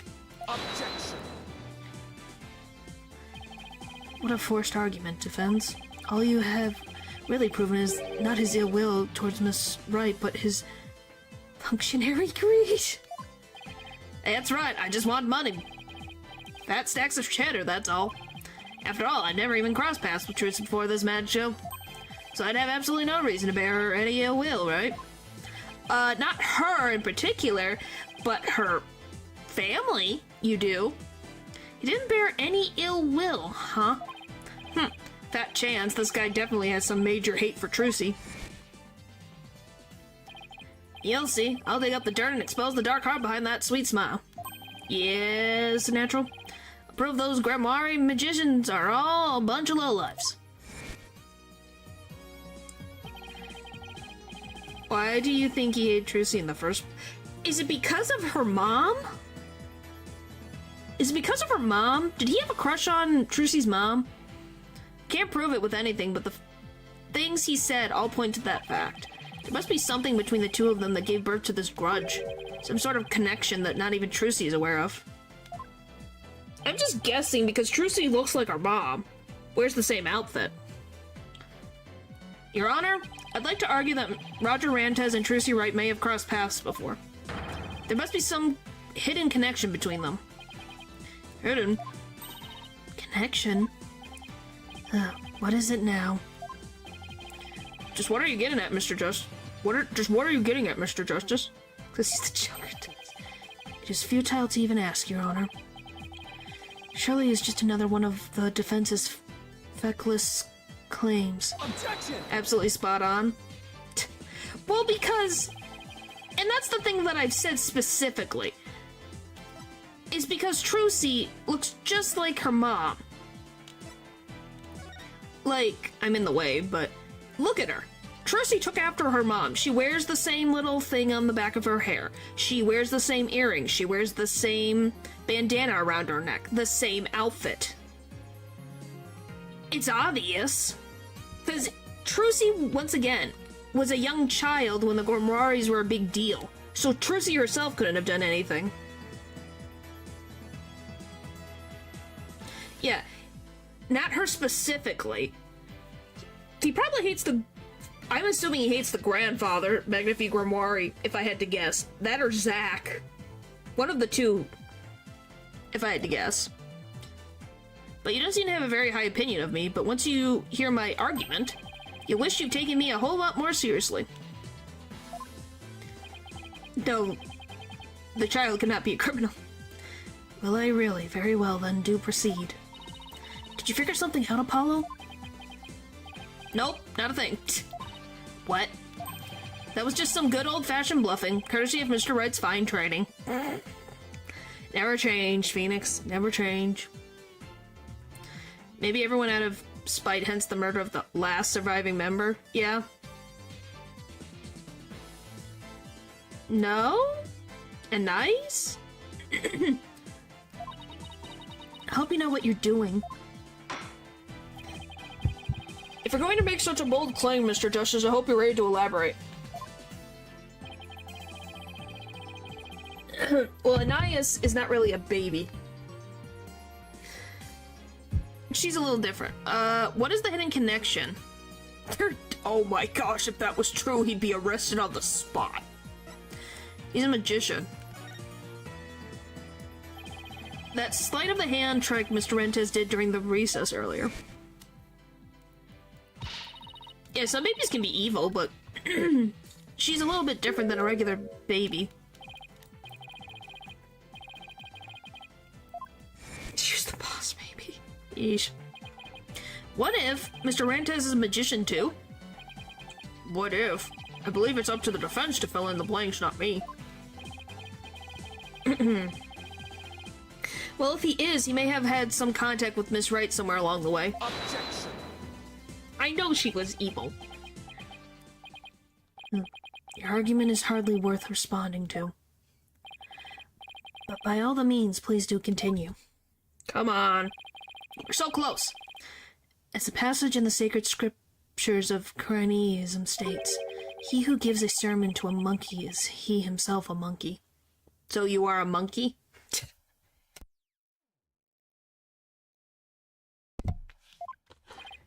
Yeah, it doesn't matter what you say to a dimwit, he isn't gonna get it anyway. I can't believe they used the word dimwit in this game. But we saw Mr. Rentes perform a magic trick. He made his video camera disappear in the blink of an eye. Well, I think it would be pretty funny if I were a magician. You must have been seeing things. I'm going to introduce you to a good eye doctor. If a connection as tenacious as that is all it takes, then every magician in the country could potentially bear ill will towards the accused. I guess you're right. Zenmuck doesn't get it. Yeah, but that's typical of most of the prosecutors. You're not the sharpest knife in the drawer, aren't you, short stuff? Neither are you. You would do well to cleanse that putrid mind of yours in the holy waters of Mount Pani? 3 days under a frigid waterfall, and even you should rise to the level of a monkey. Wow. So you're a monkey, then. Interesting. Haha, a numbskull for a numbskull. Ugh, well, this numbskull has thick skin, so there. Think I get what they're driving at? Even if he is a magician, it's not exactly a reason to bear a grudge against Trucy, is it? Hold on. I can think of one person. One magician who has a reason to bear a grudge against Trucy. Or rather, one magician who has a reason to bear a grudge against Troop Grimoire. Is he... Wait. Is he actual... Wait. Is he... Wait. The frickin' told the phone. Really? Really? Are you serious? No way! There's something wrong, Mr. Justice? I'm impressed. That's a wow. Really? But then who's dead? If he's who I think he is, who's dead? Your Honor, the defense wishes to submit evidence at this time. I see, and what sort of evidence do you have for us? Evidence that points to the real killer, the one who had a motive to commit this crime. What? I think I'm just in shock. And what have you come up with this time, defense? Trucy Wright is the sole heir to True Grimoire in its name. This puts her square in the crosshairs of one particular magician. And this piece of evidence points to that one person with a grudge against Miss Wright. Wouldn't it be the poster?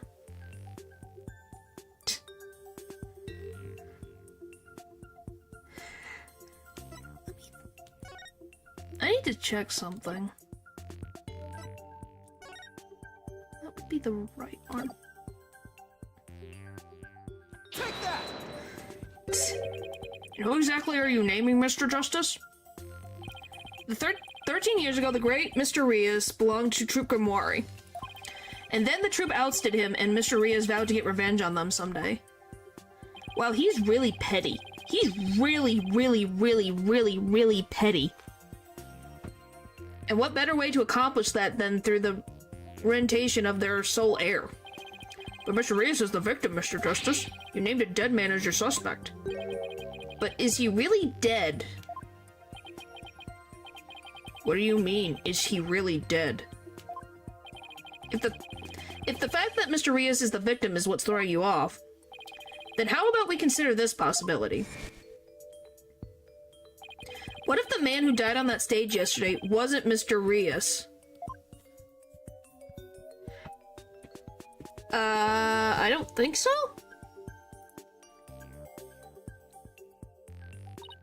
I didn't even... What? You mean the victim was an imposter?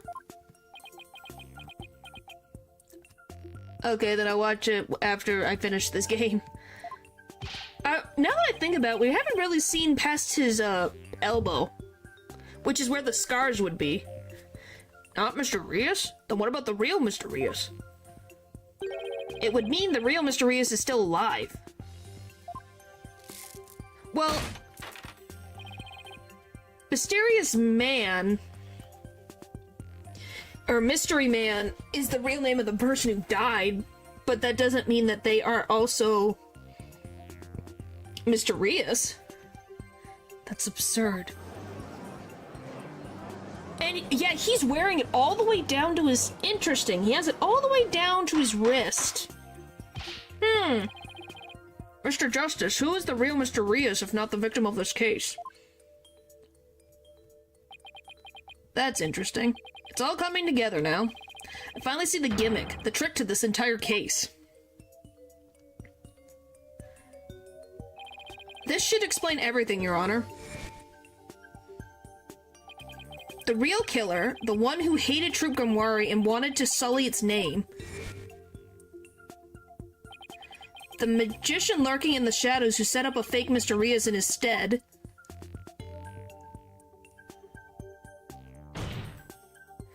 The real Mr. Rias is... Here's the question, though. He tanned a lot in the frickin' 13 years. The man tanned. Like, he tanned. Look at that. He got a lot tanner. 13 years can happen. I'm just like, wow, he got... Very easily, in fact. Yeah, I just was like, wow. He tanned a lot. Well, because if you look at the pictures next to each other, look at this. He is a lot... Obviously, he's going to be older. Yeah, now that I think about it, how the frick does the dude look the same as he did 13 years ago? That's weird. I didn't even think about that. But that's... Makeup, that would help.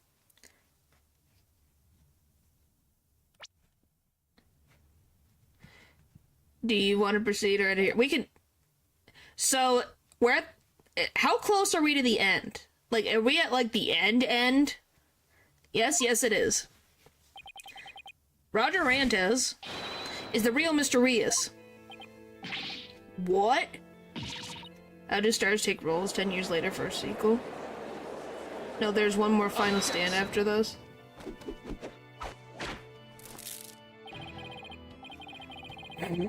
Sorry, that sentence is funny.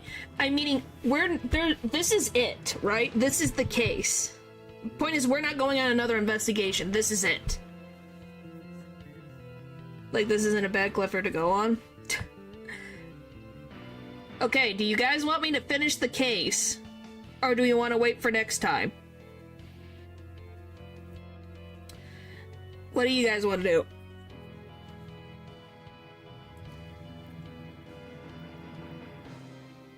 Yeah, you guys want to finish? Okay, well then I need to have another cough drop, hang on.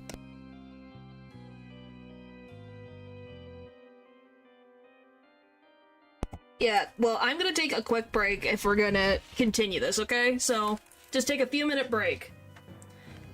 Because your health is more important. So, yeah, I just need to take a quick break. My voice is fine. I have a cough drop that I'll take. I just need to take a quick break, okay? So I'll be right back, and then we'll finish this. So you guys can stare at the monk. Good luck.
Hi, I come back, and this is what I see.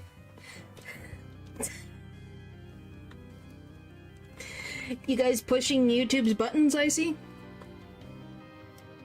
Oh, like I said, by the way, guys, I might as well say this, before, since we're getting into something positive, I will say this. Another job interview was a dud. Another dud. Well, I had the interview, they just didn't pick me, so, you know, another frickin' one. Ah! Earth job market sucks. It'll bite eventually.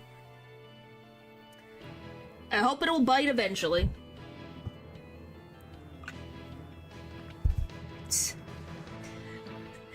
But I didn't want to bring it too down. I just wanted to say I'm doing okay. Yeah, it'll happen. Just wasn't the one. Alright. Did you guys have... You must have had fun staring at this guy. You guys were freaking cursing him. And casting spells. What the frick, guys? Okay. Oh, hallowed red pepper. Your imponent seeds sprout naught but meaningless empty words. You can't possibly have proof to support such an outlandish theory. All your curses was funny. I will say it was very funny to come back to. Not a bad idea for a soap opera. But not even diehard fans of the genre would stick around past the pilot. You want proof? Well, I've got proof. I can prove it by... that Mr. Rios in yesterday's magic show was a fake. But I can't see his frickin' arm! Ah. There's someone worse? Oh boy. And to do that, I just need you to look at this spot on this poster. Oh, if that can happen to you guys, I feel sorry for you. This is the injury Mr. Rios sustained while practicing a magic trick 13 years ago. However, you can't see the frickin' arm! Because it's on the opposite side, ain't it? Or am I frickin' going crazy? The video of the victim shot of himself shows no trace of that injury. Oh my, you're absolutely right.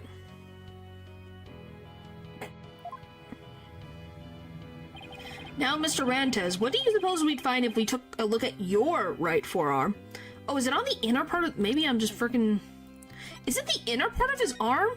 Oh, it's the inner... I think it's perspective weirding me out. Yeah, that's the inner arm. I thought it was the outer arm. Okay.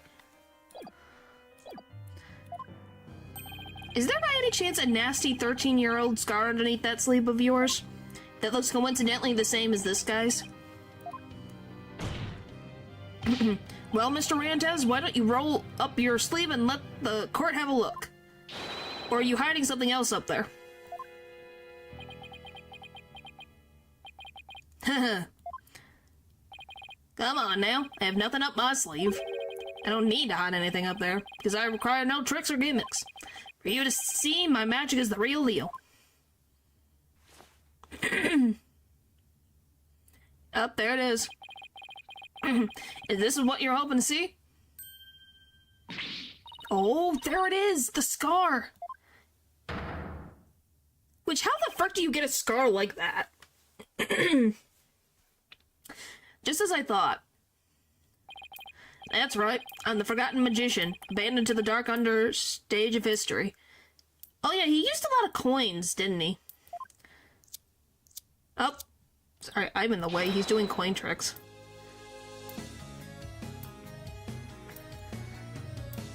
Self, usually? Well, he was performing a trick and got the injury.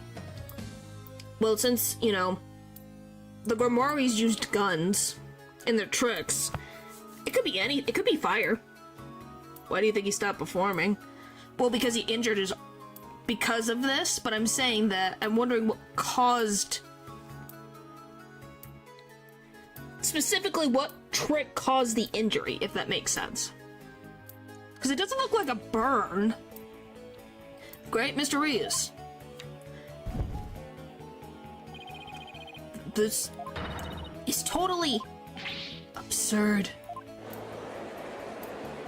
That's the thing that I'm a professional rift. And he's not done. Oh boy. Ho ho ho, how ironic what you say. That... okay, maybe... I need to be like over here. Do you guys want to see him do magic tricks? Hang on. This odious mark carved into me by Troop Grimoire would bring me back into the limelight once more. Nah. I just didn't know if you guys wanted to, because he was doing magic with his hands.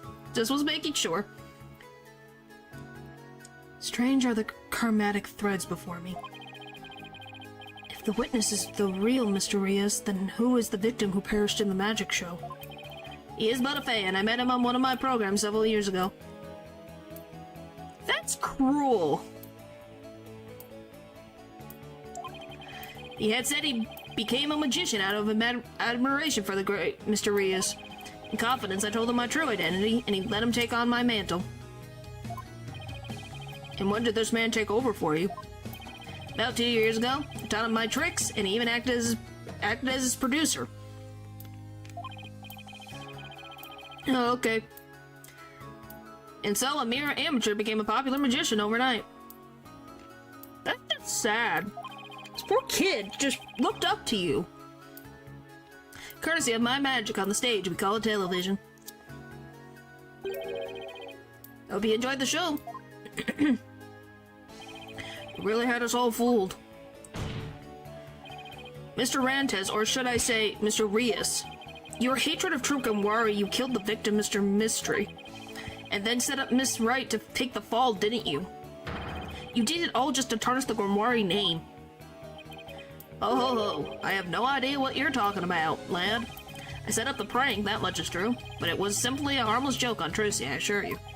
Yet she learned of the plan and made use of it to commit murder. That is how strongly the criminal elements runs in the blood of these Grimoires. Objection! But if it was a secret prank plan that very few people knew about, couldn't you have been the one to use it for your murder instead? For a murder instead? What the fuck? Yikes. Eek! His head! That's... my gosh. Just kidding. What the heck was that? Heed my words, Lori lad, for I fear your grasp on reality is slipping. What, with him? Well, the one who died, his name is Man of Mystery.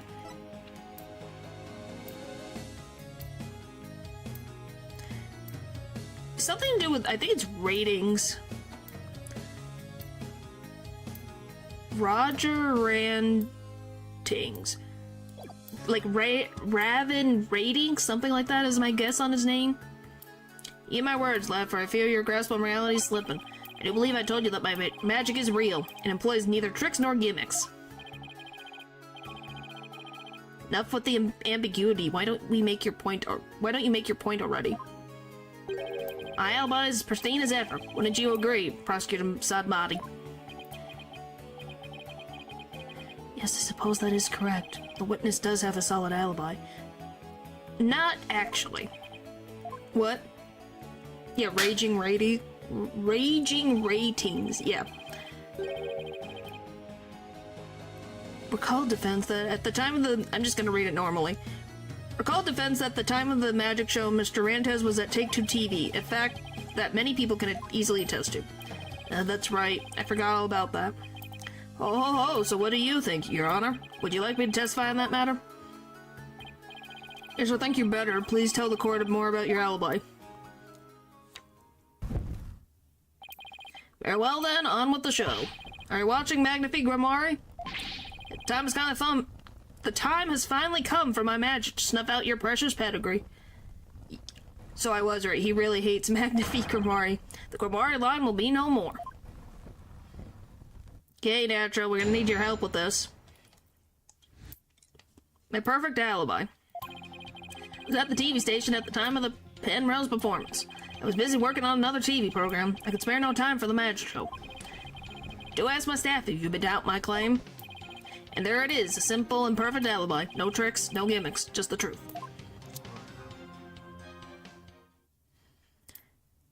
Alright, you understand now, perhaps? I did not grace the theater with my presence until after the incident. How could I have committed the murder? His staff did say he was there at the station, so it sure does sound like a rock-solid alibi. But that can't be right. The video someone recorded? Is the killer, he'd have to have been at the theater. There's gotta be a hole somewhere in his story. Sure you there's no holes on Mr. Ria's stage. No tricks, no gimmicks. True magic does not need trapdoors to escape through. It's fine. So, the video someone recorded. Do enjoy my show to the fullest. In my real alibi.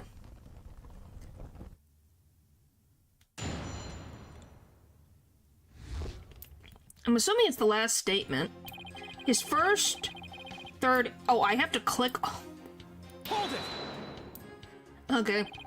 But you did come to the theater eventually, isn't that right? Indeed, anxious to see how the show was progressing, I made my way to the theater. Let's see, my journey took about 10 minutes by car. Could he actually have been at the theater during those 10 minutes, killing the victim? Oh, ho, ho. Allow me a stab at reading your mind. Aha! Could I have been at the theater during those 10 minutes, killing the victim? I wouldn't thought. But no, I took a taxi. The driver can attest to that. Hey, he is a magician. I can't deny. He probably has good instincts and how to read people like a book. Feel free to call the tax company if my word does not satisfy you. Of the court's examination. So we need to skip to the end of the cross-examination. Is that a JoJo reference? Maybe. The driver is a big fan of the ratings Raja. I even gave him my card. He gave the driver his card. That was very clever of him. Might as well give it up, lad. Questioning real magic is a fool's errand. Besides, you know very well what I was doing at the time of the incident.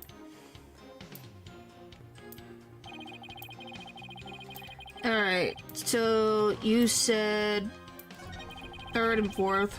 Hold it! How do we know those staff members aren't in cahoots with you?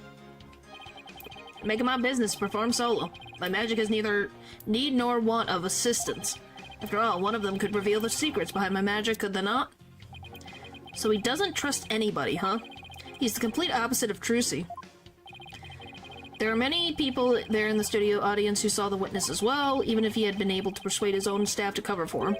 He could not have convinced so many complete strangers to do the same.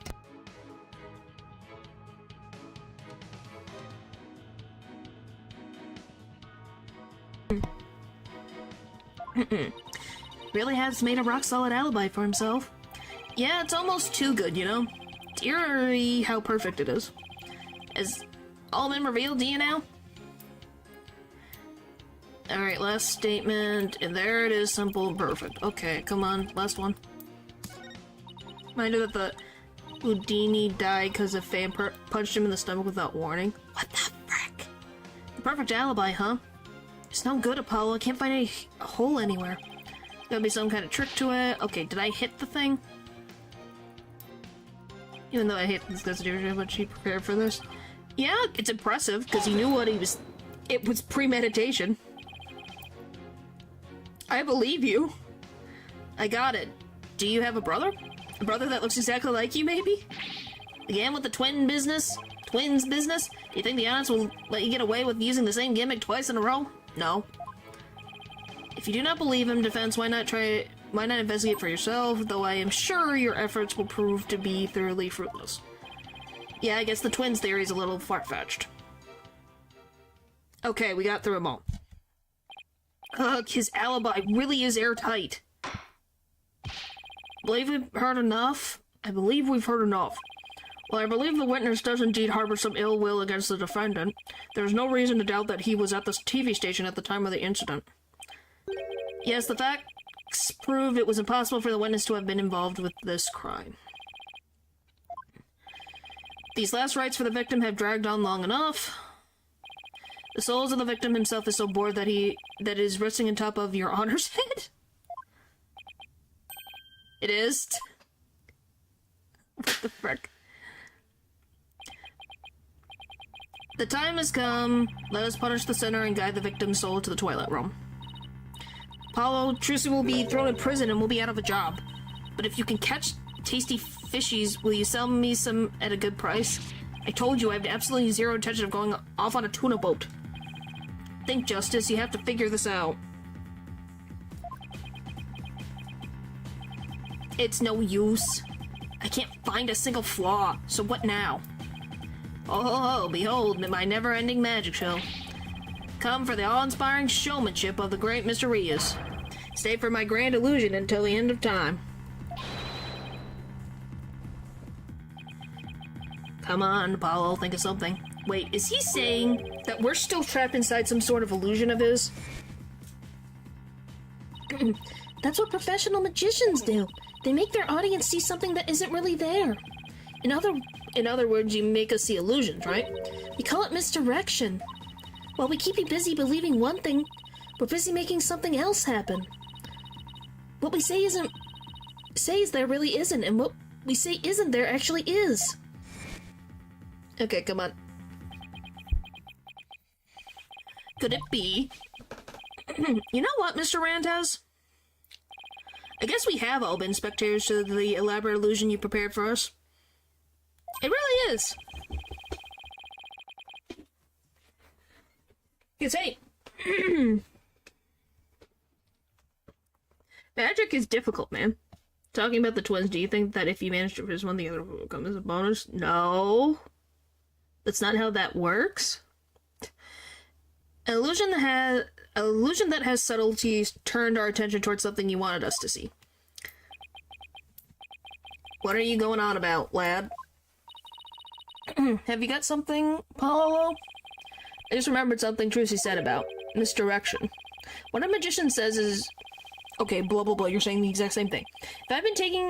If we've all been taken for a ride by Mr. Rantez's magic, then maybe he's made us see something that wasn't really there.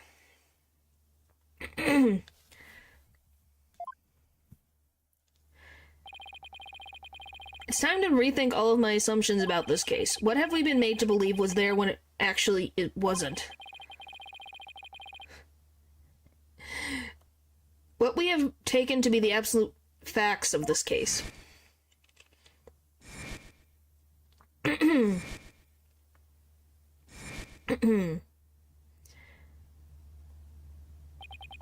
I reevaluate the validity of all these things, then just maybe... Athena, there's something uncanny about this case. Okay, what is it? Rantez's alibi, it's too perfect. That's true. It's like it's impossible to break, no matter how hard we try. But maybe that's the trick. Maybe that's exactly what he wants us to think. I'm not following. We're not making any headway here because we've been so focused on breaking his alibi. Oh, I think I get it. You're saying he's using misdirection on us, right? It's definitely a possibility. Him, would the defense care to share with everyone what it is discussing over there? Your Honor, we believe that if we were to reconsider a certain assumption, we may finally arrive at the truth. In fact, I think we'll even finally see who's hiding behind the curtain, so to speak. And what is this certain assumption you're thinking of? This is the one key assumption we've been taking for granted this whole time. On the... What if the culprit was somewhere other than the theater at the time of the crime? What if there was some way to commit the murder without actually being there? What the frick happened? If that were the case, then Mr. Rantez's perfect alibi would become irrelevant. Are you telling me he used Mr. Hat to stab the man? Objection. How could one person stab another to death with a sword without physically being there? Furthermore, we all saw what appeared to be the culprit's shadow in the footage. But couldn't we... Oh my gosh, sorry.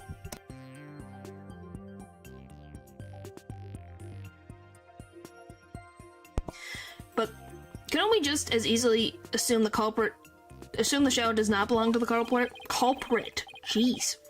Well, if it's not the culprit, then whose is it? I'm not 100% sure yet, but I'm pretty sure I'm right on track. We've all seen something that looks like this shadowy shape before, Your Honor, during the magic show itself. In that case, please point it out in the show footage for us. This is the thing that looks suspiciously similar to the shadow figure of the culprit.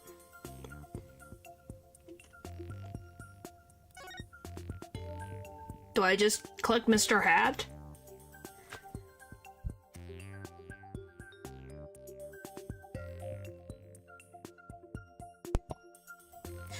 You need to present the moving shadow that can be seen behind Bonnie before Trucy appears.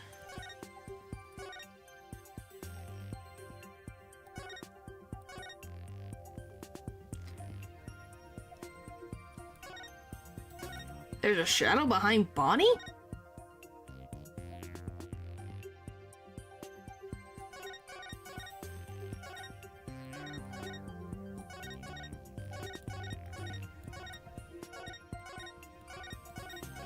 Oh, you mean come back!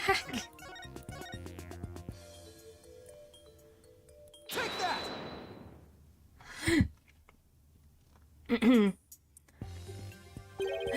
Doesn't the shadow resemble the suspicious shadowy figure. I was like, come back! You went way too fast! Now that you mention it, it does, doesn't it? Miss Wright, could you identify this shadow for the court? Let's see. I believe that's Mr. Hat's shadow. It's from when he was being pulled up from the stage to the catwalk overhead by wire. Then could the shadow that's shown later in the footage be Mr. Hat too? No, that's not possible. After Mr. Hat was pulled up to the catwalk, he stayed up there. In other words, this second shadow is from another figure being pulled up? Or some other figure. I'm afraid you'll need to be more specific than that, Mr. Justice. He's right, we've come this far. Let's have to figure it out from the clues I have on hand. Most people wouldn't notice anything in that shot besides her. Well, yeah, because she's right here performing.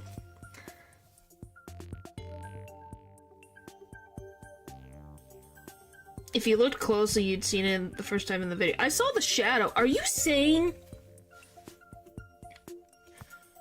I'm confused. What am I supposed to take from this?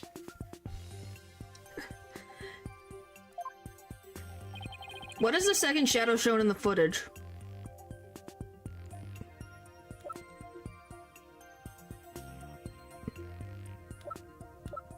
What the frick is it?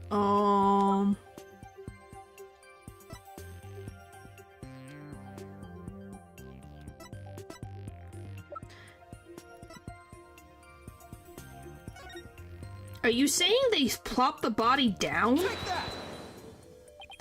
If we consider what was happening on the stage at the time, there is only one answer. The shadow belonged to the fake Mr. Rias. In other words, Mr. Man of Mystery, the victim.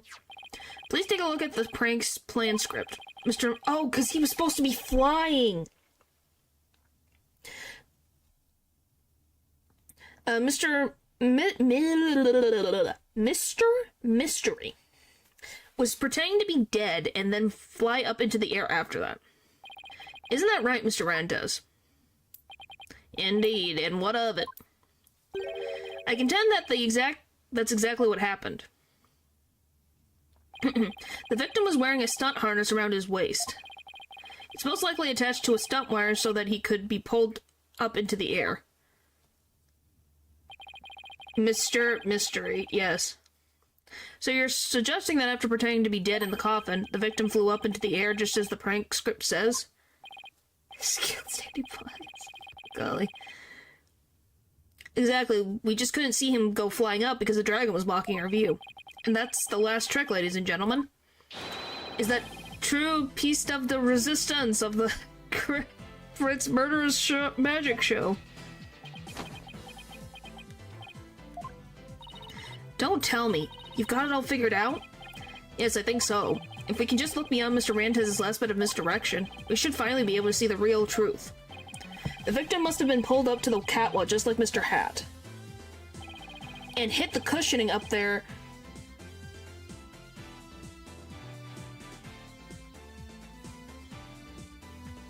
with considerable force. I just have to figure out what else happened up there at the time. Are you ready to elaborate, Mr. Justice? Yes, Your Honor, I'm ready. In that case, please answer me this. Why did the culprit make the victim fly up into the air like that? To murder him? It's to murder him, correct?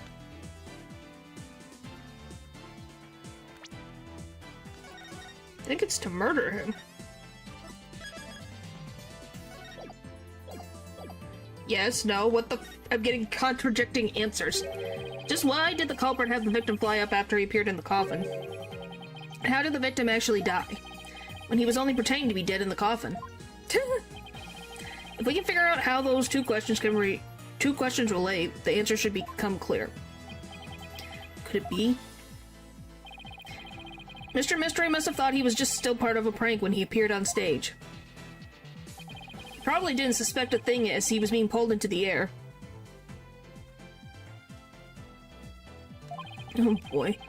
After Miss Wright was called backstage just as the set piece fell. but the culprit had already planted the real murder weapon in a cushion in the catwalk. It was probably a knife or blade of some sort. What? You mean... Yes, it really was a magical murder. Just as the prank script said, Mr. Mystery was whisked up into the air. That's fricked. And straight into the blade there in the catwalk. Frick. In other words, this murder was committed remotely, even through the use of a magic trick. It's fricked. Using this method, it wouldn't matter where Mr. Rantez was at the time of death.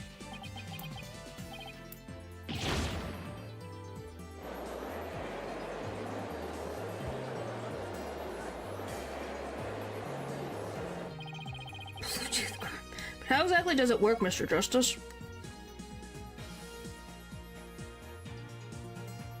Why? Just before the murder occurred, the dragon set piece was set up in the catwalk. And it was Mr. Man of Mystery were connected to each other by a wire at the time. By carrying out the prank plan, Betty made the dragon set piece fall, which caused Mr. Mystery to rocket straight up. Did I really need this to happen? And into the blade, into the cushion. The cushion was high up enough to be hidden from the audience's view. That's why nobody saw the blade. Oh, then that big gash in Mr. Hat's cape. The blade must have been set up overhead sometime before the magic show, because it was in the same area and Mr. Hat was on the wrong side. That's what. Oh. Mr. Hat must have been slashed by it too when he was pulled up to the cushion. I can't believe it. I had no idea.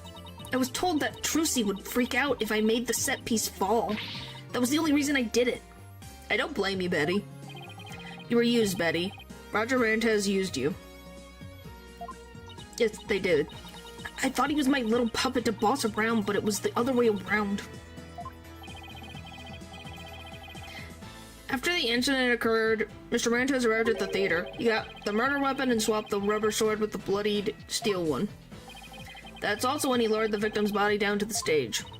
But how did he have time to do all that? When the set piece fell, the audience was evacuated from the building. He was able to do all those things after the fact because there was no one around to see. A horrific murder camouflaged by a spectacular magic show. That sounds like the kind of murder only a magician could pull off. As long as the show proceeded as it was scripted, Mr. Mystery was doomed to die. That's why it was you, Mr. Rantez, who killed the victim, all the way from the TV station. This prank plan, or should I say murder plan, proves your murderous intent.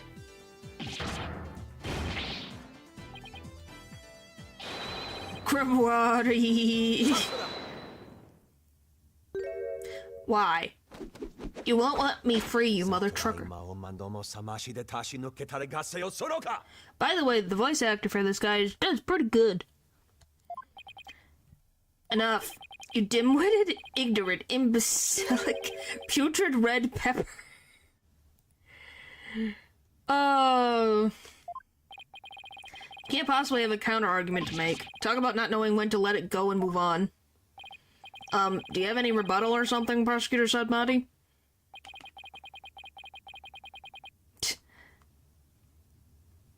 No blade of any kind was found in the catwalk, which means you have no evidence to support your theory. But Mr. Rantez retrieved it after the fact. After the fact.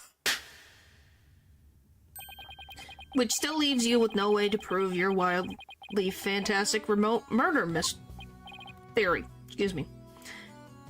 But, without proof, does it not make more sense to believe that the murder was committed there on stage? That's where the bloodstained sword was found, after all.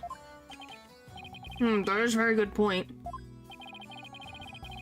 As the only person who could have committed the crime there on stage, Trucy Wright remains the prime suspect. Well, that's the point. It's the last stand, as they say. Oh, so it's his fault.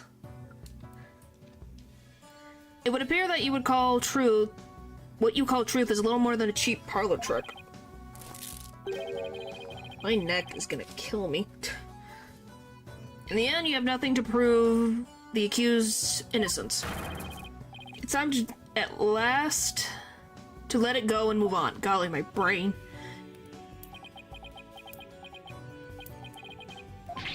Are you seeing this magnifique grimoire? My majesty is exacting punishment on your granddaughter. Okay. So last stand. The grimoire name is done for. Paula, we need to hit him with a decisive piece of evidence here. I know, that's just what I was thinking.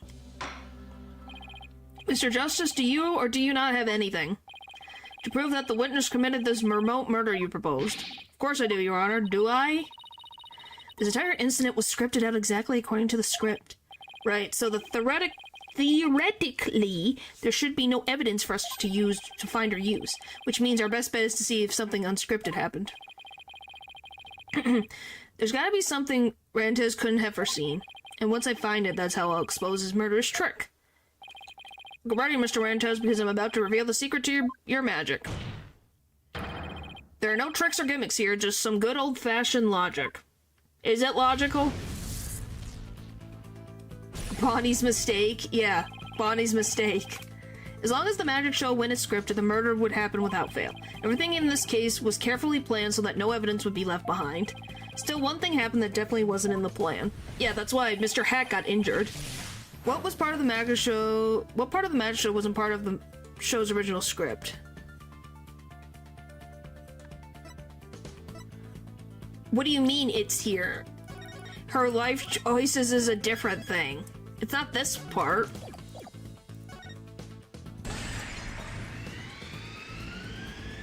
Bonnie made a mistake. Bonnie made a mistake during Trucy's escape trick. What mistake did Bonnie make during the magic trick? What's her life choices? No, I should never say a person's life choices are a mistake. I'm sure she could be a great magician someday if she works hard at it. Good luck, Bonnie. Anyway, get back to the case. What was it that Bonnie did during the... for choosing her life choices? What the frick? It's Mr. Hat's positioning. Mr. Hat was placed in the wrong spot. Because Bonnie placed Mr. Hat to the right of the coffin instead of to the left, Trucy had to reappear on the side of the coffin opposite to the one in the show script. But the culprit didn't know that when he first arrived at the theater, which means he was bound to make a slip-up when he tampered with the crime scene. Which part of the culprit's cover-up attempt was affected by Trucy's new position? I found it naturally, I remembered it fondly. What did he change? The coffin? The prints on the coffin? No? That wouldn't make sense. The edited footage, the blood in the coffin hole? No. Which part of the culprit's cover-up tip was affected by Trucy's new position? Let me read this. It doesn't specify, so maybe? Yes, okay. The blood was on the wrong side of the coffin, too. It doesn't say that. Thinking Trucy had appeared on the left, the culprit must have put the blood in the left hole. But the blood was eventually discovered in the right hole during the police investigation. If the killer had originally put the blood on the left side, that means he must have tampered with the scene again afterwards to make it line up with the facts. To make the crime consistent with the facts, the criminal must have dropped the set piece. Swapped the coffin sides, wiped off the fingerprints.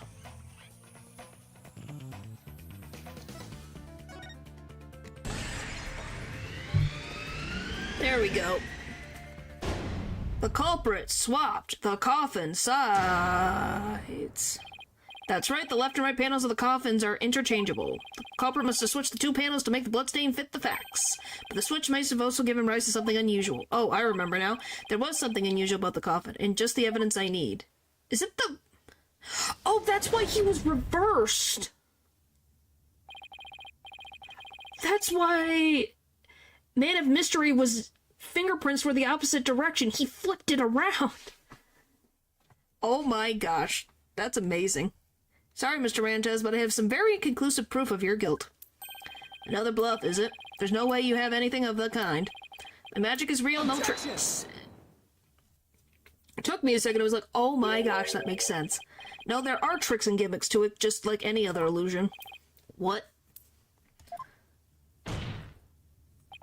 After the murder, you switched the left and right panels of the coffin, didn't you?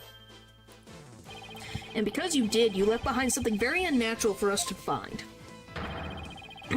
This proves that that Roger Rantes tampered with the crime scene. Where the frick? Good. Where is it's just it's this, ain't it? Yes. Take that! Putting my hands I am. Yes, Val. I was just making sure. It's not the coffin showing, so I was double checking. The fingerprint results? What about the fingerprints is unnatural? What? Take a look at the prints the victim left inside the coffin, shall we? If the victim was facing forward in the coffin, his prints should have looked like this. However, what we found was they were facing the opposite direction. Quite unnatural for the prints to be facing this way, wouldn't you agree? I figured it out. It is strange, isn't it? But how did they get this way? They got this way because the culprit thought the magic show had gone according to script. Alright, the culprit thought Mr. Hat would be on the left side of the coffin. And that Miss Wright would also pop up to the left side of the coffin as per the show's script. Then he assumed she had thrusted the sword in the hole on the left side of the coffin. That's why he put blood in the left hole when he was trying to cover up his crime. But sometime after leaving the bloodstain, the culprit must have realized his mistake. He found out, due to Bonnie's mistake, Mr. Hat was to the right of the coffin. And that despite the script, Miss Wright had thrusted the sword into the hole on the right. In short, the hole with the blood in it was on the opposite side of the one that Trucy used. This is definitely an interesting case. To make the blood's location fit the facts, he had to tamper with the evidence yet again. No dramatic culprit breakdowns. Makes sense. So he tried to cover his tracks by switching the coffin's left and right panels. Oh, and that's how the fingerprints in the coffin ended up backwards. Because the culprit switched the two sides around, the prints ended up facing the opposite direction. But instead of going to all that trouble with the panels, why didn't the culprit just wipe the blood away and redo it on the other side? I'm afraid that wouldn't have worked, Your Honor, because of a little something called luminal testing. Oh, right, luminal. I almost forgot. Luminal can detect traces amount of blood even if it's wiped away, right? That's right, wiping the blood away would have only served as proof of his meddling. How about it, Mr. Rantes? I did a pretty good job figuring out your trick, didn't I? Objection. Stop it, please. Trucy Wright could have easily done the same just as easily. You have no proof that it was this witness who tampered with the evidence. But I do have proof. What? The person who was in the magic show would never have made the mistake of putting the blood on the wrong side. Least of all Miss Wright, who surely would have remembered she was on the other side. It's fine. I'm fine with finishing it. Alma, you're absolutely right. Why, you impudent... Yeah, I'm sorry, I can't voice act any of these anymore. I'm sure you've realized by now, Prosecutor Sadmati, that your claim that Miss Wright is the culprit just doesn't hold up. But you and the accused are most definitely something.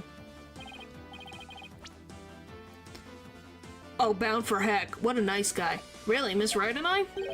Because I think you're the one with the ticket there for trying to convict an innocent girl.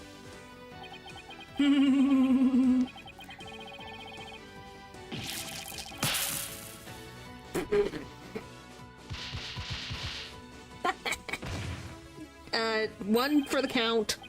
Prosecutor Sadmati, are you alright? As for the true culprit, he is someone who knew how the show was supposed to go but didn't actually see it. And someone who had the chance to tamper with the crime scene after the incident. And the one person who fits the bill is you, Roger Rantes. Grimoire! Well, the secrets your tricks have been revealed. And with no tricks left, I'm afraid your show has been cancelled. Permanently. 3, 2, all of my secrets have been revealed, you say.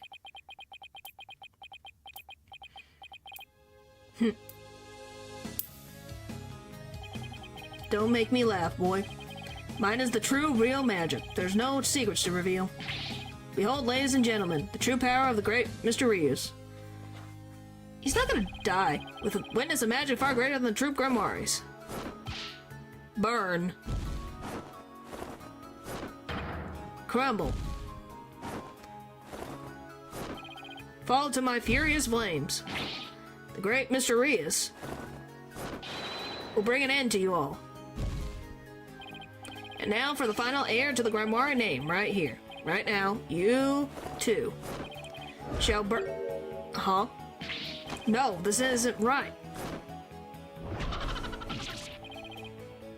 Oh my god. No, I didn't do anything wrong. No, it's not my fault. I'm not the one to blame. I'm the victim here. What? Oh my god. Stop, no. Ah! Curse you, Grimoire! That was pretty good. At least he didn't die.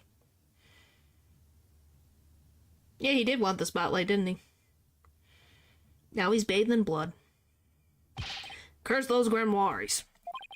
It's all because of them. Even now, they wound me. Curse them all to the abyss. I'm not saying that Magnifi wasn't a jerk. Do you really hate us that much?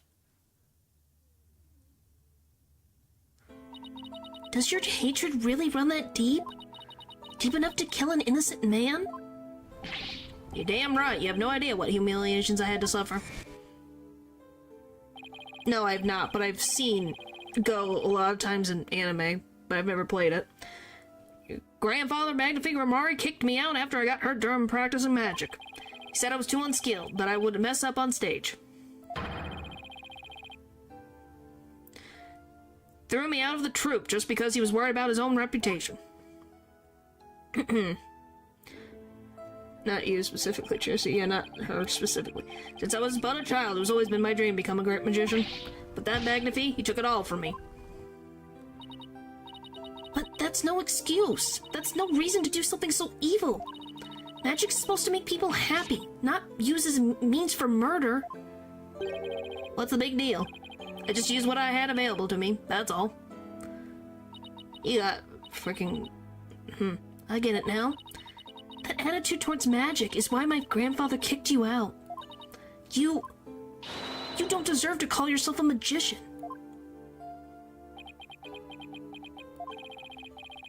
Don't deserve? I don't know about that.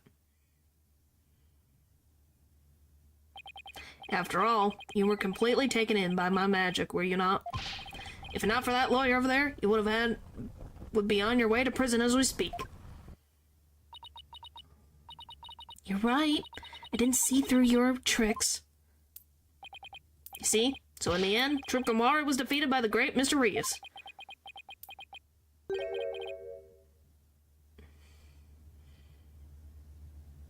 Yeah, that's accurate. You're not fit to lecture me from on high, Truce, right? You don't even deserve to call yourself a magician, you naive greenhorn.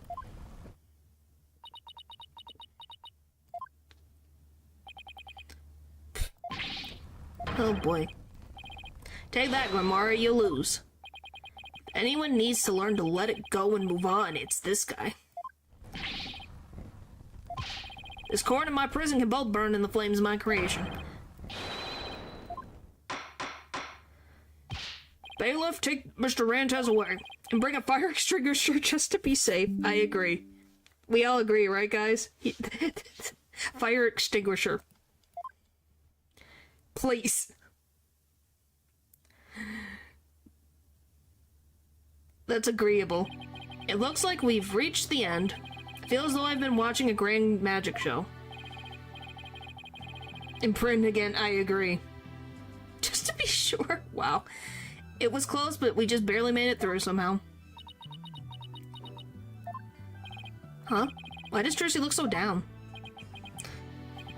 Probably because her whole family caused a man to lose his mind. Miss Wright? Yes, Your Honor? I'm about to announce my verdict. Could I see that wonderful smile of yours, that smile of a true entertainer, as I do?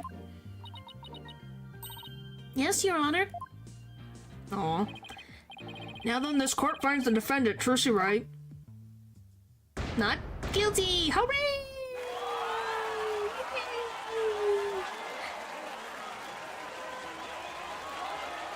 Did a little bounce. Frick you.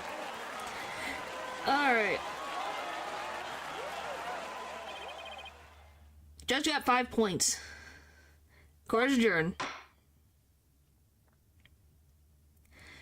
Oh boy. Oh, come on, please. You remember? Yeah. Okay. Thank you for everything, Polly. Oh, Trucy, grazie a Dio. Now you can open your show tomorrow, just as planned. Yep, and it's all thanks to you two.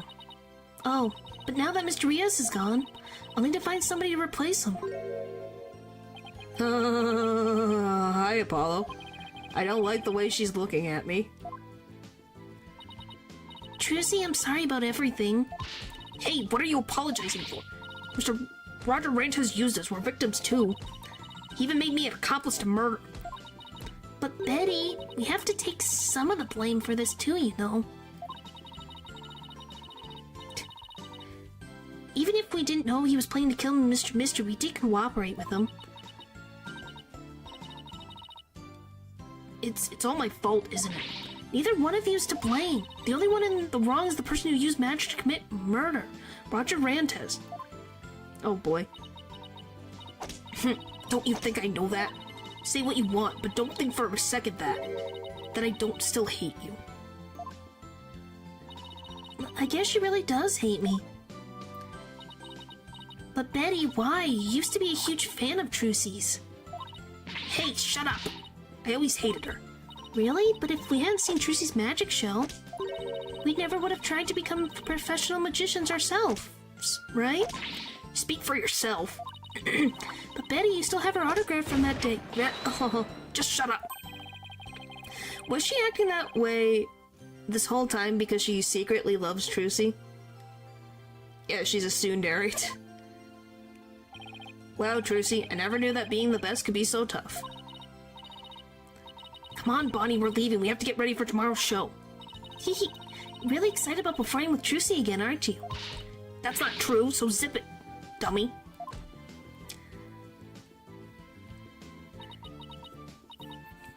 Polly? Do you think I really am a naive greenhorn? Huh? No way, she's not. Oh my gosh. Will he just... He just want to know the final points. Not on my side. I vow. Did it lag? Sorry, I didn't see it lag. Whoopsie. Yeah, Paul, he's asking about Betty's points, not Bonnie's points. Trucy, don't tell me you're taking what Rantes said to heart. Well, maybe a little. I didn't see through his tricks, and I let myself be taken in by his magic. I can't trust myself anymore. It went down again. Maybe he was right to call me a greenhorn. You shouldn't take stocks in his words. He doesn't even know the first thing about you. Huh? You're a wonderful grimoire magician. You should be proud of yourself. Thank you, Apollo, but what makes you say that? I know you're a wonderful grimoire magician because of this. Is it the book?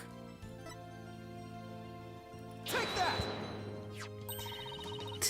My grandfather's notebook? The Grimoire Creed, true entertainer always keeps a smile on their face. When you performed your magic trick in court today, you showed the world your dedication to your troop's creed. Even though all the jeering, you kept a smile on your face and won the crowd over. You're everything Magnifi could have hoped for in an heir. You're a great magician, Trucy. A great magician? Me? You are really good magician, Trucy. Don't doubt that. You really are, that's why. Well, it's sweet, but they're siblings, and no. You don't have to worry about what Rand has said. Oh, Polly, thank you. Still, couldn't have done it without you. Would have lost my nerve if I'd been alone up there. I was able to keep on smiling because of you. I just like the sibling support. Me? Remember what you said to me in the detention center. Oh my god. Please. Oh, Trucy and Bonnie. Oh. Yeah, Trucy and Bonnie is cute. Or even Trucy and Betty. Because it's funny. Okay, come on, Trucy. Please, let me free.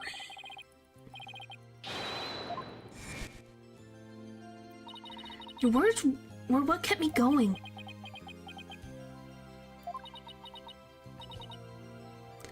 Apollo, thank you from the bottom of my heart. Now I can be everything I was meant to be. Trucy's real smile is the best. Yeah, I can see Athena and Apollo. It is a good combination. I'm so glad I could help make that happen. Emma? I'm really sorry, Trucy, for everything. But why? Well, I wasn't able to convince Prosecutor Sadmati what a good person you are. I had to testify against you, too. You have nothing to apologize for. You were just doing your job. You're too kind. Oh, I don't know about... Huh? Is something wrong, Emma? Oh. Hello. Prosecutor Sadmati. What are you doing here? Glad you had a good nap. Detective Sky. Yes? I require your forensic expertise in order to close this case. Come, let us go. Wait, Prosecutor Sadmati. The trial is over, Mr. Justice. You and I are strangers once more, with no further need to interact.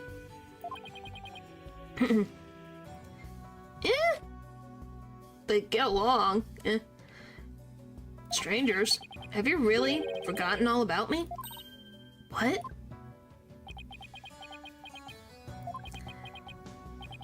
You've really changed, Nayuta. Telling me to let it go and stuff? What happened to you? Oh, lawyer of impure soul, I have nothing to say to the likes of you. Are you serious, Nayuta? Now, if you will excuse me.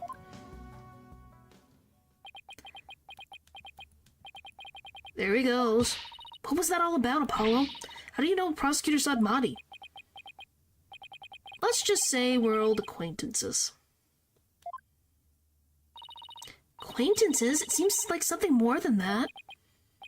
Yeah, well... You don't like to talk about your past, do you?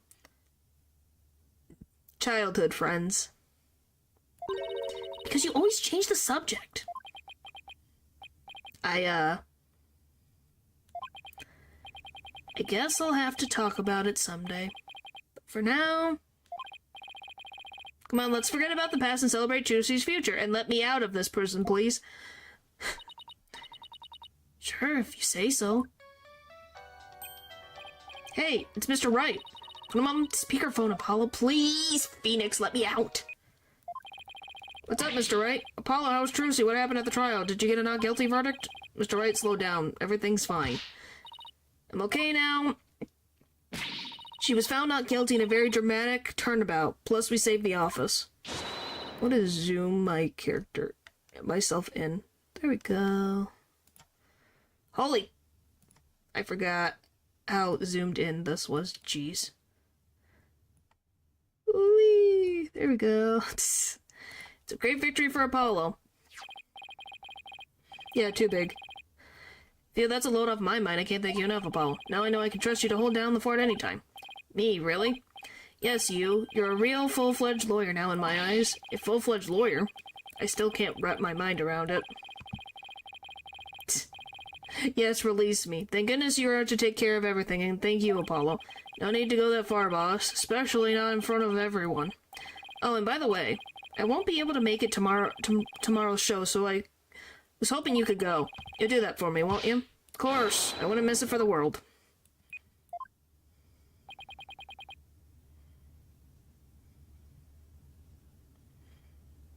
Full-fledged. So Dad asked you to come to tomorrow's show, huh? As my assistant, right? No, he just asked me to go cheer you on. Okay, then I'll be sure to save you the best seat in the house, Polly. The best seat in the house? I really appreciate it, though, but... Good, that it's settled. Well, just feeling as a full-fledged lawyer that he can be independent.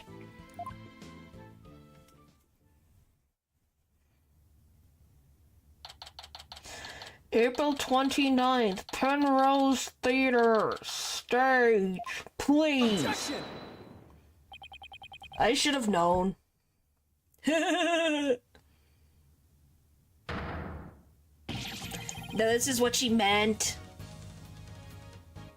Yep. Uh-huh. How'd you guess, Paul?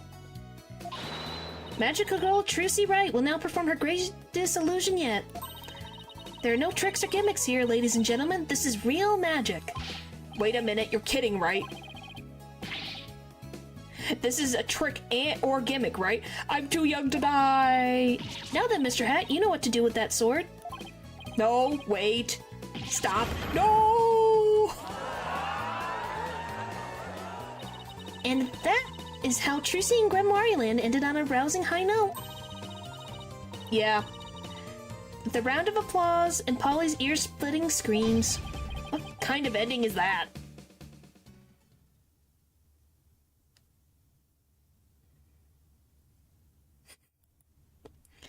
Okay, I don't know if you guys can see me, but